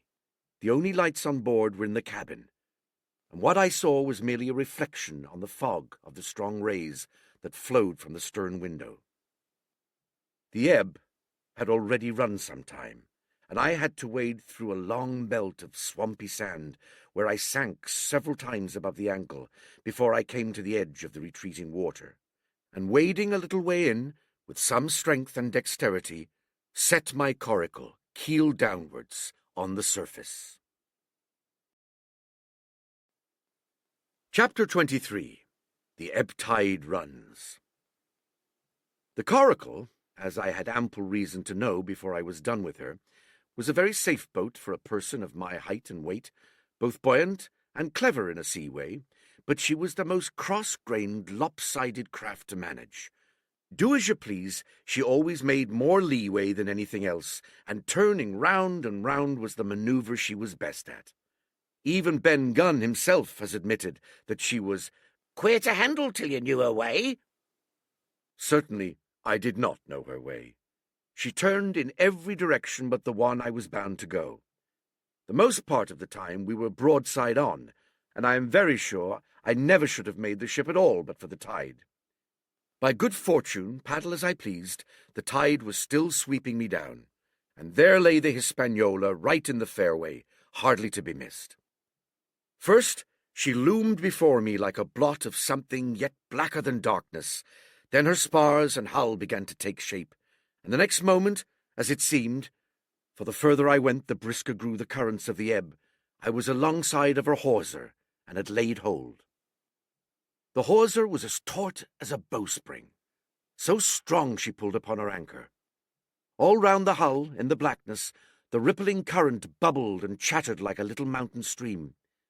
One cut with my sea gully, and the Hispaniola would go humming down the tide. So far so good, but it next occurred to my recollection that a taut hawser suddenly cut is a thing as dangerous as a kicking horse. 10 to 1, if I was so foolhardy as to cut the Hispaniola from her anchor, I and the coracle would be knocked clean out of the water. This brought me to a full stop, and if fortune had not again particularly favoured me, I should have had to abandon my design. But the light airs which had begun blowing from the southeast and south had hauled round after nightfall into the southwest. Just while I was meditating, a puff came, caught the Hispaniola, and forced her up into the current, and to my great joy I felt the hawser slacken in my grasp, and the hand by which I held it dip for a second under water. With that I made my mind up, took out my gully, opened it with my teeth, and cut one strand after another, till the vessel only swung by 2. Then I lay quiet, waiting to sever these last when the strain should be once more lightened by a breath of wind. All this time I had heard the sound of loud voices from the cabin. But to say truth, my mind had been so entirely taken up with other thoughts that I had scarcely given ear. Now, however, when I had nothing else to do, I began to pay more heed. One I recognized for the coxswain's, Israel Hands, that had been Flint's gunner in former days.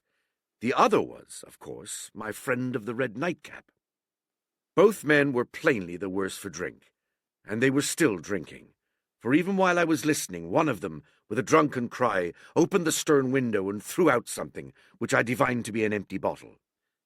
But they were not only tipsy, it was plain that they were furiously angry. Oaths flew like hailstones, and every now and then there came forth such an explosion as I thought was sure to end in blows. But each time the quarrel passed off, and the voices grumbled lower for a while, until the next crisis came, and in its turn passed away without result. On shore, I could see the glow of the great campfire burning warmly through the shoreside trees. Someone was singing a dull, old, droning sailor's song, with a droop and a quaver at the end of every verse, and seemingly no end to it all but the patience of the singer. I had heard it on the voyage more than once, and remembered these words, "But one man of her crew alive, what put to sea with 75. And I thought it was a ditty rather too dolefully appropriate for a company that had met such cruel losses in the morning. But indeed, from what I saw, all these buccaneers were as callous as the sea they sailed on. At last the breeze came, the schooner sidled and drew nearer in the dark. I felt the hawser slacken once more, and with a good, tough effort, cut the last fibres through. The breeze had but little action on the coracle, and I was almost instantly swept against the bows of the Hispaniola. At the same time, the schooner began to turn upon her heel, spinning slowly end for end across the current. I wrought like a fiend, for I expected every moment to be swamped, and since I found I could not push the coracle directly off, I now shoved straight astern. At length I was clear of my dangerous neighbour, and just as I gave the last impulsion, my hands came across a light cord that was trailing overboard across the stern bulwarks. Instantly I grasped it. Why I should have done so I can hardly say. It was at first mere instinct, but once I had it in my hands and found it fast, curiosity began to get the upper hand, and I determined I should have one look through the cabin window. I pulled in hand over hand on the cord, and when I judged myself near enough, rose at infinite risk to about half my height, and thus commanded the roof and a slice of the interior of the cabin. By this time the schooner and her little consort were gliding pretty swiftly through the water. Indeed, we had already fetched up level with the campfire. The ship was talking, as sailors say, loudly, treading the innumerable ripples with an incessant weltering splash, and until I got my eye above the window-sill, I could not comprehend why the watchman had taken no alarm. One glance, however, was sufficient, and it was only one glance that I durst take from that unsteady skiff. It showed me Hans and his companion locked together in deadly wrestle, each with a hand upon the other's throat. I dropped upon the thwart again, none too soon, for I was near overboard. I could see nothing for the moment but these two furious in crimson faces swaying together under the smoky lamp, and I shut my eyes to let them grow once more familiar with the darkness. The endless ballad had come to an end at last, and the whole diminished company about the campfire had broken into the chorus I had heard so often. 15 men on the dead man's chest, hey-yo, ho-ho, and a bottle of rum. Drink and the devil had done for the rest, hey-yo, ho-ho, and a bottle of rum. I was just thinking how busy drink and the devil were at that very moment in the cabin of the Hispaniola, when I was surprised by a sudden lurch of the coracle. At the same moment she yawed sharply and seemed to change her course. The speed, in the meantime, had strangely increased. I opened my eyes at once. All around me were little ripples, coming over with a sharp, bristling sound and slightly phosphorescent. The Hispaniola herself, a few yards in whose wake I was still being whirled along, seemed to stagger in her course, and I saw her spars toss a little against the blackness of the night. Nay, as I looked longer, I made sure she also was wheeling to the southward. I glanced over my shoulder, and my heart jumped against my ribs. There, right behind me, was the glow of the campfire. The current had turned at right angles, sweeping round along with it the tall schooner and the little dancing coracle. Ever quickening, ever bubbling higher, ever muttering louder, it went spinning through the narrows for the open sea. Suddenly the schooner in front of me gave a violent yaw, turning perhaps through 20 degrees, and almost at the same moment one shout followed another from on board. I could hear feet pounding on the companion ladder, and I knew that the two drunkards had at last been interrupted in their quarrel and awakened to a sense of their disaster. I lay down in the bottom of that wretched skiff and devoutly recommended my spirit to its Maker. At the end of the straits, I made sure we must fall into some barraging breakers where all my troubles would be ended speedily, and though I could perhaps bear to die, I could not bear to look upon my fate as it approached. So I must have lain for hours, continually beaten to and fro upon the billows, now and again wetted with flying sprays, and never ceasing to expect death at the next plunge. Gradually, weariness grew upon me, a numbness, an occasional stupor fell upon my mind even in the midst of my terrors, until sleep at last supervened, and in my sea-tossed coracle I lay and dreamed of home and the old Admiral Benbow. Chapter 24. The Cruise of the Coracle. It was broad day when I awoke and found myself tossing at the southwest end of Treasure Island. The sun was up, but was still hid from me behind the great bulk of the spyglass, which on this side descended almost to the sea in formidable cliffs. Hall Bowline Head and Mizzenmast Hill were at my elbow, the hill bare and dark, the head bound with cliffs 40 or 50 feet high, and fringed with great masses of fallen rock. I was scarce a quarter of a mile to seaward, and it was my first thought to paddle in and land. That notion was soon given over. Among the fallen rocks, the breakers spouted and bellowed. Loud reverberations, heavy sprays flying and falling, succeeded one another from second to second, and I saw myself, if I ventured nearer, dashed to death upon the rough shore, or spending my strength in vain to scale the beetling crags. Nor was that all, for crawling together on flat tables of rock, or letting themselves drop into the sea with loud reports, I beheld huge slimy monsters, soft snails, as it were, of incredible bigness, 2 or 3 score of them together, making the rocks to echo with their barkings. I have understood since that they were sea lions and entirely harmless, but the look of them, added to the difficulties of the shore and the high running of the surf, was more than enough to disgust me with that landing place. I felt willing rather to starve at sea than to confront such perils. In the meantime, I had a better chance, as I supposed, before me. North of Hall Bowline Head, the land runs in a long way, leaving at low tide a long stretch of yellow sand. To the north of that again, there comes another cape, Cape of the Woods, as it was marked upon the chart, buried in tall green pines which descended to the margin of the sea.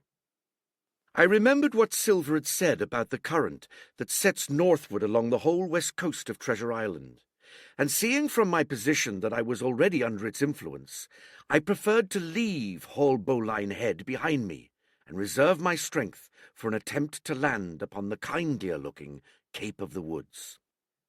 There was a great smooth swell upon the sea. The wind blowing steady and gentle from the south, there was no contrariety between that and the current, and the billows rose and fell unbroken. Had it been otherwise, I must long ago have perished, but as it was, it is surprising how easily and securely my little and light boat could ride. Often, as I still lay at the bottom and kept no more than an eye above the gunwale, I would see a big blue summit heaving close above me. Yet the coracle would but bounce a little, dance as if on springs, and subside on the other side into the trough as lightly as a bird. I began after a little to grow very bold, and sat up to try my skill at paddling. But even a small change in the disposition of the weight will produce violent changes in the behavior of a coracle.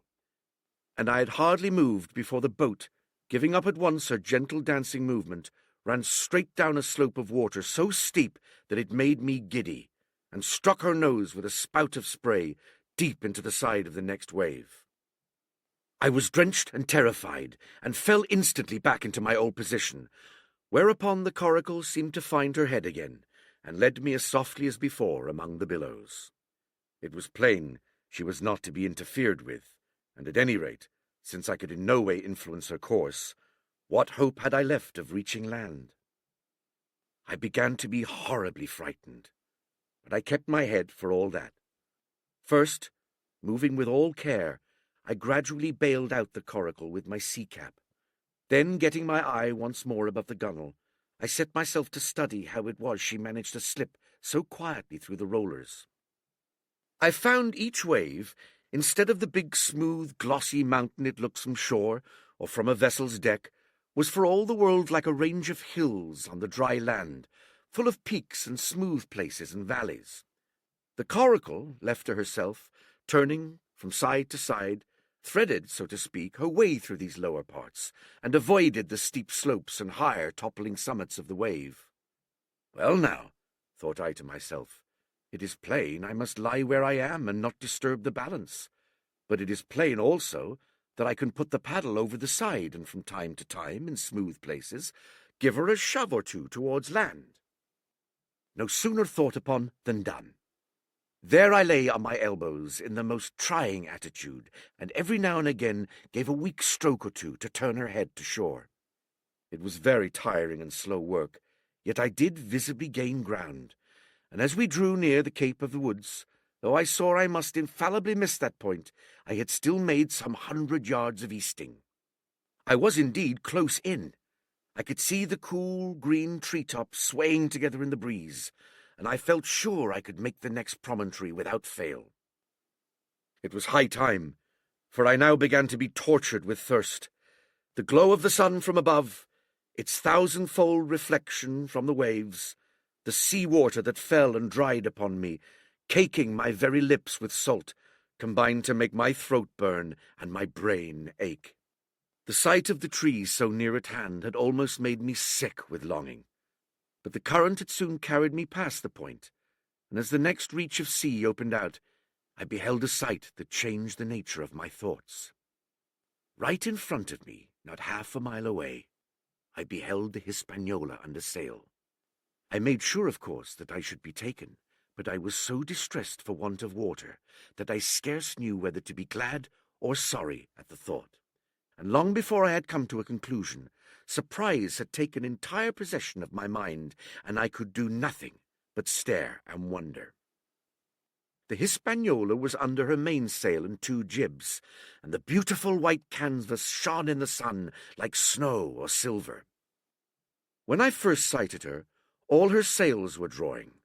She was lying a course about northwest, and I presumed the men on board were going round the island on their way back to the anchorage. Presently, she began to fetch more and more to the westward, so that I thought they had sighted me and were going about to chase. At last, however, she fell right into the wind's eye, was taken dead aback, and stood there a while helpless, with her sails shivering. "Clumsy fellows," said I. "They must still be drunk as owls," and I thought how Captain Smollett would have set them skipping. Meanwhile, the schooner gradually fell off and filled again upon another tack, sailed swiftly for a minute or so, and brought up once more dead in the wind's eye. Again and again was this repeated. To and fro, up and down, north, south, east, and west, the Hispaniola sailed by swoops and dashes, and at each repetition ended as she had begun, with idly flapping canvas. It became plain to me that nobody was steering, and if so, where were the men? Either they were dead drunk or had deserted her, I thought, and perhaps if I could get on board, I might return the vessel to her captain. The current was bearing coracle and schooner southward at an equal rate. As for the latter's sailing, it was so wild and intermittent, and she hung each time so long in irons, that she certainly gained nothing, if she did not even lose. If only I dared to sit up and paddle, I made sure that I could overhaul her. The scheme had an air of adventure that inspired me, and the thought of the water-breaker beside the fore-companion doubled my growing courage. Up I got, was welcomed almost instantly by another cloud of spray, but this time stuck to my purpose, and set myself with all my strength and caution to paddle after the unsteered Hispaniola. Once I shipped a sea so heavy that I had to stop and bail, with my heart fluttering like a bird. But gradually I got into the way of the thing, and guided my coracle among the waves, with only now and then a blow upon her bows, and a dash of foam in my face. I was now gaining rapidly on the schooner. I could see the brass glisten on the tiller as it banged about, and still no soul appeared upon her decks. I could not choose but suppose she was deserted. If not, the men were lying drunk below, where I might batten them down, perhaps, and do what I chose with the ship. For some time she'd been doing the worst thing possible for me, standing still. She headed nearly due south, yawing, of course, all the time. Each time she fell off, her sails partly filled, and these brought her in a moment right to the wind again. I have said this was the worst thing possible for me, for helpless as she looked in this situation, with the canvas cracking like cannon, and the blocks trundling and banging on the deck, she still continued to run away from me, not only with the speed of the current, but by the whole amount of her leeway, which was naturally great. But now, at last, I had my chance. The breeze fell for some seconds very low, and the current gradually turning her, the Hispaniola revolved slowly round her centre, and at last presented me her stern, with the cabin window still gaping open, and the lamp over the table still burning on into the day. The mainsail hung drooped like a banner. She was stock still, but for the current. For the last little while I had even lost, but now, redoubling my efforts, I began once more to overhaul the chase. I was not 100 yards from her when the wind came again in a clap. She filled on the port tack and was off again, stooping and skimming like a swallow. My first impulse was one of despair, but my second was towards joy. Round she came till she was broadside on to me, round still till she had covered a half, and then 2/3, and then 3/4 of the distance that separated us. I could see the waves boiling white under her forefoot. Immensely tall she looked to me from my low station in the coracle. And then, all of a sudden, I began to comprehend. I had scarce time to think, scarce time to act and save myself. I was on the summit of one swell when the schooner came swooping over the next. The bowsprit was over my head. I sprang to my feet and leapt, stamping the coracle under water. With one hand I caught the jib boom, while my foot was lodged between the stay and the brace. And as I still clung there panting, a dull blow told me that the schooner had charged down upon and struck the coracle, and that I was left without retreat on the Hispaniola. Chapter 25. I Strike the Jolly Roger. I had scarce gained a position on the bowsprit when the flying jib flapped and filled upon the other tack, with a report like a gun. The schooner trembled to her keel under the reverse, but next moment, the other sails still drawing, the jib flapped back again and hung idle. This had nearly tossed me off into the sea, and now I lost no time, crawled back along the bowsprit, and tumbled head foremost on the deck. I was on the lee side of the forecastle, and the mainsail, which was still drawing, concealed from me a certain portion of the afterdeck. Not a soul was to be seen. The planks, which had not been swabbed since the mutiny, bore the print of many feet, and an empty bottle, broken by the neck, tumbled to and fro like a live thing in the scuppers. Suddenly, the Hispaniola came right into the wind. The jibs behind me cracked aloud, the rudder slammed to, the whole ship gave a sickening heave and shudder, and at the same moment the main boom swung inboard, the sheet groaning in the blocks, and showed me the lee afterdeck. There were the 2 watchmen, sure enough. Redcap on his back, as stiff as a handspike, with his arms stretched out like those of a crucifix, and his teeth showing through his open lips. Israel Hands propped against the bulwarks, his chin on his chest, his hands lying open before him on the deck, his face as white under its tan as a tallow candle. For a while the ship kept bucking and sidling like a vicious horse, the sails filling, now on one tack, now on another, and the boom swinging to and fro till the mast groaned aloud under the strain. Now and again, too, there would come a cloud of light spray over the bulwark, and a heavy blow of the ship's bows against the swell.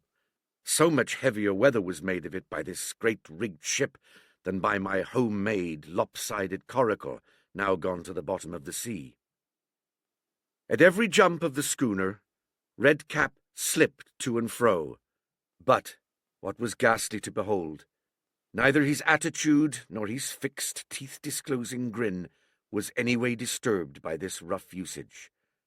At every jump, too, Hans appeared still more to sink into himself and settle down upon the deck, his feet sliding ever the farther out, and the whole body canting towards the stern, so that his face became, little by little, hid from me, and at last I could see nothing beyond his ear and the frayed ringlet of one whisker. At the same time I observed, around both of them, splashes of dark blood upon the planks, and began to feel sure that they had killed each other in their drunken wrath. While I was thus looking and wondering in a calm moment when the ship was still, Israel Hands turned partly round, and with a low moan writhed himself back to the position in which I had seen him first. The moan, which told of pain and deadly weakness, and the way in which his jaw hung open, went right to my heart. But when I remembered the talk I had overheard from the apple barrel, all pity left me. I walked aft until I reached the mainmast. "Come aboard, Mr. Hands," I said ironically. He rolled his eyes round heavily, but he was too far gone to express surprise. All he could do was to utter one word. Brandy. It occurred to me there was no time to lose, and dodging the boom as it once more lurched across the deck, I slipped aft and down the companion stairs into the cabin. It was such a scene of confusion as you can hardly fancy. All the lock-fast places had been broken open in quest of the chart. The floor was thick with mud, where ruffians had sat down to drink or consult after wading in the marshes round their camp.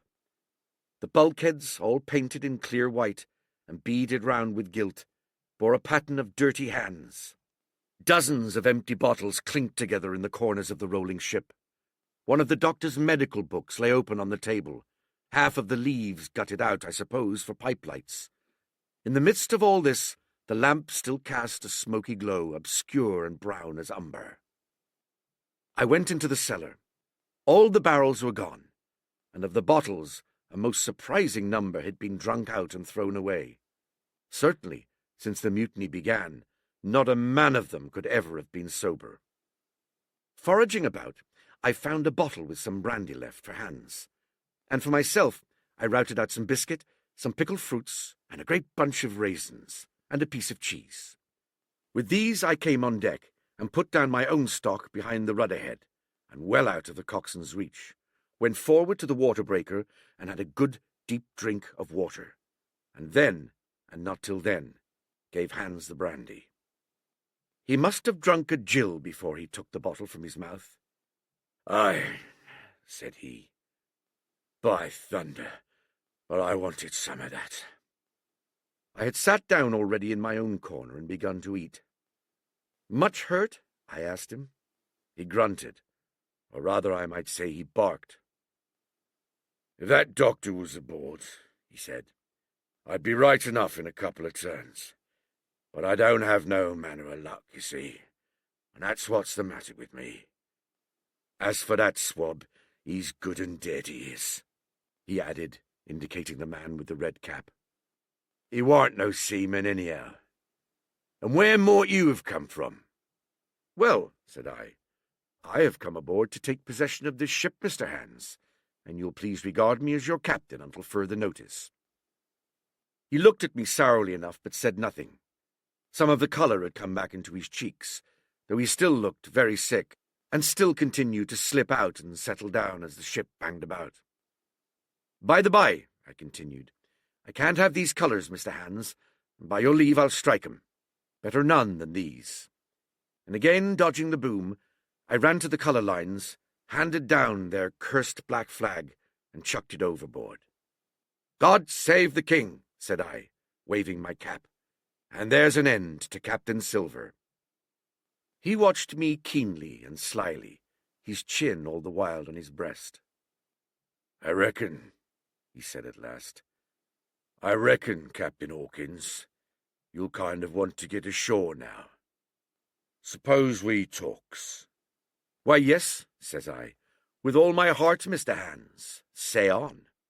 And I went back to my meal with a good appetite. "This man," he began, nodding feebly at the corpse, "O'Brien were his name, a rank Irelander.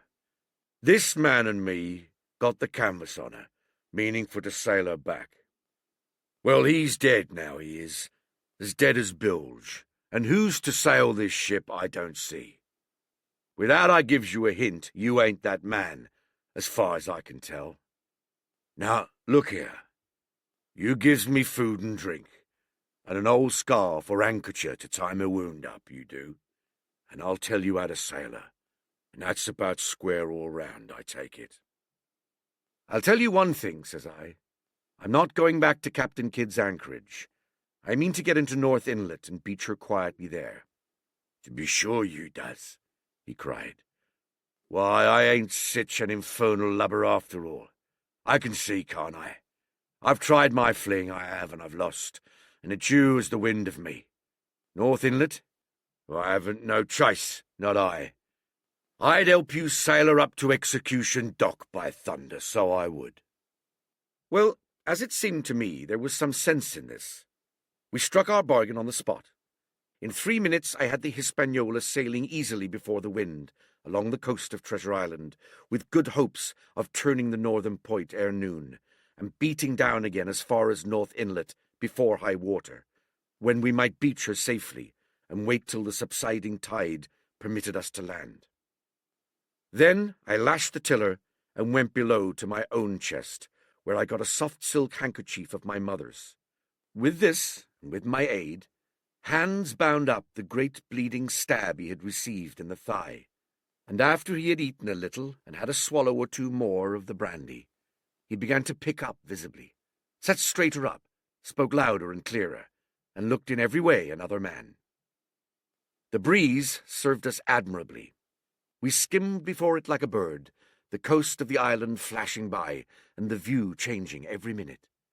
Soon we were past the highlands and bowling beside low sandy country sparsely dotted with dwarf pines, and soon we were beyond that again and had turned the corner of the rocky hill that ends the island on the north. I was greatly elated with my new command and pleased with the bright sunshiny weather and these different prospects of the coast. I had now plenty of water and good things to eat, and my conscience, which had smitten me hard for my desertion, was quieted by the great conquest I had made. I should, I think, have had nothing left me to desire, but for the eyes of the coxswain as they followed me derisively around the deck, and the odd smile that appeared continually on his face. It was a smile that had in it something both of pain and weakness, a haggard, old man's smile. But there was besides that a grain of derision, a shadow of treachery in his expression as he craftily watched and watched and watched me at my work. Chapter 26. Israel Hands. The wind, serving us to a desire, now hauled into the west. We could run so much the easier from the northeast corner of the island to the mouth of the North Inlet. Only as we had no power to anchor, and dared not beach her till the tide had flowed a good deal farther, time hung on our hands. The coxswain told me how to lay the ship to. After a good many trials I succeeded, and we both sat in silence over another meal. "Captain," said he at length, with that same uncomfortable smile, "here's my old shipmate O'Brien. Suppose you was to heave him overboard. I ain't particular as a rule, and I don't take no blame for settling his ash, but I don't reckon him ornamental now, do you?" "I'm not strong enough, and I don't like the job, and there he lies for me," said I. "This is an unlucky ship, this Hispaniola, Jim," he went on, blinking. "There's a power of men been killed in this Hispaniola, a sight of poor seamen dead and gone since you and me took ship in Bristol. I never seen such dirty luck, not I. There was this here O'Brien now. He's dead, ain't he? Well, now, I'm no scholar, and you're a lad as can read and figure, and to put it straight, do you take it as a dead man is dead for good, or do he come alive again?" "Well, you can kill the body, Mr. Hans, but not the spirit. You must know that already," I replied. "O'Brien there is in another world, and may be watching us." "Ah," says he. "Well, that's unfortunate. Appears as if killing parties was a waste of time. Howsomever, spirits don't reckon for much by what I've seen. I'll chance it with the spirits, Jim. Now you've spoken up free, and I'll take it kind if you'd step down into that there cabin and get me shiver me timbers, I can't hit the name on it. Well, you get me a bottle of wine, Jim. This here brandy's too strong for my head." Now, the coxswain's hesitation seemed to be unnatural, and as for the notion of his preferring wine to brandy, I entirely disbelieved it. The whole story was a pretext. He wanted me to leave the deck. So much was plain, but with what purpose I could in no way imagine. His eyes never met mine. They kept wandering to and fro, up and down, now with a look at the sky, now with a flitting glance upon the dead O'Brien. All the time he kept smiling and putting his tongue out in the most guilty, embarrassed manner, so that a child could have told that he was bent on some deception. I was prompt with my answer, however, for I saw where my advantage lay, and that with a fellow so densely stupid, I could easily conceal my suspicions to the end. "Some wine," I said. "Far better.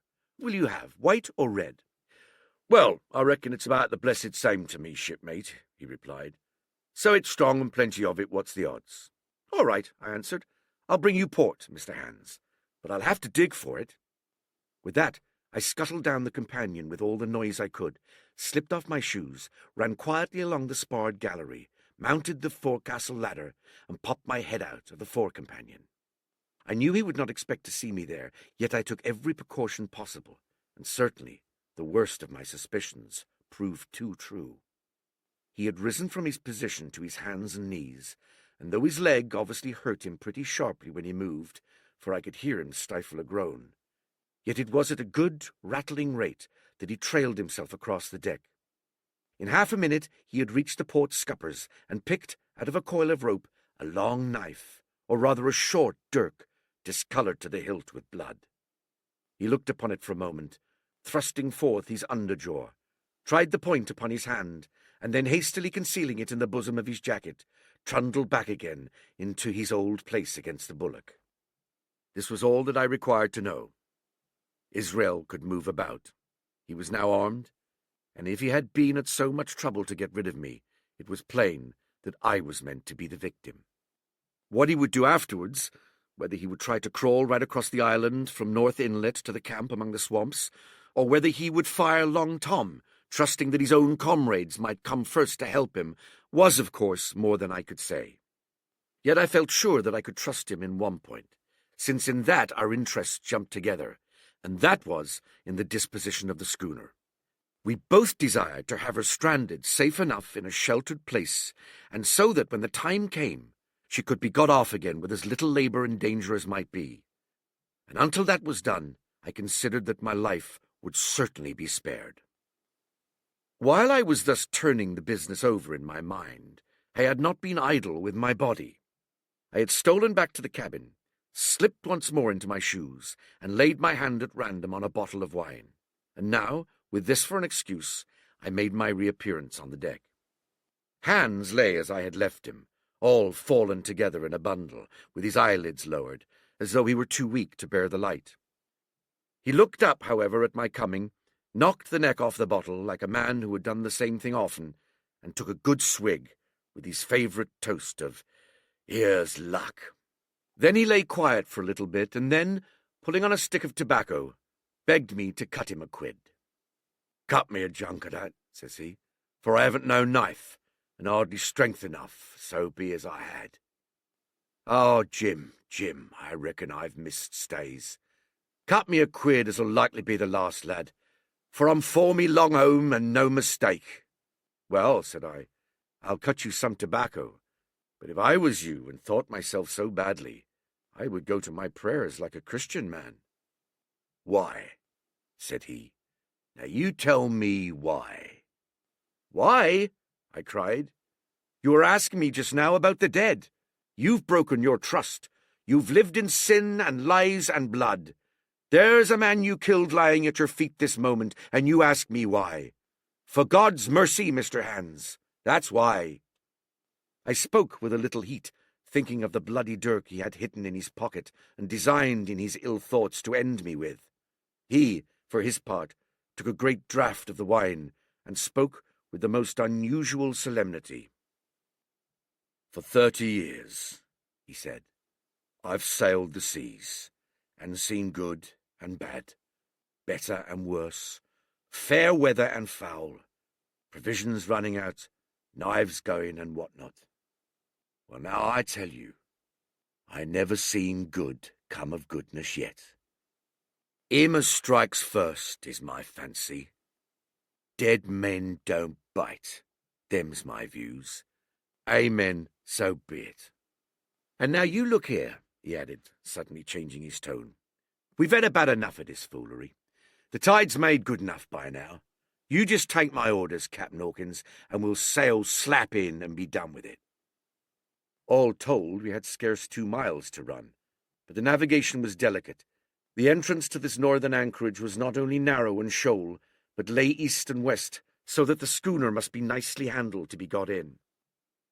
I think I was a good, prompt subaltern, and I was very sure that Hans was an excellent pilot, for we went about and dodged in, shaving the banks, with a certainty and a neatness that were a pleasure to behold. Scarcely had we passed the heads before the land closed around us. The shores of North Inlet were as thickly wooded as those of the southern anchorage, but the space was longer and narrower, and more like what in truth it was, the estuary of a river. Right before us at the southern end, we saw the wreck of a ship in the last stages of dilapidation. It had been a great vessel of 3 masts, but had lain so long exposed to the injuries of the weather that it was hung about with great webs of dripping seaweed, and on the deck of it shore bushes had taken root, and now flourished thick with flowers. It was a sad sight, but it showed us that the anchorage was calm. "Now," said Hans, "look there. There's a pet bit to beach a ship in. Fine flat sand, never a catspaw, trees all round of it, and flowers are blowing like a garden on that old ship." "And once beached," I inquired, "how shall we get her off again?" "Why so?" he replied.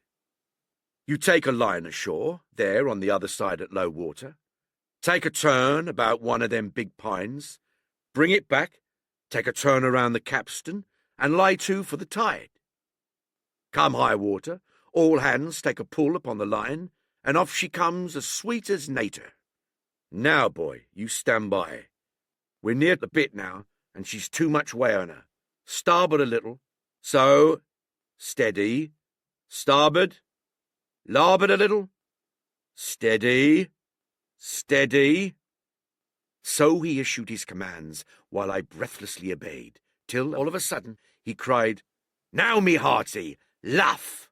And I put the helm hard up, and the Hispaniola swung round rapidly, and ran stem on for the low-wooded shore. The excitement of these last manoeuvres had somewhat interfered with the watch I had kept hitherto, sharply enough, upon the coxswain. Even then I was still so much interested, waiting for the ship to touch, that I had quite forgot the peril that hung over my head, and stood craning over the starboard bulwarks, and watching the ripples spreading wide before the bows. I might have fallen without a struggle for my life, had not a sudden disquietude seized upon me, and made me turn my head. Perhaps I had heard a creak, or seen his shadow moving with the tail of my eye. Perhaps it was an instinct like a cat's, but sure enough, when I looked around, there was Hans already halfway towards me with the dirk in his right hand. We must both have cried out aloud when our eyes met, but while mine was the shrill cry of terror, his was a roar of fury like a charging bull's. At the same instant he threw himself forward, and I leapt sideways towards the bows. As I did so, I left hold of the tiller, which sprang sharp to the leeward, and I think this saved my life, for it struck Hans across the chest and stopped him for the moment dead. Before he could recover, I was safe out of the corner where he had me trapped, with all the deck to dodge about. Just forward of the mainmast I stopped, drew a pistol from my pocket, took a cool aim, though he had already turned and was once more coming directly after me, and drew the trigger. The hammer fell, but there followed neither flash nor sound. The priming was useless with sea-water. I cursed myself for my neglect. Why had not I long before reprimed and reloaded my only weapons? Then I should not have been, as now, a mere fleeing sheep before this butcher. Wounded as he was, it was wonderful how fast he could move, his grizzled hair tumbling over his face, and his face itself as red as a red ensign with his haste and fury. I had no time to try my other pistol, nor, indeed, much inclination, for I was sure it would be useless. One thing I saw plainly: I must not simply retreat before him, or he would speedily hold me boxed into the bows, as a moment since he had so nearly boxed me in the stern. Once so caught, and 9 or 10 inches of the blood-stained dirk would be my last experience on this side of eternity. I placed my palms against the mainmast, which was of a goodish bigness, and waited, every nerve upon the stretch. Seeing that I meant to dodge, he also paused, and a moment or two passed in feints on his part, and corresponding movements upon mine. It was such a game as I had often played at home about the rocks of Black Hill Cove, but never before, you may be sure, with such a wildly beating heart as now. Still, as I say, it was a boy's game, and I thought I could hold my own at it, against an elderly seaman with a wounded thigh. Indeed, my courage had begun to rise so high that I allowed myself a few darting thoughts on what would be the end of the affair, and while I saw certainly that I could spin it out for long, I saw no hope of any ultimate escape. Well, while things stood thus, suddenly the Hispaniola struck, staggered, ground for an instant in the sand, and then, swift as a blow, canted over to the port side till the deck stood at an angle of 45 degrees, and about a puncheon of water splashed into the scupper holes and lay in a pool between the deck and the bulwark. We were both of us capsized in a second, and both of us rolled almost together into the scuppers, the dead Redcap, with his arms still spread out, tumbling stiffly after us. So near were we, indeed, that my head came against the coxswain's foot with a crack that made my teeth rattle. Blow and all, I was the first afoot again, for hands had got involved with the dead body. The sudden canting of the ship had made the deck no place for running on. I had to find some new way of escape, and that upon the instant, for my foe was almost touching me. Quick as thought, I sprang into the mizzen shrouds, rattled up hand over hand, and did not draw a breath till I was seated on the cross-trees. I had been saved by being prompt. The dirk had struck not half a foot below me as I pursued my upward flight, and there stood Israel Hands with his mouth open and his face upturned to mine, a perfect statue of surprise and disappointment. Now that I had a moment to myself, I lost no time in changing the priming of my pistol, and then, having one ready for service, and to make assurance doubly sure, I proceeded to draw the load of the other, and recharge it afresh from the beginning. My new employment struck Hans all of a heap. He began to see the dice going against him, and after an obvious hesitation, he also hauled himself heavily into the shrouds, and with the dirk in his teeth, began slowly and painfully to mount. It cost him no end of time and groans to haul his wounded leg behind him, and I had quietly finished my arrangements before he was much more than a third of the way up. Then, with a pistol in either hand, I addressed him. "One more step, Mr. Hands," said I, "and I'll blow your brains out. Dead men don't bite, you know," I added with a chuckle. He stopped instantly. I could see by the working of his face that he was trying to think, and the process was so slow and laborious that, in my newfound security, I laughed out loud. At last, with a swallow or two, he spoke, his face still wearing the same expression of extreme perplexity.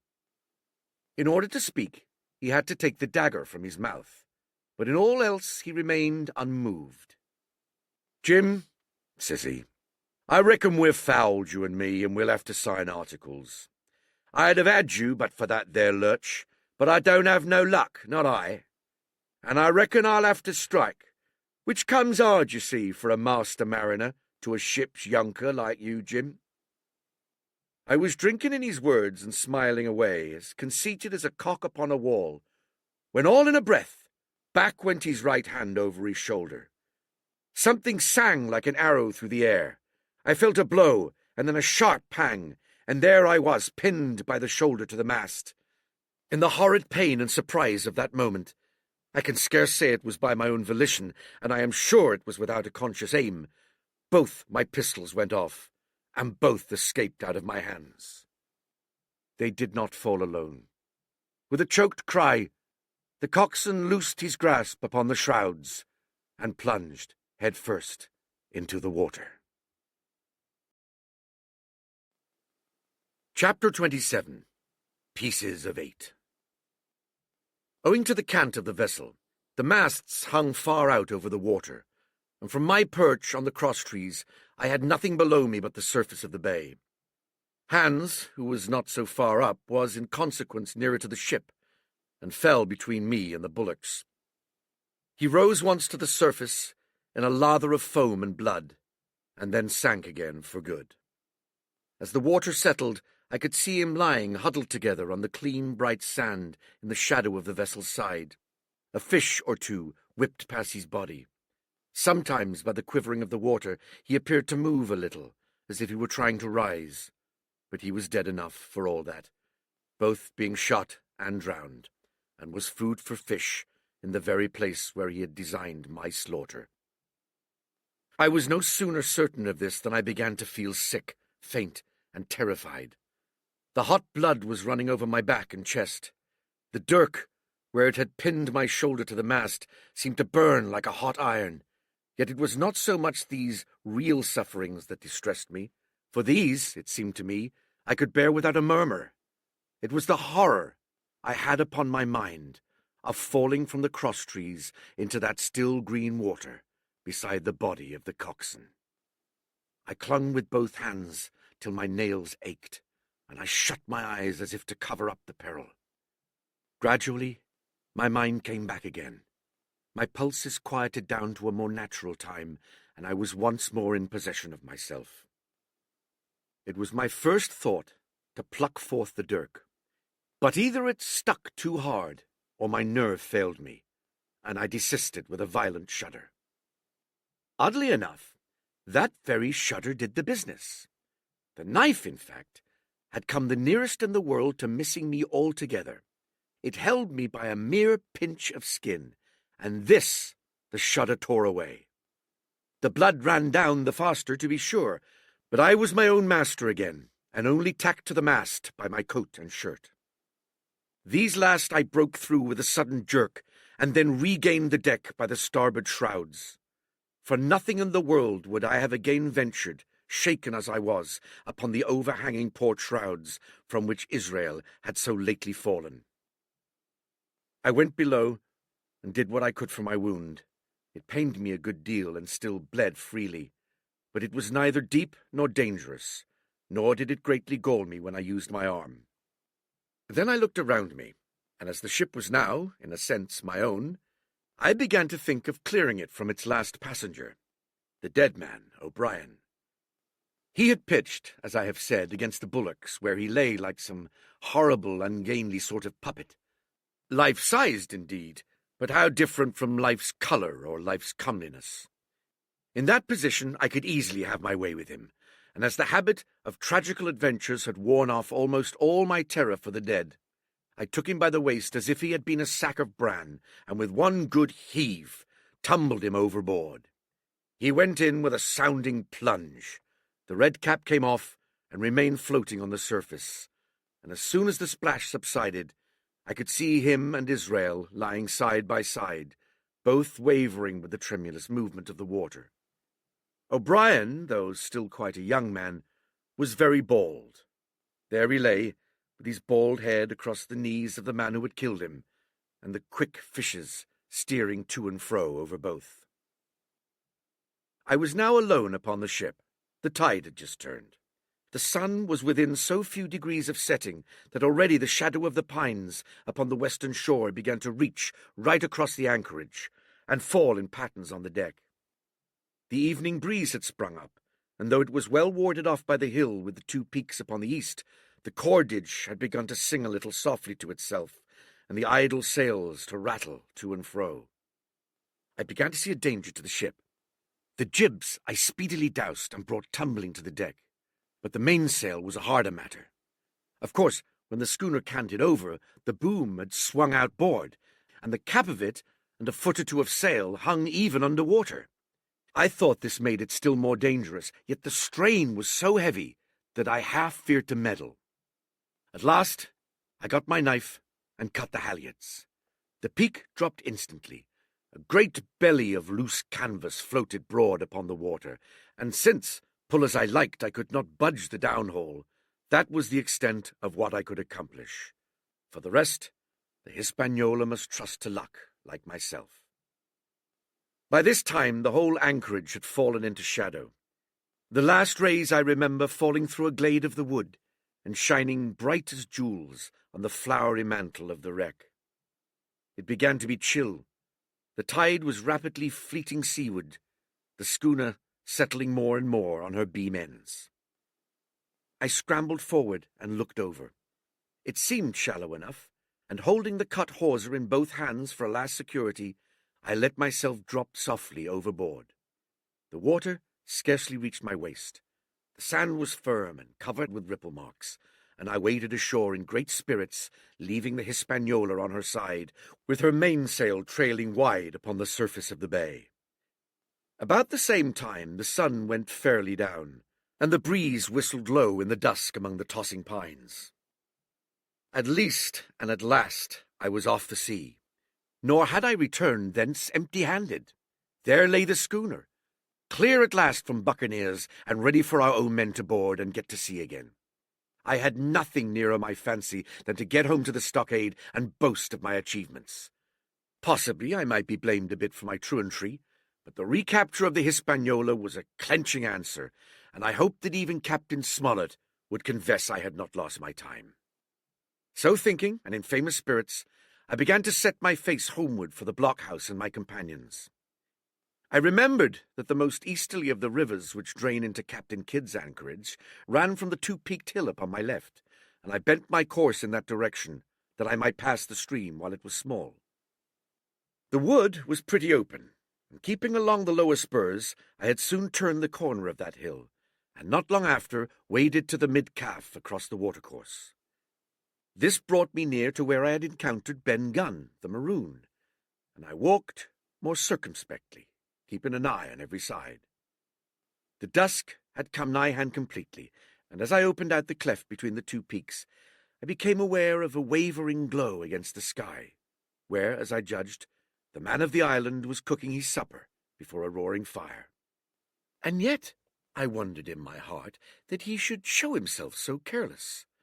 For if I could see his radiance, might it not reach the eyes of Silver himself, where he camped upon the shore among the marshes? Gradually, the night fell blacker. It was all I could do to guide myself even roughly towards my destination. The double hill behind me and the spyglass on my right hand loomed faint and fainter. The stars were pale and few, and in the low ground where I wandered I kept tripping among bushes and rolling into sandy pits. Suddenly, a kind of brightness fell around me. I looked up. A pale glimmer of moonbeams had alighted on the summit of the spyglass, and soon after I saw something broad and silvery moving low down behind the trees, and knew the moon had risen. With this to help me, I passed rapidly over what remained to me of my journey, and sometimes walking, sometimes running, impatiently drew near to the blockade. Yet, as I began to thread the grove that lies before it, I was not so thoughtless but that I slacked my pace and went a trifle warily. It would have been a poor end of my adventures to get shot down by my own party in mistake. The moon was climbing higher and higher. Its light began to fall here and there in masses through the more open districts of the wood, and right in front of me a glow of a different color appeared among the trees. It was red and hot, and now and again it was a little darkened, as if it were the embers of a bonfire smouldering. For the life of me, I could not think what it might be. At last, I came right down upon the borders of the clearing. The western end was already steeped in moonshine. The rest, and the blockhouse itself, still lay in black shadow, checkered with long silvery streaks of light. On the other side of the house, an immense fire had burned itself into clear embers and shed a steady red reverberation, contrasted strongly with the mellow paleness of the moon. There was not a soul stirring, nor a sound beside the noises of the breeze. I stopped, with much wonder in my heart, and perhaps a little terror also. It had not been our way to build great fires. We were, indeed, by the captain's orders, somewhat niggardly of firewood, and I began to fear that something had gone wrong while I was absent. I stole round by the eastern end, keeping close in shadow, and at a convenient place where the darkness was thickest, crossed the palisade. To make assurance surer, I got upon my hands and knees, and crawled, without a sound, towards the corner of the house. As I drew nearer, my heart was suddenly and greatly lightened.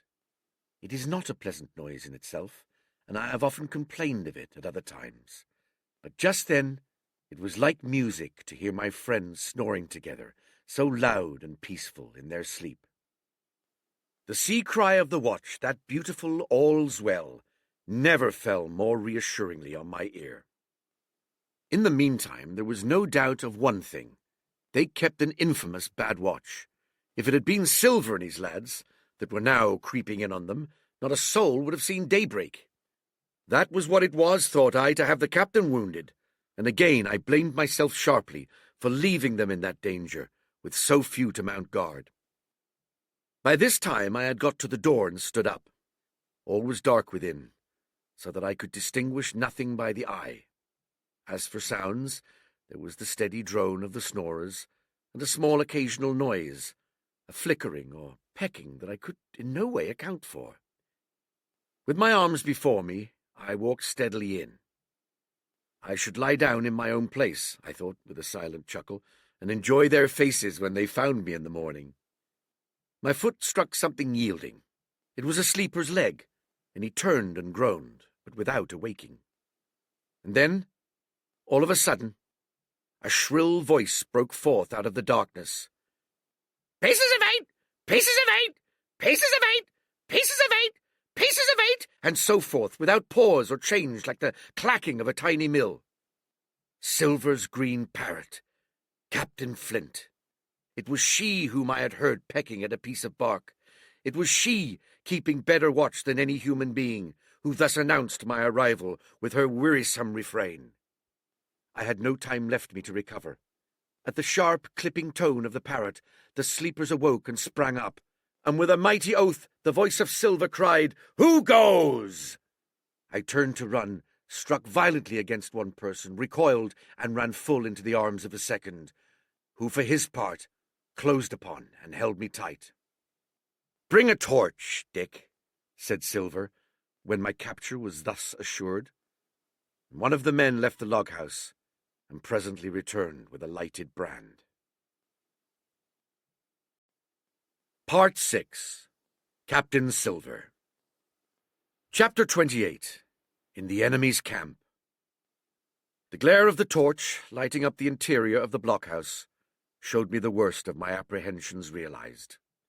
The pirates were in possession of the house and stores. There was the cask of cognac. There were the pork and bread, as before. And, what tenfold increased my horror, not a sign of any prisoner. I could only judge that all had perished, and my heart smote me sorely that I had not been there to perish with them. There were 6 of the buccaneers, all told. Not another man was left alive. 5 of them were on their feet, flushed and swollen, suddenly called out of the first sleep of drunkenness. The 6th had only risen upon his elbow. He was deadly pale, and the blood-stained bandage around his head told that he had recently been wounded, and still more recently dressed. I remembered the man who had been shot and had run back among the woods in the great attack, and doubted not that this was he. The parrot sat preening her plumage on Long John's shoulder. He himself, I thought, looked somewhat paler and more stern than I was used to. He still wore the fine broadcloth suit in which he had fulfilled his mission, but it was bitterly the worse for wear, daubed with clay and torn with the sharp briars of the wood. "So," said he, "here's Jim Hawkins, shiver me timbers, dropped in like, eh? Well, come, I'll take that friendly."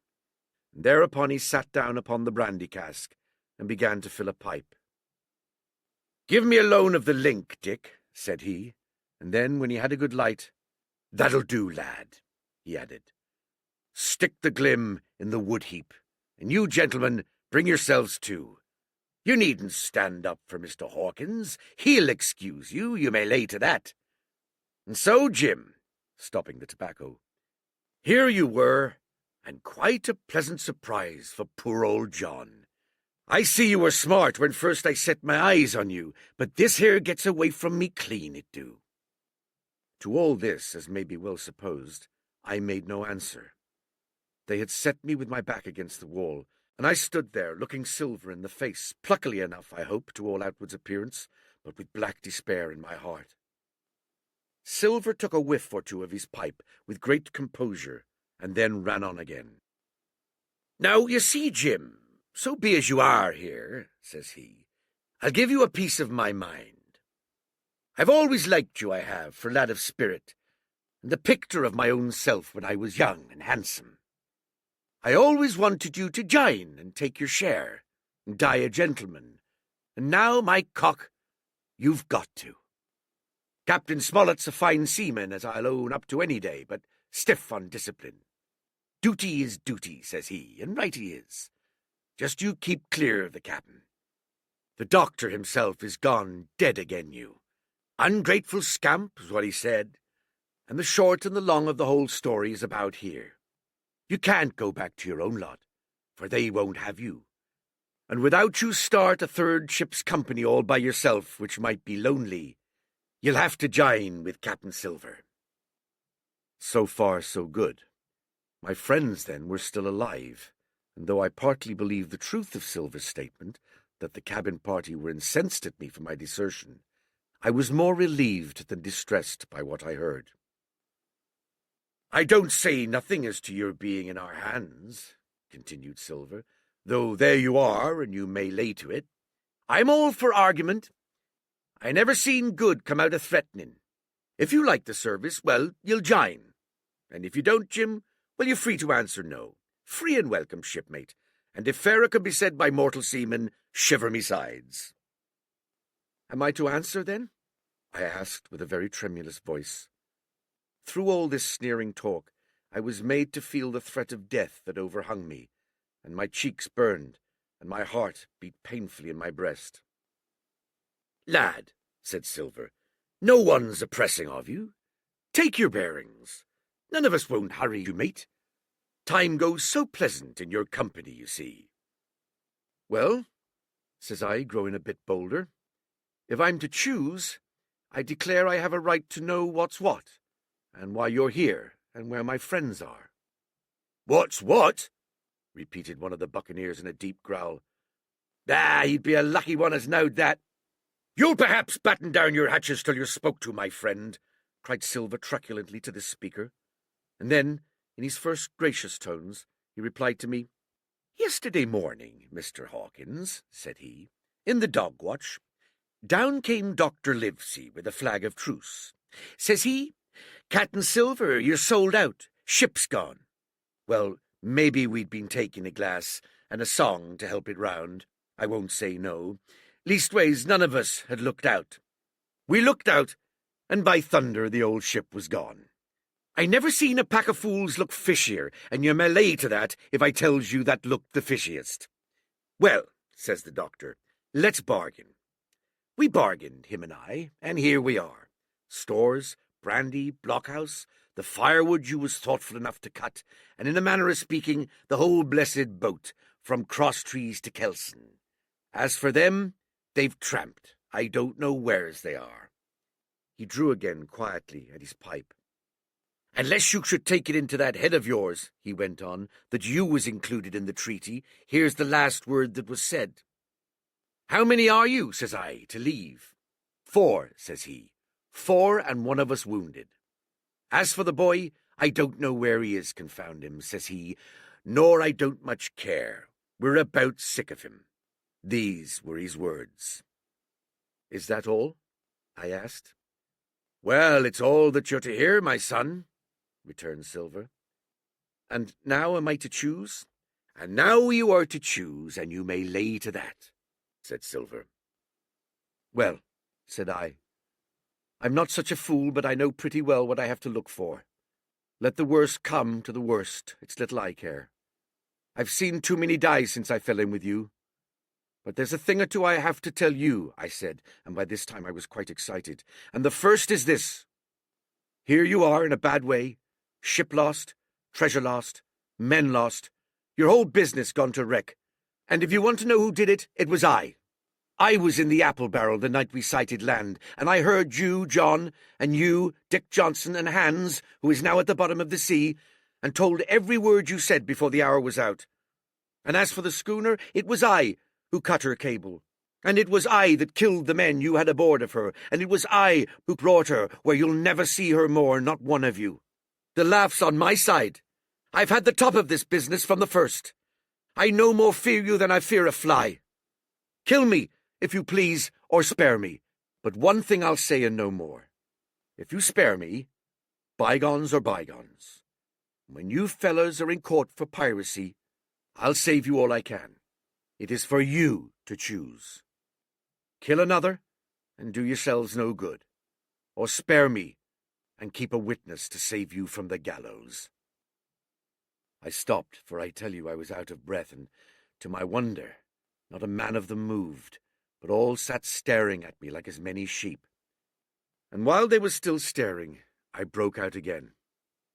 "And now, Mr. Silver," I said, "I believe you're the best man here, and if things go the worst, I'll take it kind of you to let the doctor know the way I took it." "I'll bear it in mind," said Silver, with an accent so curious that I could not for the life of me decide whether he were laughing at my request or had been favourably affected by my courage. "I'll put one to that," cried the old mahogany-faced seaman, Morgan by name, whom I had seen in Long John's public-house upon the quays of Bristol. "It was him that knowed Black Dog." "Well, and see here," added the sea cook, "I'll put another again to that, by thunder, for it was that same boy that faked the chart from Billy Bones. First and last we've split upon Jim Hawkins." "Then here goes," said Morgan with an oath, and he sprang up, drawing his knife as if he had been 20. "Avast there!" cried Silver. "Who are you, Tom Morgan? Maybe you thought you was captain here, perhaps. By the powers, but I'll teach you better. Cross me, and you'll go where many a good man's gone before you, first and last these 30 years back. Some to the yardarm, shiver me sides, and some by the board, and all to feed the fishes. There's never a man looked me between the eyes and seen a good day atwards, Tom Morgan, you may lay to that." Morgan paused, but a hoarse murmur rose from the others. "Tom's right," said one. "I stood hazing long enough from one," added another. "I'll be hanged if I'll be hazed by you, John Silver." "Did any of you gentlemen want to have it out with me?" roared Silver, bending far forward from his position on the keg, with his pipe still glowing in his right hand. "Put an aim on what you're at. You ain't dumb, I reckon. Him that wants shall get it. Have I lived this many years, and a son of a rum punch and cock his hat athwart my hawse at the latter end of it? You know the way. You're all gentlemen of fortune by your account. Well, I'm ready. Take a cutlass, him that dares, and I'll see the colour of his inside, crutch and all, before that pipe's empty." Not a man stirred. Not a man answered. "That's your sword, is it?" he added, returning his pipe to his mouth. "Well, you're a gay lot to look at, anyway. Not much worth to fight, you ain't. Perhaps you can understand King George's English. I'm captain here by 'lection. I'm captain here because I'm the best man by a long sea mile. You won't fight as gentlemen of fortune should, then by thunder you'll obey, and you may lay to it. I like that boy now. I never seen a better boy than that. He's more a man than any pair of rats of you in this here house, and what I say is this. Let me see him that'll lay a hand on him. That's what I say, and you may lay to it." There was a long pause after this. I stood straight up against the wall, my heart still going like a sledgehammer, but with a ray of hope now shining in my bosom. Silver leant back against the wall, his arms crossed, his pipe in the corner of his mouth, as calm as though he had been in church, yet his eye kept wandering furtively, and he kept the tail of it on his unruly followers. They, on their part, drew gradually together towards the far end of the blockhouse, and the low hiss of their whispering sounded in my ear continuously like a stream. One after another they would look up, and the red light of the torch would fall for a second on their nervous faces. But it was not towards me. It was towards Silver that they turned their eyes. "You seem to have a lot to say," remarked Silver, spitting far into the air. "Pipe up, and let me hear it, or lay to." "Ax your pardon, sir," returned one of the men. "You're pretty free with some of the rules. Maybe you'll kindly keep an eye upon the rest. This crew's dissatisfied This crew don't vally bullying a marlinspike. This crew has its rights like other crews. I'll make so free as that, and by your own rules, I'll take it we can talk together.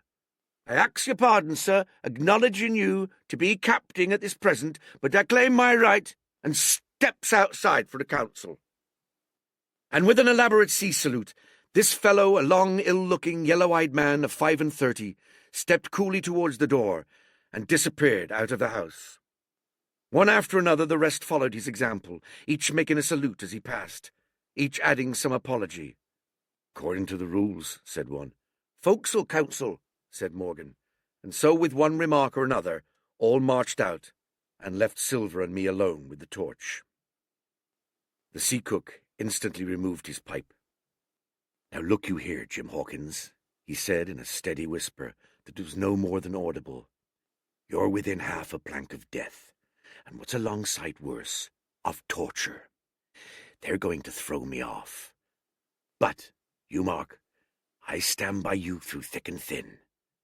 I didn't mean to, no, not till you spoke up. I was about desperate to lose that much blunt, and be hanged into the bargain. But I see you was right sort. I says to myself, you stand by Hawkins, John, and Hawkins'll stand by you. You're his last card, and by the living thunder, John, he's yours. Back to back, says I. You save your witness, and he'll save your neck." I began dimly to understand. "You mean all's lost?" I asked. "Aye, by gum I do," he answered. "Ship gone, neck gone, that's the size of it. Once I looked into that bay, Jim Hawkins, and seen no schooner. Well, I'm tough, but I gave out. As for that lot in their council, mark me, they're outright fools and cowards. I'll save your life, if so be as I can from them. But see here, Jim, tit for tat. You save Long John from swinging." I was bewildered. It seemed a thing so hopeless he was asking. He, the old buccaneer, the ringleader throughout. "What I can do, that I'll do," I said. "It's a bargain," cried Long John. "You speak up, Plucky, and by thunder, I've a chance." He hobbled to the torch, where it stood propped among the firewood, and took a fresh light to his pipe. "Understand me, Jim," he said, returning. "I've a head on my shoulders, I have. I'm on Squire's side now. I know you've got that ship safe somewheres. How you done it, I don't know, but safe it is. I guess Hans and O'Brien turned soft. I never much believed in neither of them. Now you mark me. I ask no questions, nor I won't let others. I know when a game's up, I do, and I know a lad that's staunch. Ah, you that's young, you and me might have done a power of good together." He drew some cognac from the cask into a tin cannikin. "Will you taste, messmate?" he asked, and when I had refused, "Well, I'll take a drain myself, Jim," said he. "I need a corker, for there's trouble on hand. And talking of trouble, why did that doctor give me the chart, Jim?" My face expressed a wonder so unaffected that he saw the needlessness of further questions. "Ah, well, he did, though," said he. "And there's something under that, no doubt. Something, surely, under that, Jim. Bad or good." And he took another swallow of the brandy, shaking his great fair head, like a man who looks forward to the worst. Chapter 29. The Black Spot Again. The council of the buccaneers had lasted some time, when one of them re-entered the house, and with a repetition of the same salute, which had in my eyes an ironical air, begged for a moment's loan of the torch. Silver briefly agreed, and this emissary retired again, leaving us together in the dark. "There's a breeze coming, Jim," said Silver, who had by this time adopted quite a friendly and familiar tone. I turned to the loophole nearest me and looked out. The embers of the great fire had so far burned themselves out, and now glowed so low and duskily, that I understood why these conspirators desired a torch. About halfway down the slope to the stockade, They were collected in a group. One held the light, another was on his knees in their midst, and I saw the blade of an open knife shine in his hand with varying colours in the moon and torchlight. The rest were all somewhat stooping, as though watching the manoeuvres of this last. I could just make out that he had a book as well as a knife in his hand, and was still wondering how anything so incongruous had come in their possession, when the kneeling figure rose once more to his feet, and the whole party began to move together towards the house. "Here they come," said I, and I returned to my former position, for it seemed beneath my dignity that they should find me watching them. "Well, let 'em come, lad, let 'em come," said Silver cheerily. "I've still a shot in me locker." The door opened, and the 5 men, standing huddled together just inside, pushed one of their number forward.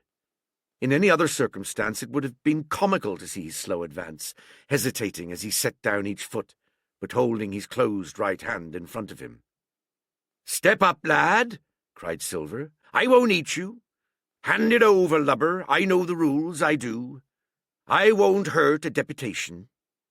Thus encouraged, the buccaneer stepped forth more briskly, and having passed something to Silver from hand to hand, slipped yet more smartly back again to his companions.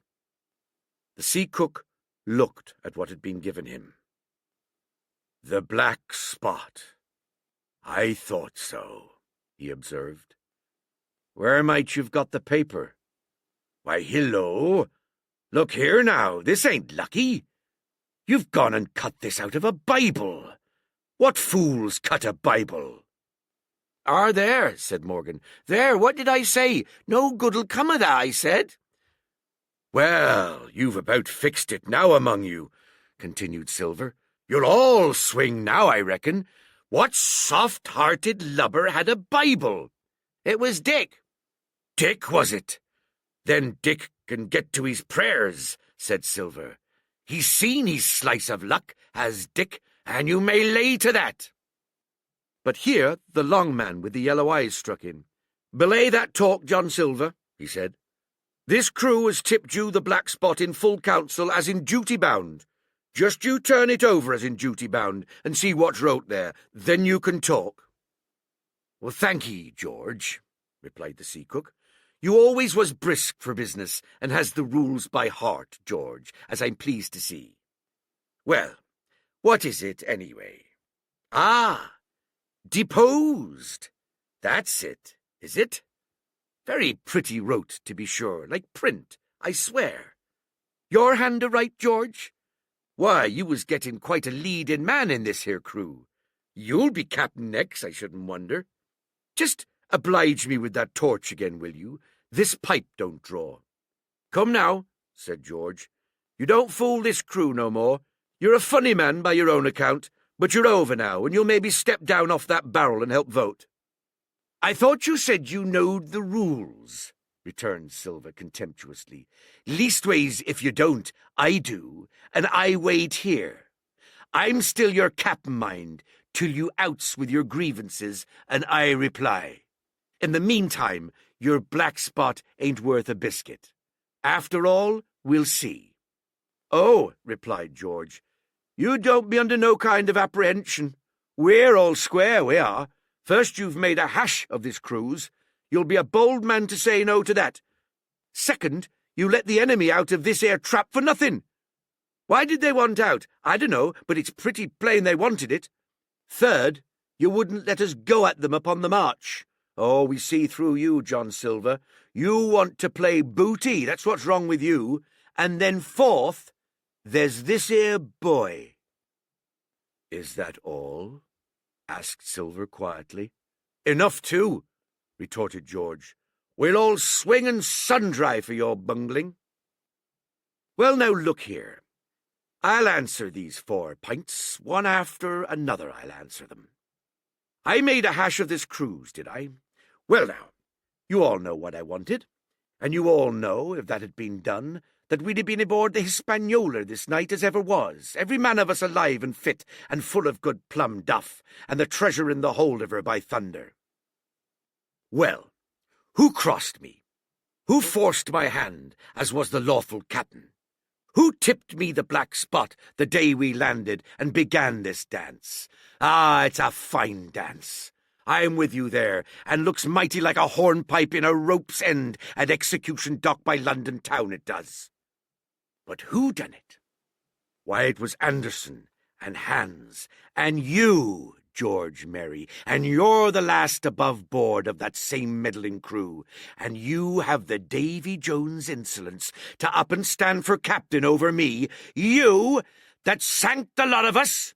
By the powers, but this tops the stiffest yarn to nothing.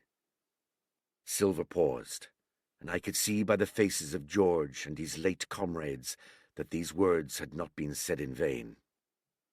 "That's for number one," cried the accused, wiping the sweat from his brow, for he had been talking with a vehemence that shook the house. "Why, I give you my word I'm sick to speak to you. You've neither sense nor memory, and I leave it to fancy where your mother's was that you come to see. See? Gentlemen of fortune, I reckon tailors is your trade." "Go on, John," said Morgan.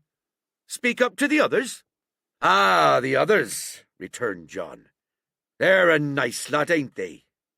You say this cruise is bungled. Ah, by gum, if you could understand how bad it's bungled, you would see. We're that near the gibbet that my neck's stiff with thinking on it. You've seen 'em, maybe, hanged in chains, birds about them, seamen pinting 'em out as they go down with the tide. 'Who's that?' says one. 'That? Why, that's John Silver. I knowed him well,' says another.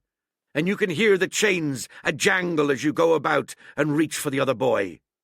Now that's about where we are, every mother's son of us, thanks to him, and Hans, and Anderson, and other ruination fools of you. And if you want to know about number 4 and that boy, why, shiver my timbers, isn't he a hostage? Are we a-going to waste a hostage? No, not us. He might be our last chance, and I shouldn't wonder. Kill that boy? Not me, mates. And number 3? Ah, well, there's a deal to say to number 3. Maybe you don't count it nothing to have a real college doctor come to see you every day. You, John, with your head broke, or you, George Merry, that had the ague shakes upon you not 6 hours agone, and has your eyes the colour of lemon peel to this same moment on the clock. And maybe, perhaps, you didn't know there was a consort coming either. But there is, and not so long till then, and we'll see who'll be glad to have a hostage when it comes to that. And as for number 2, and why I made a bargain, well, you came crawling on your knees to me to make it. On your knees you came, you was that downhearted, and you'd have starved too if I hadn't. But that's a trifle. You look here. That's why. And he cast down upon the floor a paper that I instantly recognized. None other than the chart on yellow paper with the 3 red crosses that I had found in the oilcloth at the bottom of the captain's chest. Why the doctor had given it to him was more than I could fancy. But if it were inexplicable to me, the appearance of the chart was incredible to the surviving mutineers. They leaped upon it like cats upon a mouse. It went from hand to hand, one tearing it from another, and by the oaths and the cries and the childish laughter with which they accompanied their examination, you would have thought not only they were fingering the very gold, but were at sea with it besides, in safety. "Yeah," said one, "that's Flint sure enough, J.F., and a score below with a clove fitch to it, so he done ever." "Mighty pretty," said George, "but how are we to get away with it, and us no ship?" Silver suddenly sprang up, and supporting himself with a hand against the wall, "Now I give you warning, George," he cried. "One more word of your sauce, and I'll call you down and fight you." "How? Why, how do I know? You had ought to tell me that. You and the rest that lost me my schooner with your interference burn you. But not you, you can't. You hain't got the invention of a cockroach. But civil you can speak, and shall, George Merry. You may lay to that." "That's fair enow," said the old man Morgan. "Fair? I reckon so," said the sea cook. "You lost the ship, I found the treasure. Who's the better man at that? And now I resign, by thunder. Elect whom you please to be your captain now. I'm done with it." "Silver!" they cried. "Barbecue forever! Barbecue for Captain!" "So that's the tune, is it?" cried the cook. "George, I reckon you'll have to wait another turn, friend, and lucky for you as I'm not a vengeful man, but that was never my way. And now, shipmates, this black spot, 'tain't much good now, is it? Dick's crossed his luck and spoilt his Bible, and that's about all." "It'll do to kiss the book on still, won't it?" growled Dick, who was evidently uneasy at the curse he had brought upon himself. "A Bible with a bit cut out?" returned Silver derisively. "Not it. It don't bind no more'n a ballad book." "Don't it, though?" cried Dick with a sort of joy. "Well, I reckon that's worth having too." "Here, Jim, here's a curiosity for you," said Silver, and he tossed me the paper. It was a round about the size of a crown piece. One side was blank, for it had been the last leaf. The other contained a verse or two of Revelation. These words, among the rest, which struck sharply home upon my mind: "Without are dogs and murderers." The printed side had been blackened with wood ash, which already began to come off and soil my fingers. On the blank side had been written, with the same material, the one word: deposed. I have that curiosity beside me at this moment, but not a trace of writing now remains, beyond a single scratch, such as a man might make with his thumbnail. That was the end of the night's business. Soon after, with a drink all round, we lay down to sleep, and the outside of Silver's vengeance was to put George Merry up for sentinel, and threaten him with death if he should prove unfaithful. It was long ere I could close an eye, and heaven knows I had matter enough for thought, in the man whom I had slain this afternoon, in my own most perilous position, and above all, in the remarkable game that I saw Silver now engaged upon, keeping the mutineers together with one hand, and grasping with the other, after every means, possible and impossible, to make his peace and save his miserable life. He himself slept peacefully, and snored aloud. Yet my heart was sore for him, wicked as he was, to think on the dark perils that environed, and the shameful gibbet that awaited him. Chapter 30. On Parole. I was wakened, indeed we were all wakened, for I could see even the sentinel shake himself together from where he had fallen against the doorpost, by a clear, hearty voice hailing us from the margin of the wood. "Blockhouse ahoy!" it cried. "Here's the doctor!" And the doctor it was. Although I was glad to hear the sound, yet my gladness was not without admixture. I remembered with confusion my insubordinate and stealthy conduct, and when I saw where it had brought me, among what companions, and surrounded by what dangers, I felt ashamed to look him in the face. He must have risen in the dark, for the day had hardly come, and when I ran to a loophole and looked out, I saw him standing, like Silver once before, up to the mid-leg in creeping vapour. "You, doctor! Top of the morning to you, sir!" cried Silver, broad awake and beaming with good nature in a moment. "Bright and early, to be sure, and it's the early bird, as the saying goes, that gets the rations. George, shake up your timbers, son, and help Dr. Livesey over the ship's side. All a-doing well, your patience was, all well and merry." So he pattered on, standing on the hilltop with his crutch under his elbow, and one hand upon the side of the log-house, quite the old John in voice, manner, and expression. "We've quite a surprise for you too, sir," he continued. "We've a little stranger here.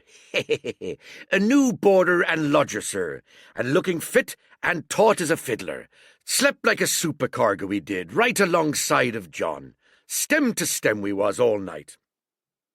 Dr. Livesey was by this time across the stockade and pretty near the cook, and I could hear the alteration in his voice as he said, "Not Jim?" "The very same Jim as ever was," says Silver. The doctor stopped outright, although he did not speak, and it was some seconds before he seemed able to move on. "Well, well," he said at last, "duty first and pleasure afterwards, as you might have said yourself, Silver. Let us overhaul these patients of yours." A moment afterwards he had entered the blockhouse, and, with one grim nod to me, proceeded with his work among the sick. He seemed under no apprehension, though he must have known that his life among these treacherous demons depended on a hair, and he rattled on to his patients as if he were paying an ordinary professional visit in a quiet English family. His manner, I suppose, reacted on the men, for they behaved to him as if nothing had occurred, as if he were still ship's doctor, and they still faithful hands before the mast. "You're doing well, my friend," he said to the fellow with the bandaged head, "and if ever any person had a close shave, it was you. Your head must be as hard as iron. Well, George, how goes it? You're a pretty colour, certainly. Why, your liver man is upside down. Did you take that medicine? Did he take that medicine, men?" "Aye, aye, sir, he took it sure enough," returned Morgan. "Because, you see, since I am Mutineer's doctor, or prison doctor, as I prefer to call it," says Dr. Livesey in his pleasantest way, "I make it a point of honour not to lose a man for King George, God bless him, and the gallows." The rogues looked at each other, but swallowed the home thrust in silence. "Dick don't feel well, sir," said one. "Don't he?" replied the doctor. "Well, step up here, Dick, and let me see your tongue. No, I should be surprised if he did. The man's tongue is fit to frighten the French. Another fever." "Ah, there," said Morgan. "That comed of spilin' Bibles." "That comed, as you call it, of being arrant asses," retorted the doctor, "and not having sense enough to know honest air from poison, and the dry land from a vile pestiferous slough. I think it most probable, though of course it's only an opinion, that you'll all have the deuce to pay before you get that malaria out of your systems. Camp in a bog, would you? Silver, I'm surprised at you.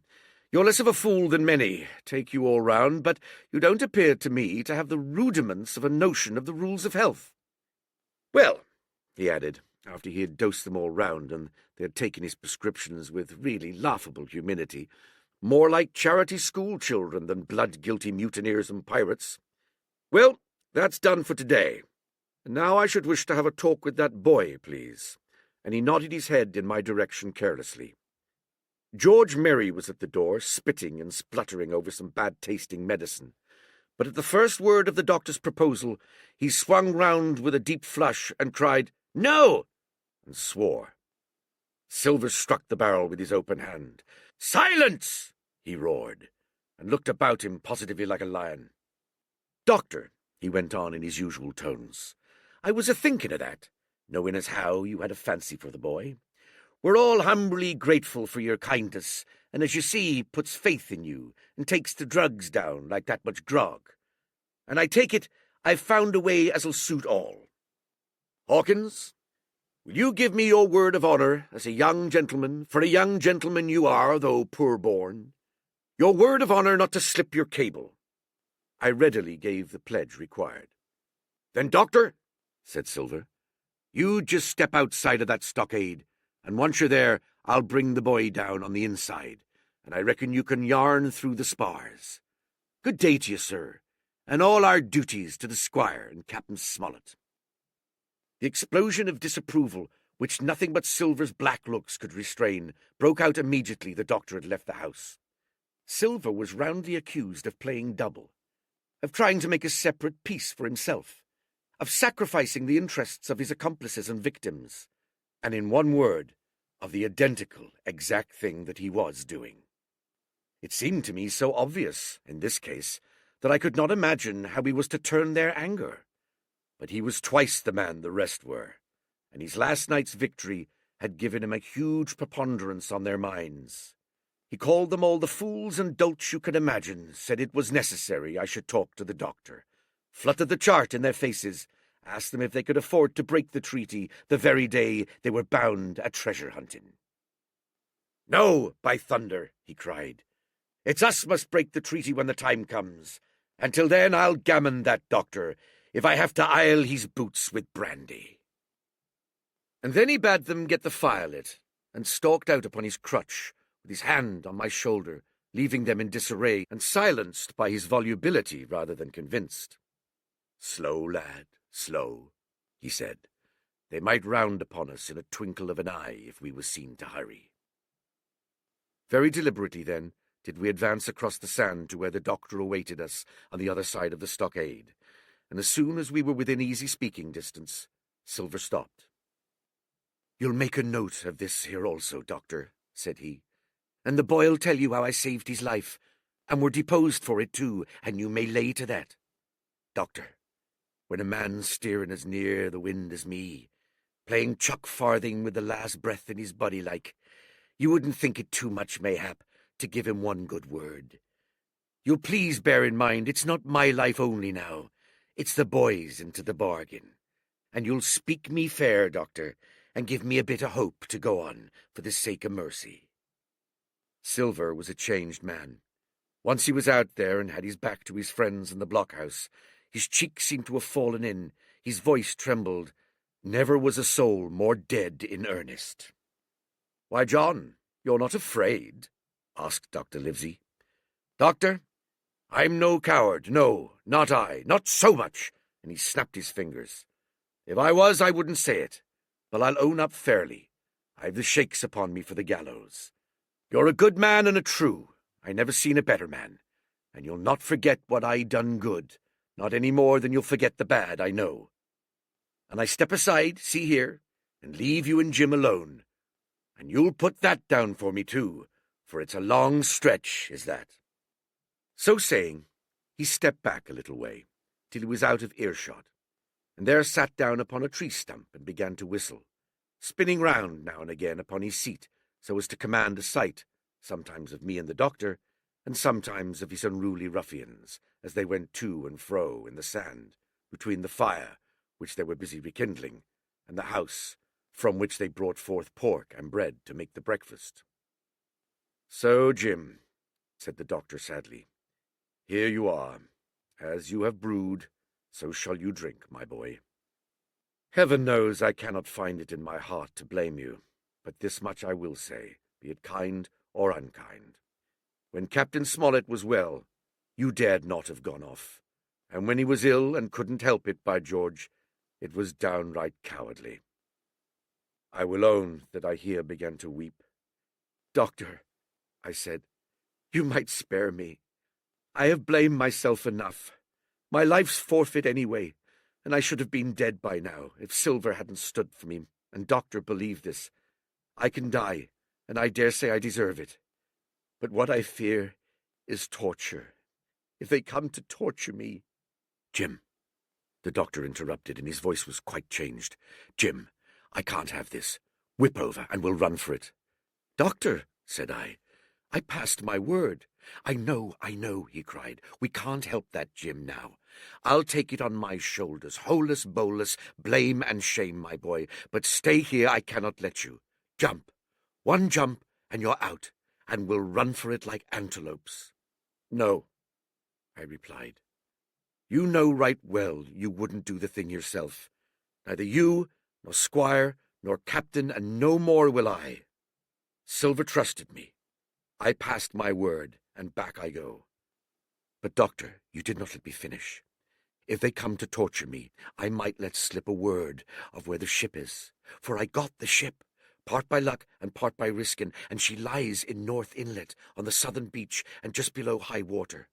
At half-tide she must be high and dry." "The ship!" exclaimed the doctor. Rapidly I described to him my adventures, and he heard me out in silence. "There is a kind of fate in this," he observed when I had done. "Every step it's you that saves our lives. And do you suppose by any chance that we are going to let you lose yours? That would be a poor return, my boy. You found out the plot. You found Ben Gunn. The best deed that ever you did or will do, though you live to 90. Oh, by Jupiter, and talking of Ben Gunn, why, this is the mischief in person. Silver!" he cried. "Silver! I'll give you a piece of advice," he continued as the cook drew near again. "Don't you be in any great hurry after that treasure." "Why, sir, I do my possible, which that ain't," said Silver. "I can only, asking your pardon, save my life and the boys, by seeking for that treasure, and you may lay to that." "Well, Silver," replied the doctor, "if that is so, I'll go one step further. Look out for squalls when you find it." "Sir," said Silver. "As between man and man, that's too much and too little. What you're after, why you left the blockhouse, why you given me that there chart, I don't know now, do I? And yet I done your bidding with my eyes shut and never a word of hope. But no, this here's too much. If you won't tell me what you mean plain out, just say so, and I'll leave the helm." "No," said the doctor musingly.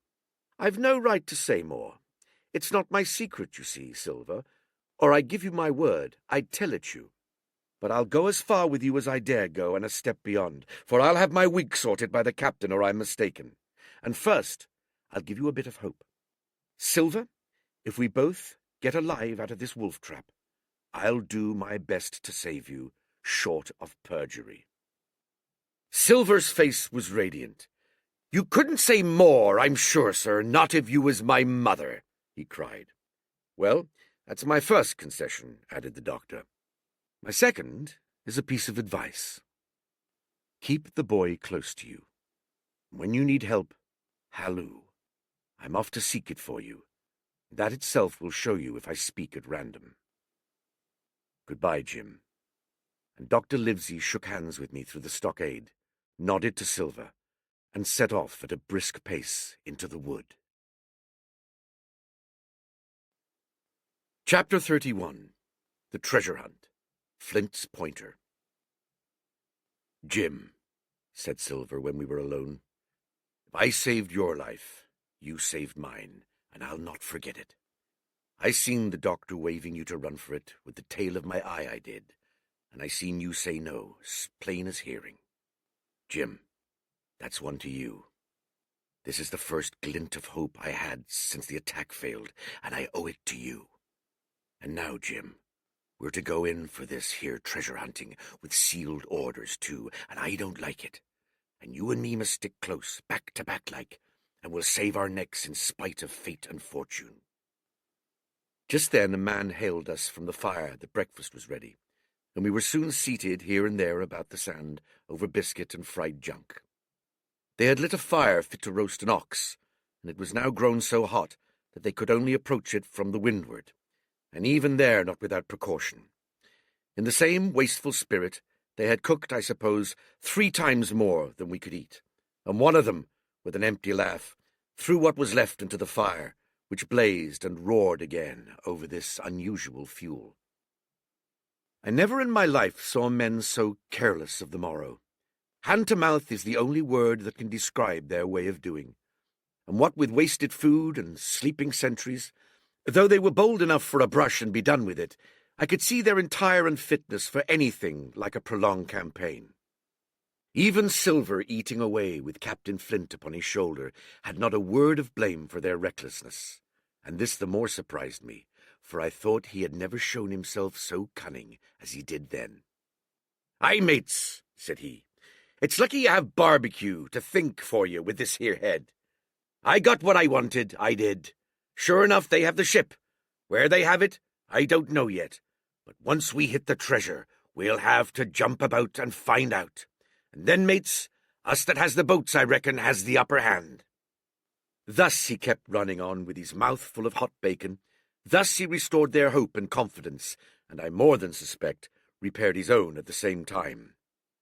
"As for hostage," he continued, "that's his last talk, I guess, with them he loves so dear. I've got my piece of news, and thank ye to him for that. But it's over and done. I'll take him in a line when we go treasure hunting, for we'll keep him like so much gold, in case of accident, you mark, and in the meantime. Once we got the ship and treasure both, and off to sea like jolly companions, why then we'll talk Mr. Hawkins over, we will, and we'll give him his share, to be sure, for all his kindness." It was no wonder the men were in a good humour now. For my part, I was horribly cast down. Should the scheme he had now sketched prove feasible, Silver, already doubly a traitor, would not hesitate to adopt it. He had still a foot in either camp, and there was no doubt he would prefer wealth and freedom with the pirates to a bare escape from hanging, which was the best he had to hope on our side. Nay, and even if things so fell out that he was forced to keep his faith with Dr. Livesey, even then what danger lay before us? What a moment that would be when the suspicions of his followers turned to certainty, and he and I should have to fight for dear life, he a cripple, and I a boy, against 5 strong and active seamen. Add to this double apprehension the mystery that still hung over the behavior of my friends, their unexplained desertion of the stockade, their inexplicable cession of the chart, or harder still to understand, the doctor's last warning to Silver.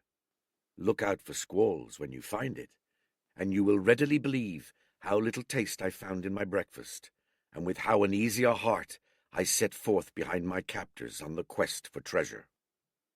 We made a curious figure had anyone been there to see us, all in soiled sailor clothes, and all but me armed to the teeth. Silver had 2 guns slung about him, one before and one behind, besides the great cutlass at his waist, and a pistol in each pocket of his square-tailed coat.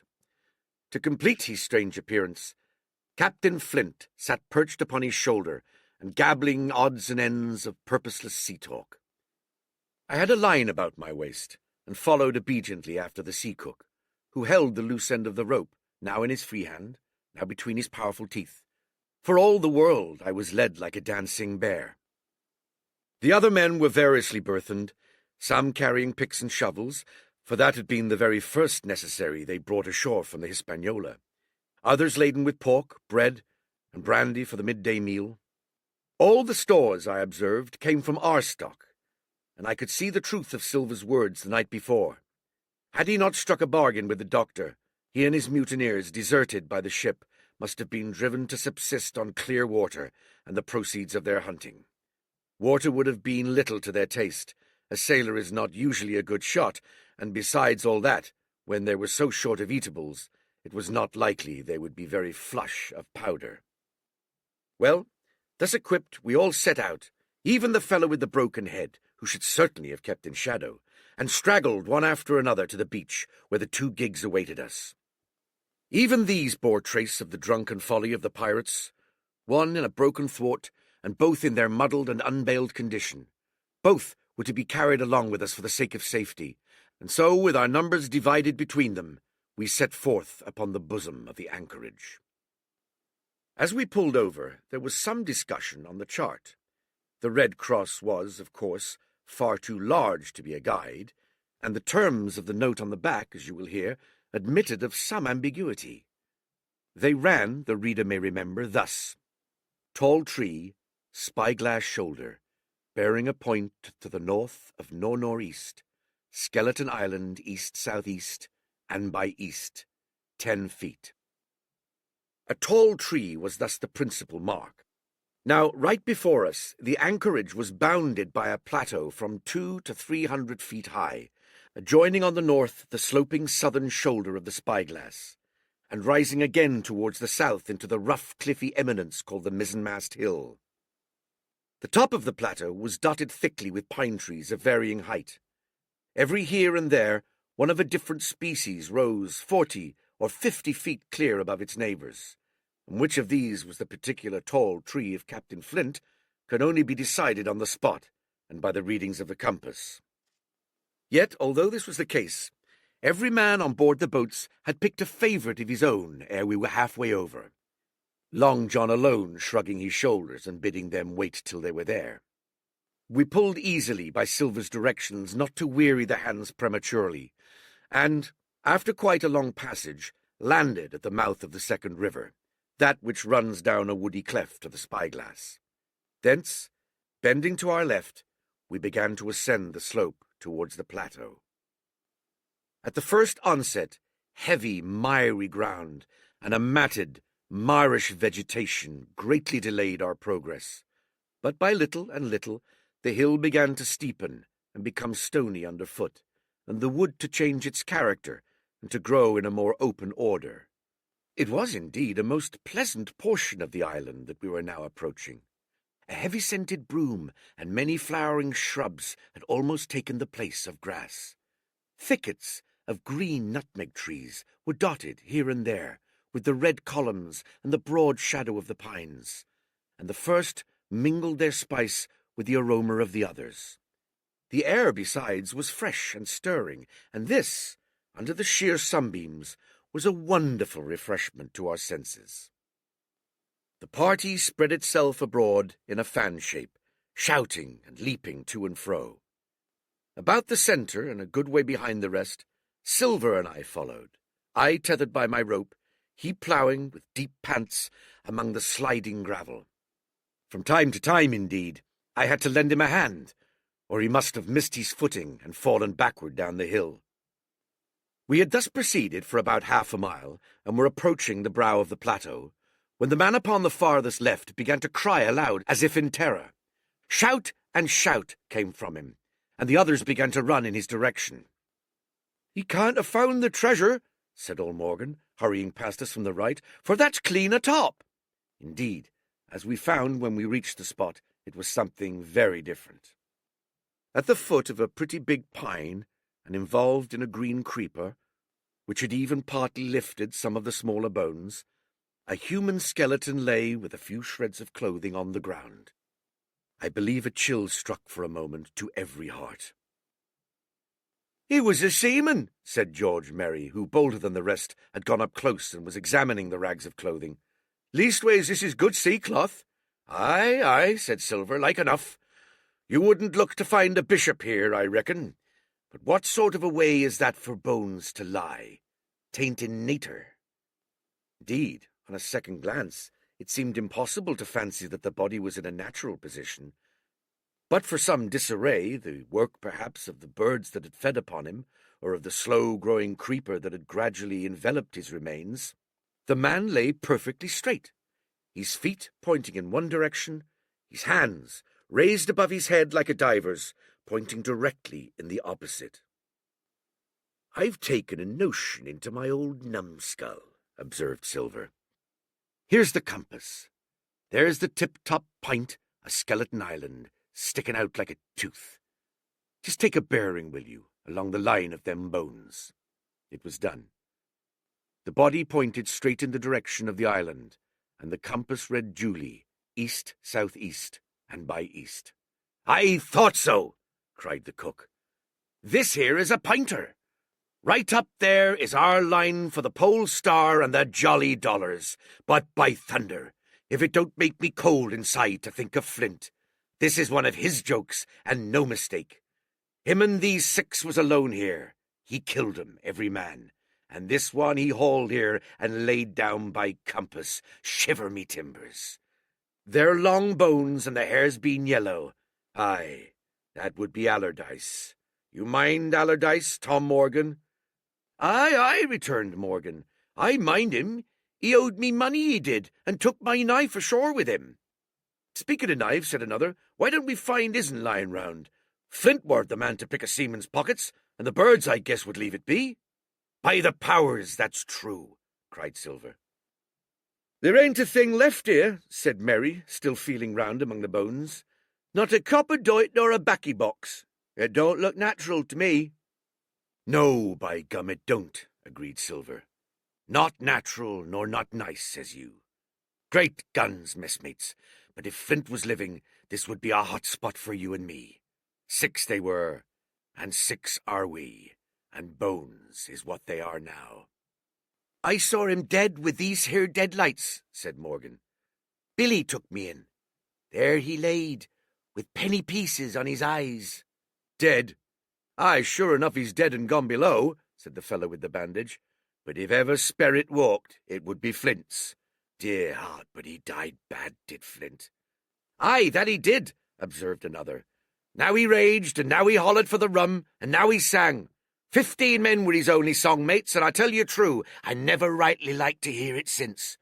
It was main hot, and the windy was open, and I hear that old song coming out as clear, and the death hall on the man already."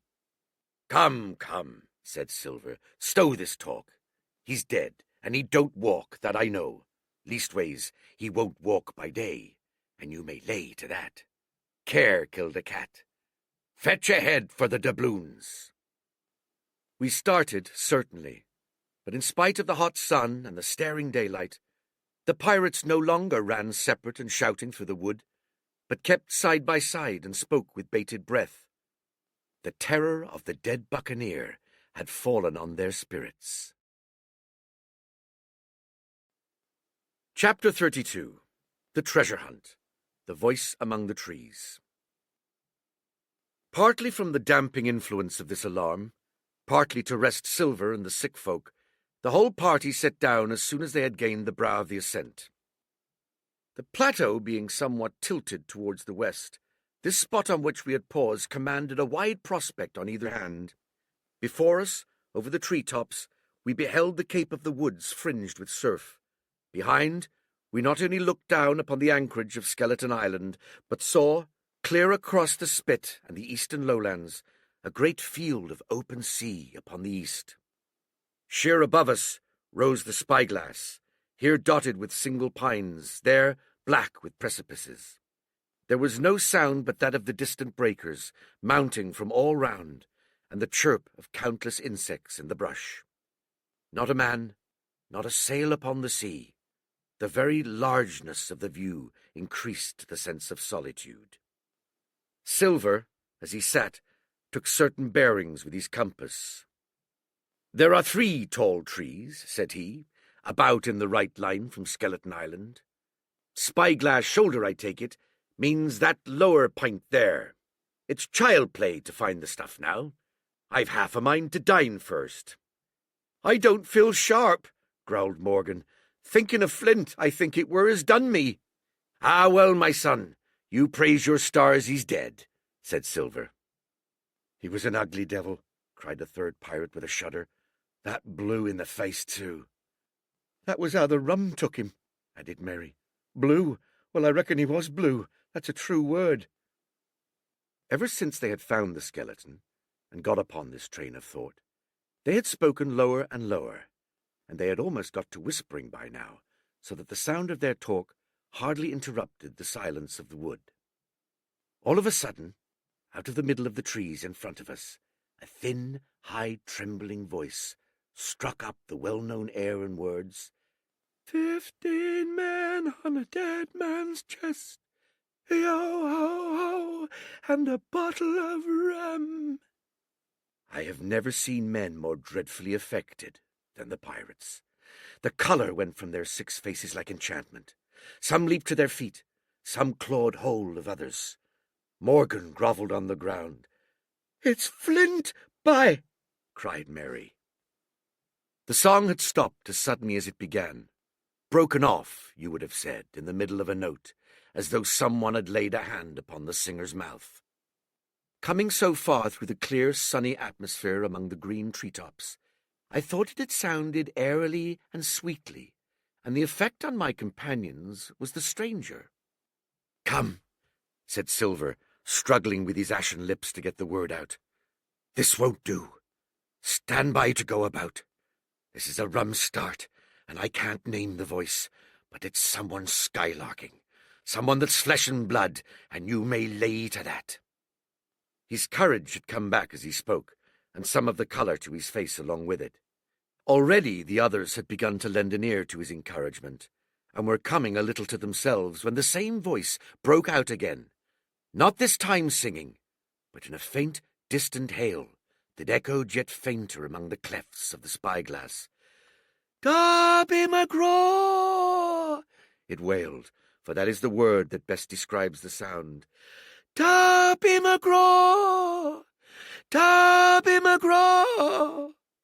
Again and again and again, and then rising a little higher, and with an oath that I leave out, "Fetch off the rum, Darby!" The buccaneers remained rooted to the ground, their eyes starting from their heads. Long after the voice had died away, they still stared in silence, dreadfully, before them. "That fixes it!" gasped one. "Let's go!"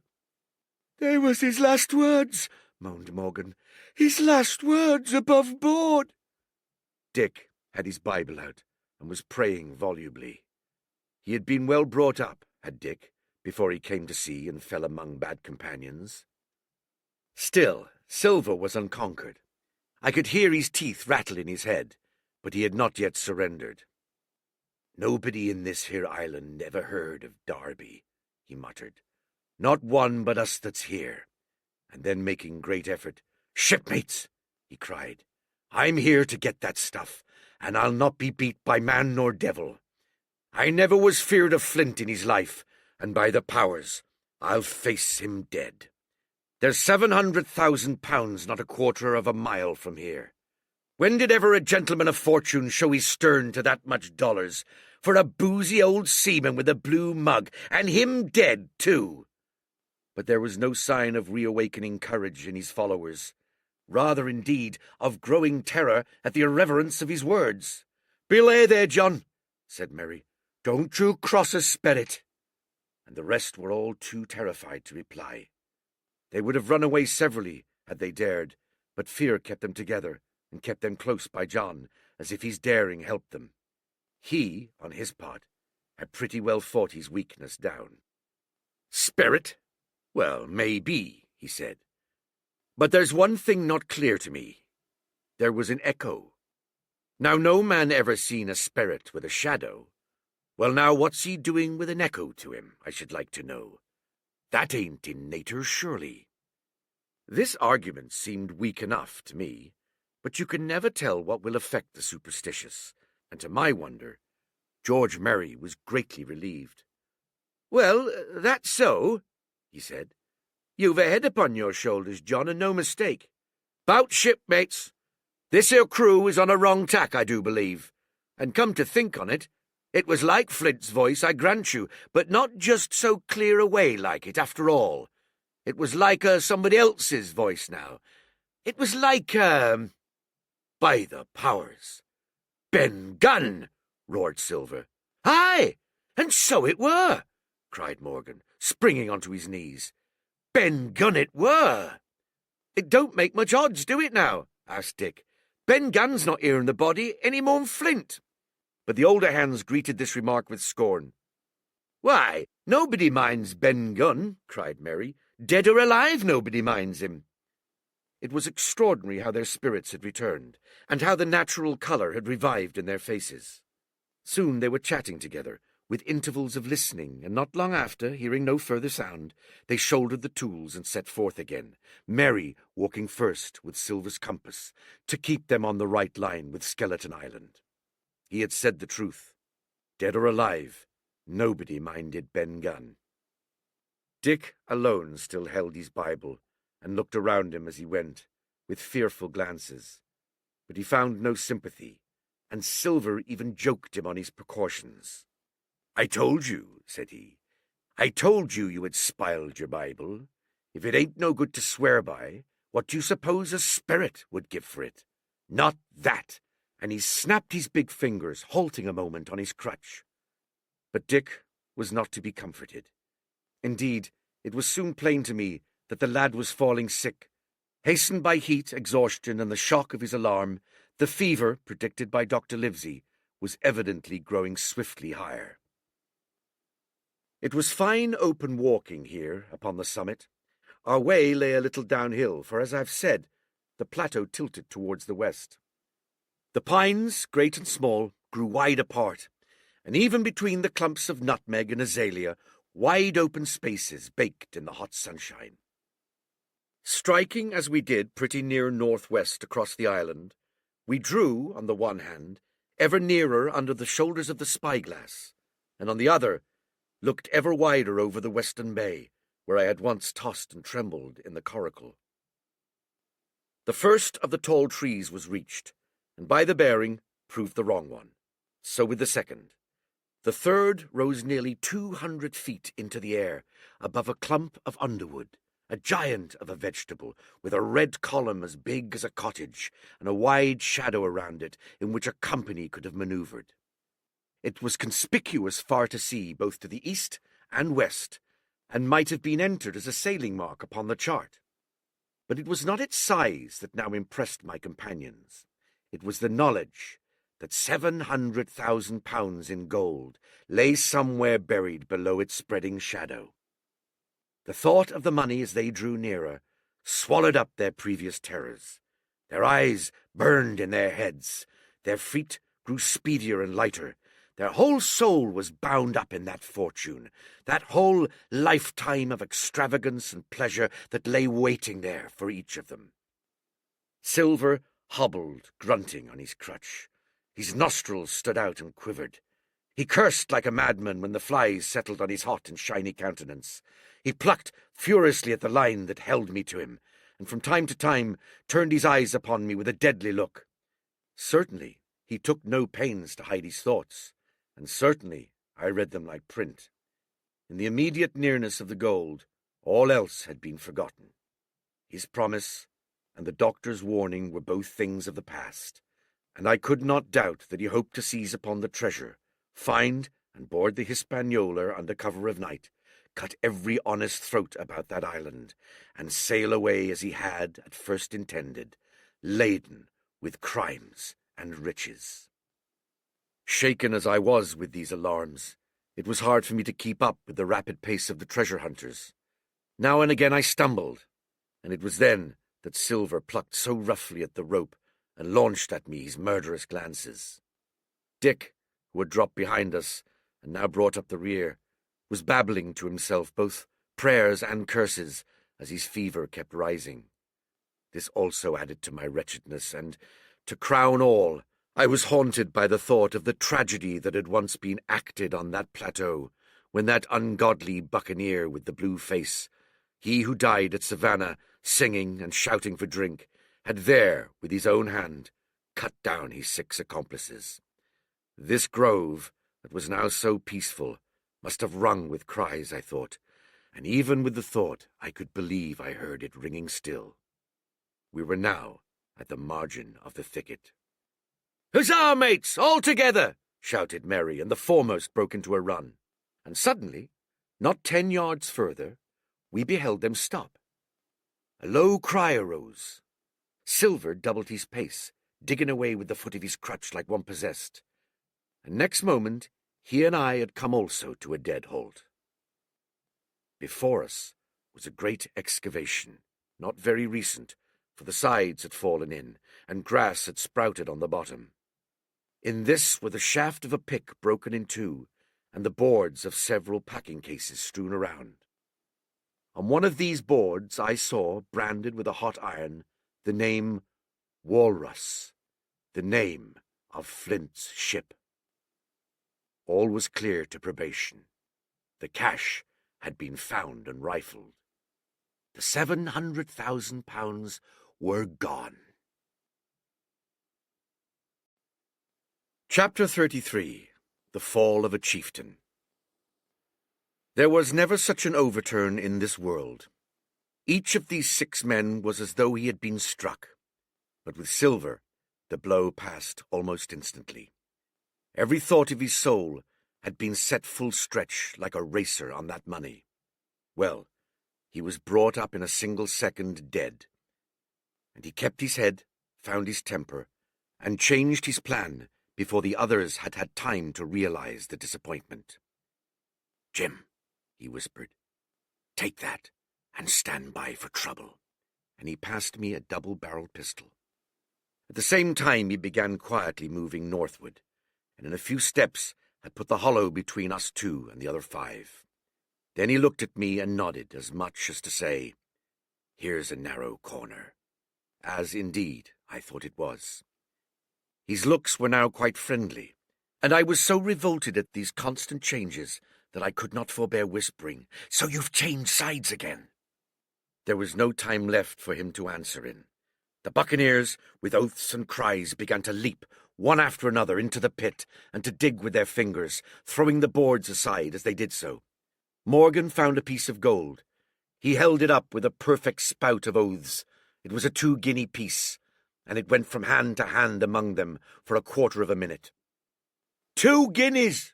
Roared Mary, shaking it at Silver. "That's your £700,000, is it? You're the man for bargains, ain't you? You're him that never bungled nothing, you wooden-headed lubber."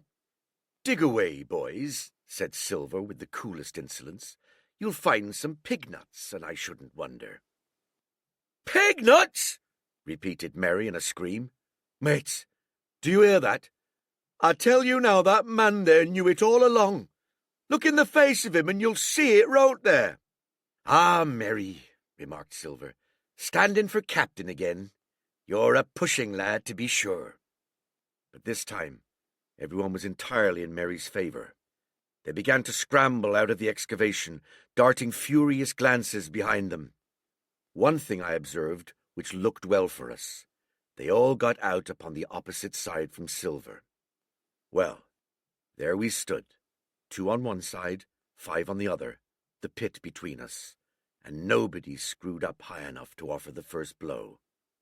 Silver never moved.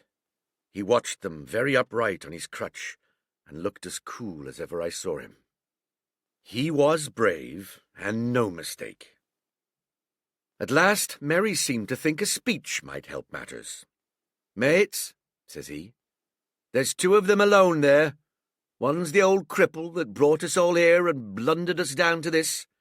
The other's that cub that I meant to have the heart of. Now, mates."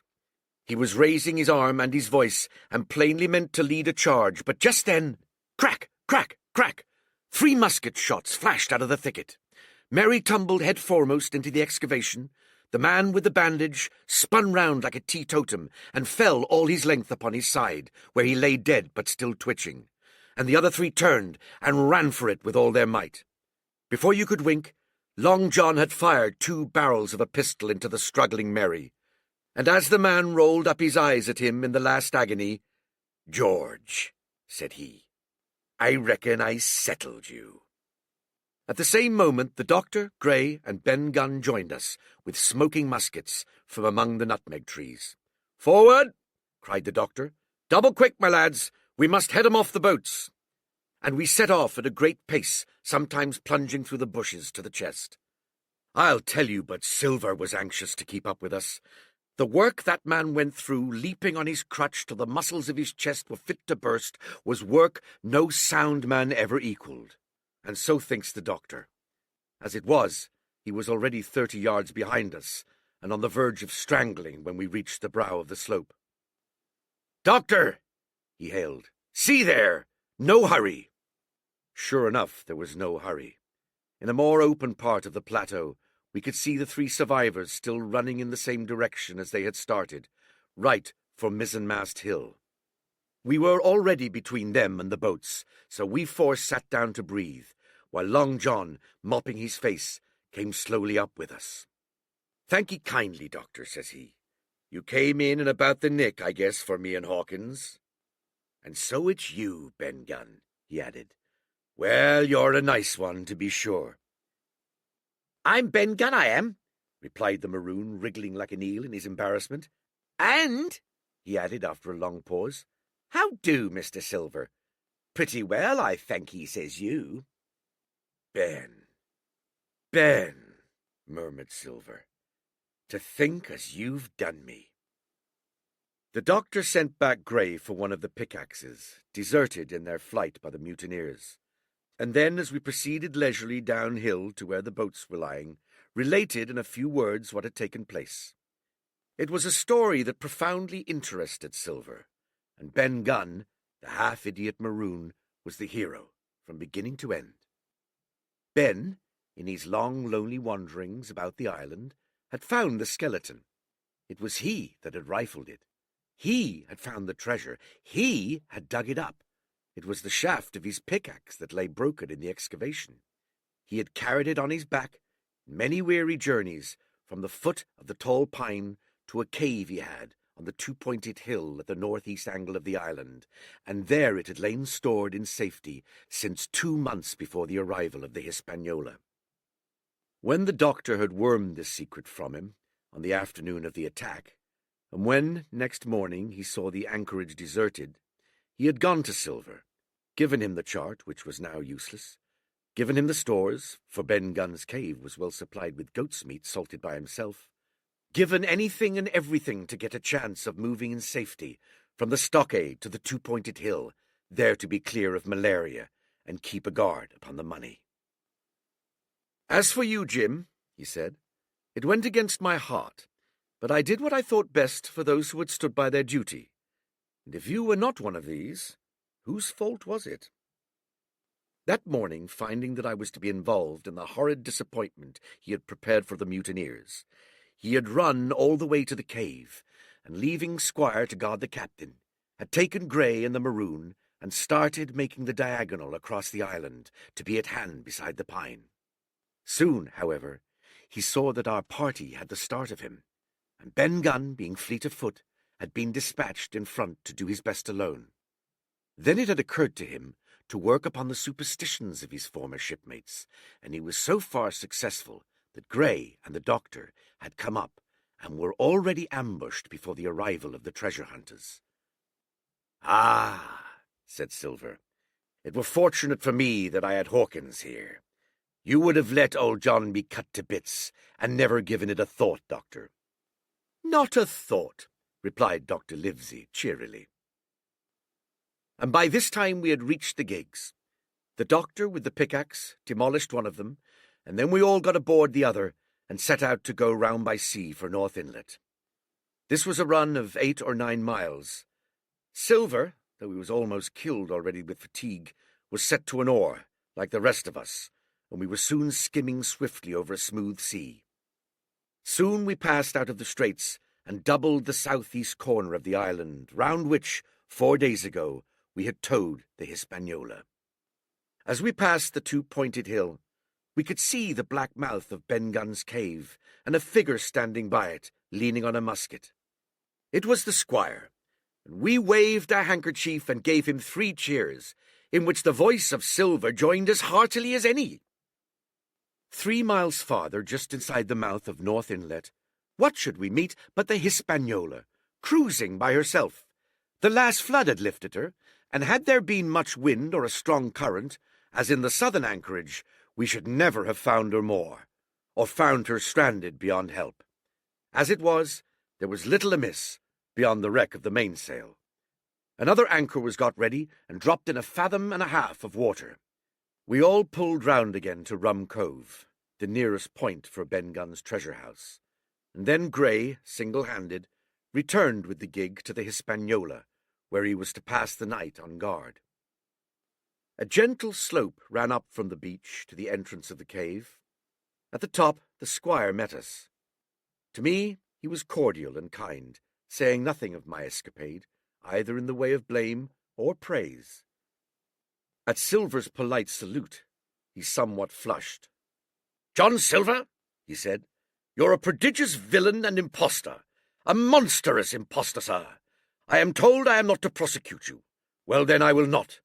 But the dead men, sir, hang about your neck like millstones." "Thank you kindly, sir," replied Long John, again saluting. "I dare you to thank me," cried the squire. "It is a gross dereliction of my duty. Stand back." And thereupon we all entered the cave. It was a large, airy place, with a little spring and a pool of clear water overhung with ferns. The floor was sand. Before a big fire lay Captain Smollett, and in a far corner, only duskily flickered over by the blaze, I beheld great heaps of coin and quadrilaterals built of bars of gold. That was Flint's treasure that we had come so far to seek, and that had cost already the lives of 17 men from the Hispaniola. How many it had cost in the amassing, what blood and sorrow, what good ships scuttled on the deep, what brave men walking the plank blindfold, what shot of cannon, what shame and lies and cruelty, perhaps no man alive could tell. Yet there were still 3 upon that island, Silver and old Morgan and Ben Gunn, who had each taken his share in these crimes, as each had hoped in vain to share in the reward. "Come in, Jim," said the captain. "You're a good boy in your line, Jim, but I don't think you and me'll go to sea again. You're too much of the born favourite for me. Is that you, John Silver? What brings you here, man?" "Come back to me duty, sir," returned Silver. "Ah," said the captain, and that was all he said. What a supper I had of it that night, with all my friends around me, and what a meal it was, with Ben Gunn's salted goat, and some delicacies, and a bottle of old wine from the Hispaniola. Never, I am sure, were people gayer or happier. And there was Silver, sitting back almost out of the firelight, but eating heartily, prompt to spring forward when anything was wanted, even joining quietly in our laughter. The same bland, polite, obsequious seaman of the voyage out. Chapter 34. And Last. The next morning we fell early to work, for the transportation of this great mass of gold near a mile by land to the beach, and thence 3 miles by boat to the Hispaniola, was a considerable task for so small a number of workmen. The 3 fellows still abroad upon the island did not greatly trouble us. A single sentry on the shoulder of the hill was sufficient to ensure us against any sudden onslaught, and we thought, besides, they had had more than enough of fighting. Therefore the work was pushed on briskly. Gray and Ben Gunn came and went with the boat, while the rest, during their absences, piled treasure on the beach. 2 of the bars, slung in a rope's end, made a good load for a grown man, one that he was glad to walk slowly with. For my part, as I was not much use at carrying, I was kept busy all day in the cave, packing the minted money into bread bags. It was a strange collection, like Billy Bones's hoard for the diversity of coinage, but so much larger and so much more varied that I think I never had more pleasure than in sorting them. English, French, Spanish, Portuguese, Georges and Louis, doubloons and double guineas and moidors and sequins, the pictures of all the kings of Europe for the last 100 years, strange oriental pieces stamped with what looked like wisps of string or bits of spider's web, round pieces and square pieces, and pieces bored through the middle as if to wear them round your neck. Nearly every variety of money in the world must, I think, have found a place in that collection. And for number, I am sure they were like autumn leaves, so that my back ached with stooping and my fingers with sorting them out. Day after day this work went on. By every evening a fortune had been stowed aboard, but there was another fortune waiting for the morrow. And all this time we heard nothing of the 3 surviving mutineers. At last, I think it was on the 3rd night, the doctor and I were strolling on the shoulder of the hill where it overlooks the lowlands of the isle, when, from out the thick darkness below, the wind brought us a noise between shrieking and singing. It was only a snatch that reached our ears, followed by the former silence. "Heaven forgive them," said the doctor. "'Tis the mutineers." "All drunk, sir," struck in the voice of Silver from behind us. Silver, I should say, was allowed his entire liberty, and in spite of daily rebuffs, seemed to regard himself once more as quite a privileged and friendly dependent. Indeed, it was remarkable how well he bore these slights, and with what unwearying politeness he kept on trying to ingratiate himself withal. Yet I think none treated him better than a dog, unless it was Ben Gunn, who was still terribly afraid of his old quartermaster, or myself, who had really something to thank him for, although for that matter, I suppose, I had reason to think even worse of him than anybody else, for I had seen him meditating a fresh treachery upon the plateau. Accordingly, it was pretty gruffly that the doctor answered him. "Drunk or raving?" said he. "Right you were, sir," replied Silver, "and precious little odds which to you and me." "I suppose you would hardly ask me to call you a humane man," returned the doctor with a sneer, "and so my feelings may surprise you, Master Silver. But if I were sure they were raving, as I am morally certain one at least of them is down with fever, I should leave this camp, and at whatever risk to my own carcass, take them the assistance of my skill." "Ask your pardon, sir. You would be very wrong," quoth Silver. "You would lose your precious life, and you may lay to that. I'm on your side now, hand and glove, and I shouldn't wish for to see the party weakened, let alone yourself, seeing as I know what I owes you. But these men down there, they couldn't keep their word, no, not supposing they wished to, and what's more, they couldn't believe as you could." "No," said the doctor, "you're the man to keep your word, we know that." Well, that was about the last news we had of the 3 pirates. Only once we heard a gunshot a great way off, and supposed them to be hunting. A council was held, and it was decided that we must desert them on the island, to the huge glee, I must say, of Ben Gunn, and with the strong approval of Gray. We left a good stock of powder and shot, the bulk of the salt goat, a few medicines and some other necessaries, tools, clothing, a spare sail, a fathom or two of rope, and, by the particular desire of the doctor, a handsome present of tobacco. That was about our last doing on the island. Before that, we had got the treasure stowed, and had shipped enough water and the remainder of the goat meat in case of any distress. And at last, one fine morning, we weighed anchor, which was about all that we could manage, and stood out of the north inlet, the same colours flying that the captain had flown and fought under at the palisade. The three fellows must have been watching us closer than we thought for, as we soon had proved. For coming through the narrows, we had to lie very near the southern point, and there we saw all three of them kneeling together on a spit of sand, with their arms raised in supplication. It went to all our hearts, I think, to leave them in that wretched state, but we could not risk another mutiny, and to take them home for the gibbet would have been a cruel sort of kindness. The doctor hailed them and told them of the stores we had left, and where they were to find them. But they continued to call us by name and appeal to us for God's sake to be merciful, and not to leave them to die in such a place. At last, seeing the ship still bore on her course, and was now swiftly drawing out of earshot, one of them, I know not which it was, leapt to his feet with a hoarse cry, whipped his musket to his shoulder, and sent a shot whistling over Silver's head and through the mainsail. After that, we kept under cover of the bullocks, and when next I looked out, they had disappeared from the spit, and the spit itself was almost melted out of sight in the growing distance. That was, at least, the end of that, and before noon, to my inexpressible joy, the highest rock of Treasure Island had sunk into the blue round of sea. We were so short of men that everyone on board had to bear a hand, only the captain lying on a mattress in the stern and giving his orders, for though greatly recovered, he was still in want of quiet. We laid her head for the nearest port in Spanish America, for we could not risk the voyage home without fresh hands.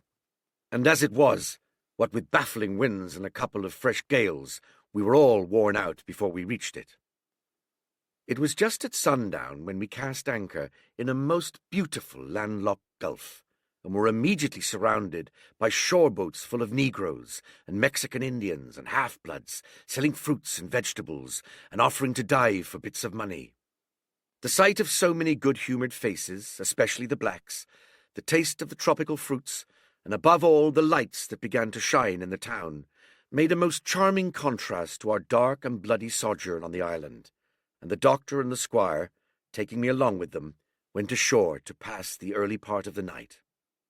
Here they met the captain of an English man-of-war, fell in talk with him, went on board his ship, and in short, had so agreeable a time that day was breaking when we came alongside the Hispaniola.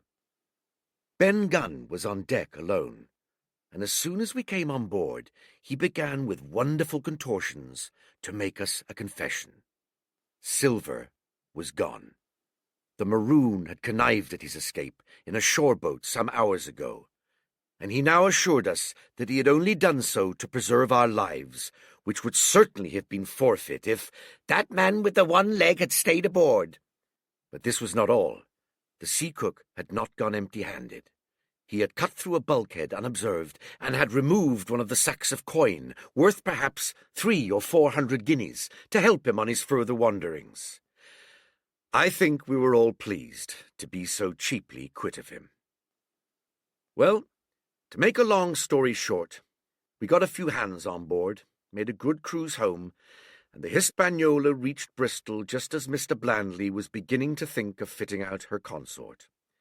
5 men only of those who had sailed returned with her. Drink and the devil had done for the rest, with a vengeance, although, to be sure, we were not quite in so bad a case as that other ship they sang about, with 1 man of her crew alive, or put to sea with 75. All of us had an ample share of the treasure, and used it wisely or foolishly, according to our nature. Captain Smollett is now retired from the sea. Gray not only saved his money, but, being suddenly smit with the desire to rise, also studied his profession, and he is now mate and part owner of a fine full-rigged ship, married besides, and the father of a family. As for Ben Gunn, he got £1,000, which he spent or lost in 3 weeks, or to be exact, in 19 days, for he was back begging on the 20th. Then he was given a lodge to keep, exactly as he had feared upon the island, and he still lives, a great favourite, though something of a butt, with the country boys, and a notable singer in church on Sundays and saints' days. Of Silver we have heard no more. That formidable seafaring man with one leg has at last gone clean out of my life. But I dare say he met his old negress, and perhaps still lives in comfort with her and Captain Flint. It is to be hoped so, I suppose, for his chances of comfort in another world are very small. The bar Silver and the arms still lie, for all that I know, where Flint buried them, and certainly they shall lie there for me. Oxen and wain ropes would not bring me back again to that accursed island, and the worst dreams that ever I have are when I hear the surf booming about its coasts, or start upright in bed, with the sharp voice of Captain Flint still ringing in my ears. "Pieces of 8! Pieces of 8! Pieces of 8! Pieces of 8! Pieces of 8! Pieces of 8! We hope you have enjoyed this Penguin audio production of Treasure Island, read by Kevin McNally, with Roy Macmillan. It was produced by Roy Macmillan, and the post-production was by Daniel Murgialde. The audio proofing was by Soundproof Audio. Copyright in recording, Penguin Audio 2019. The moral rights of the author have been asserted. All rights reserved. For more Penguin audio productions, visit us at penguin.co.uk/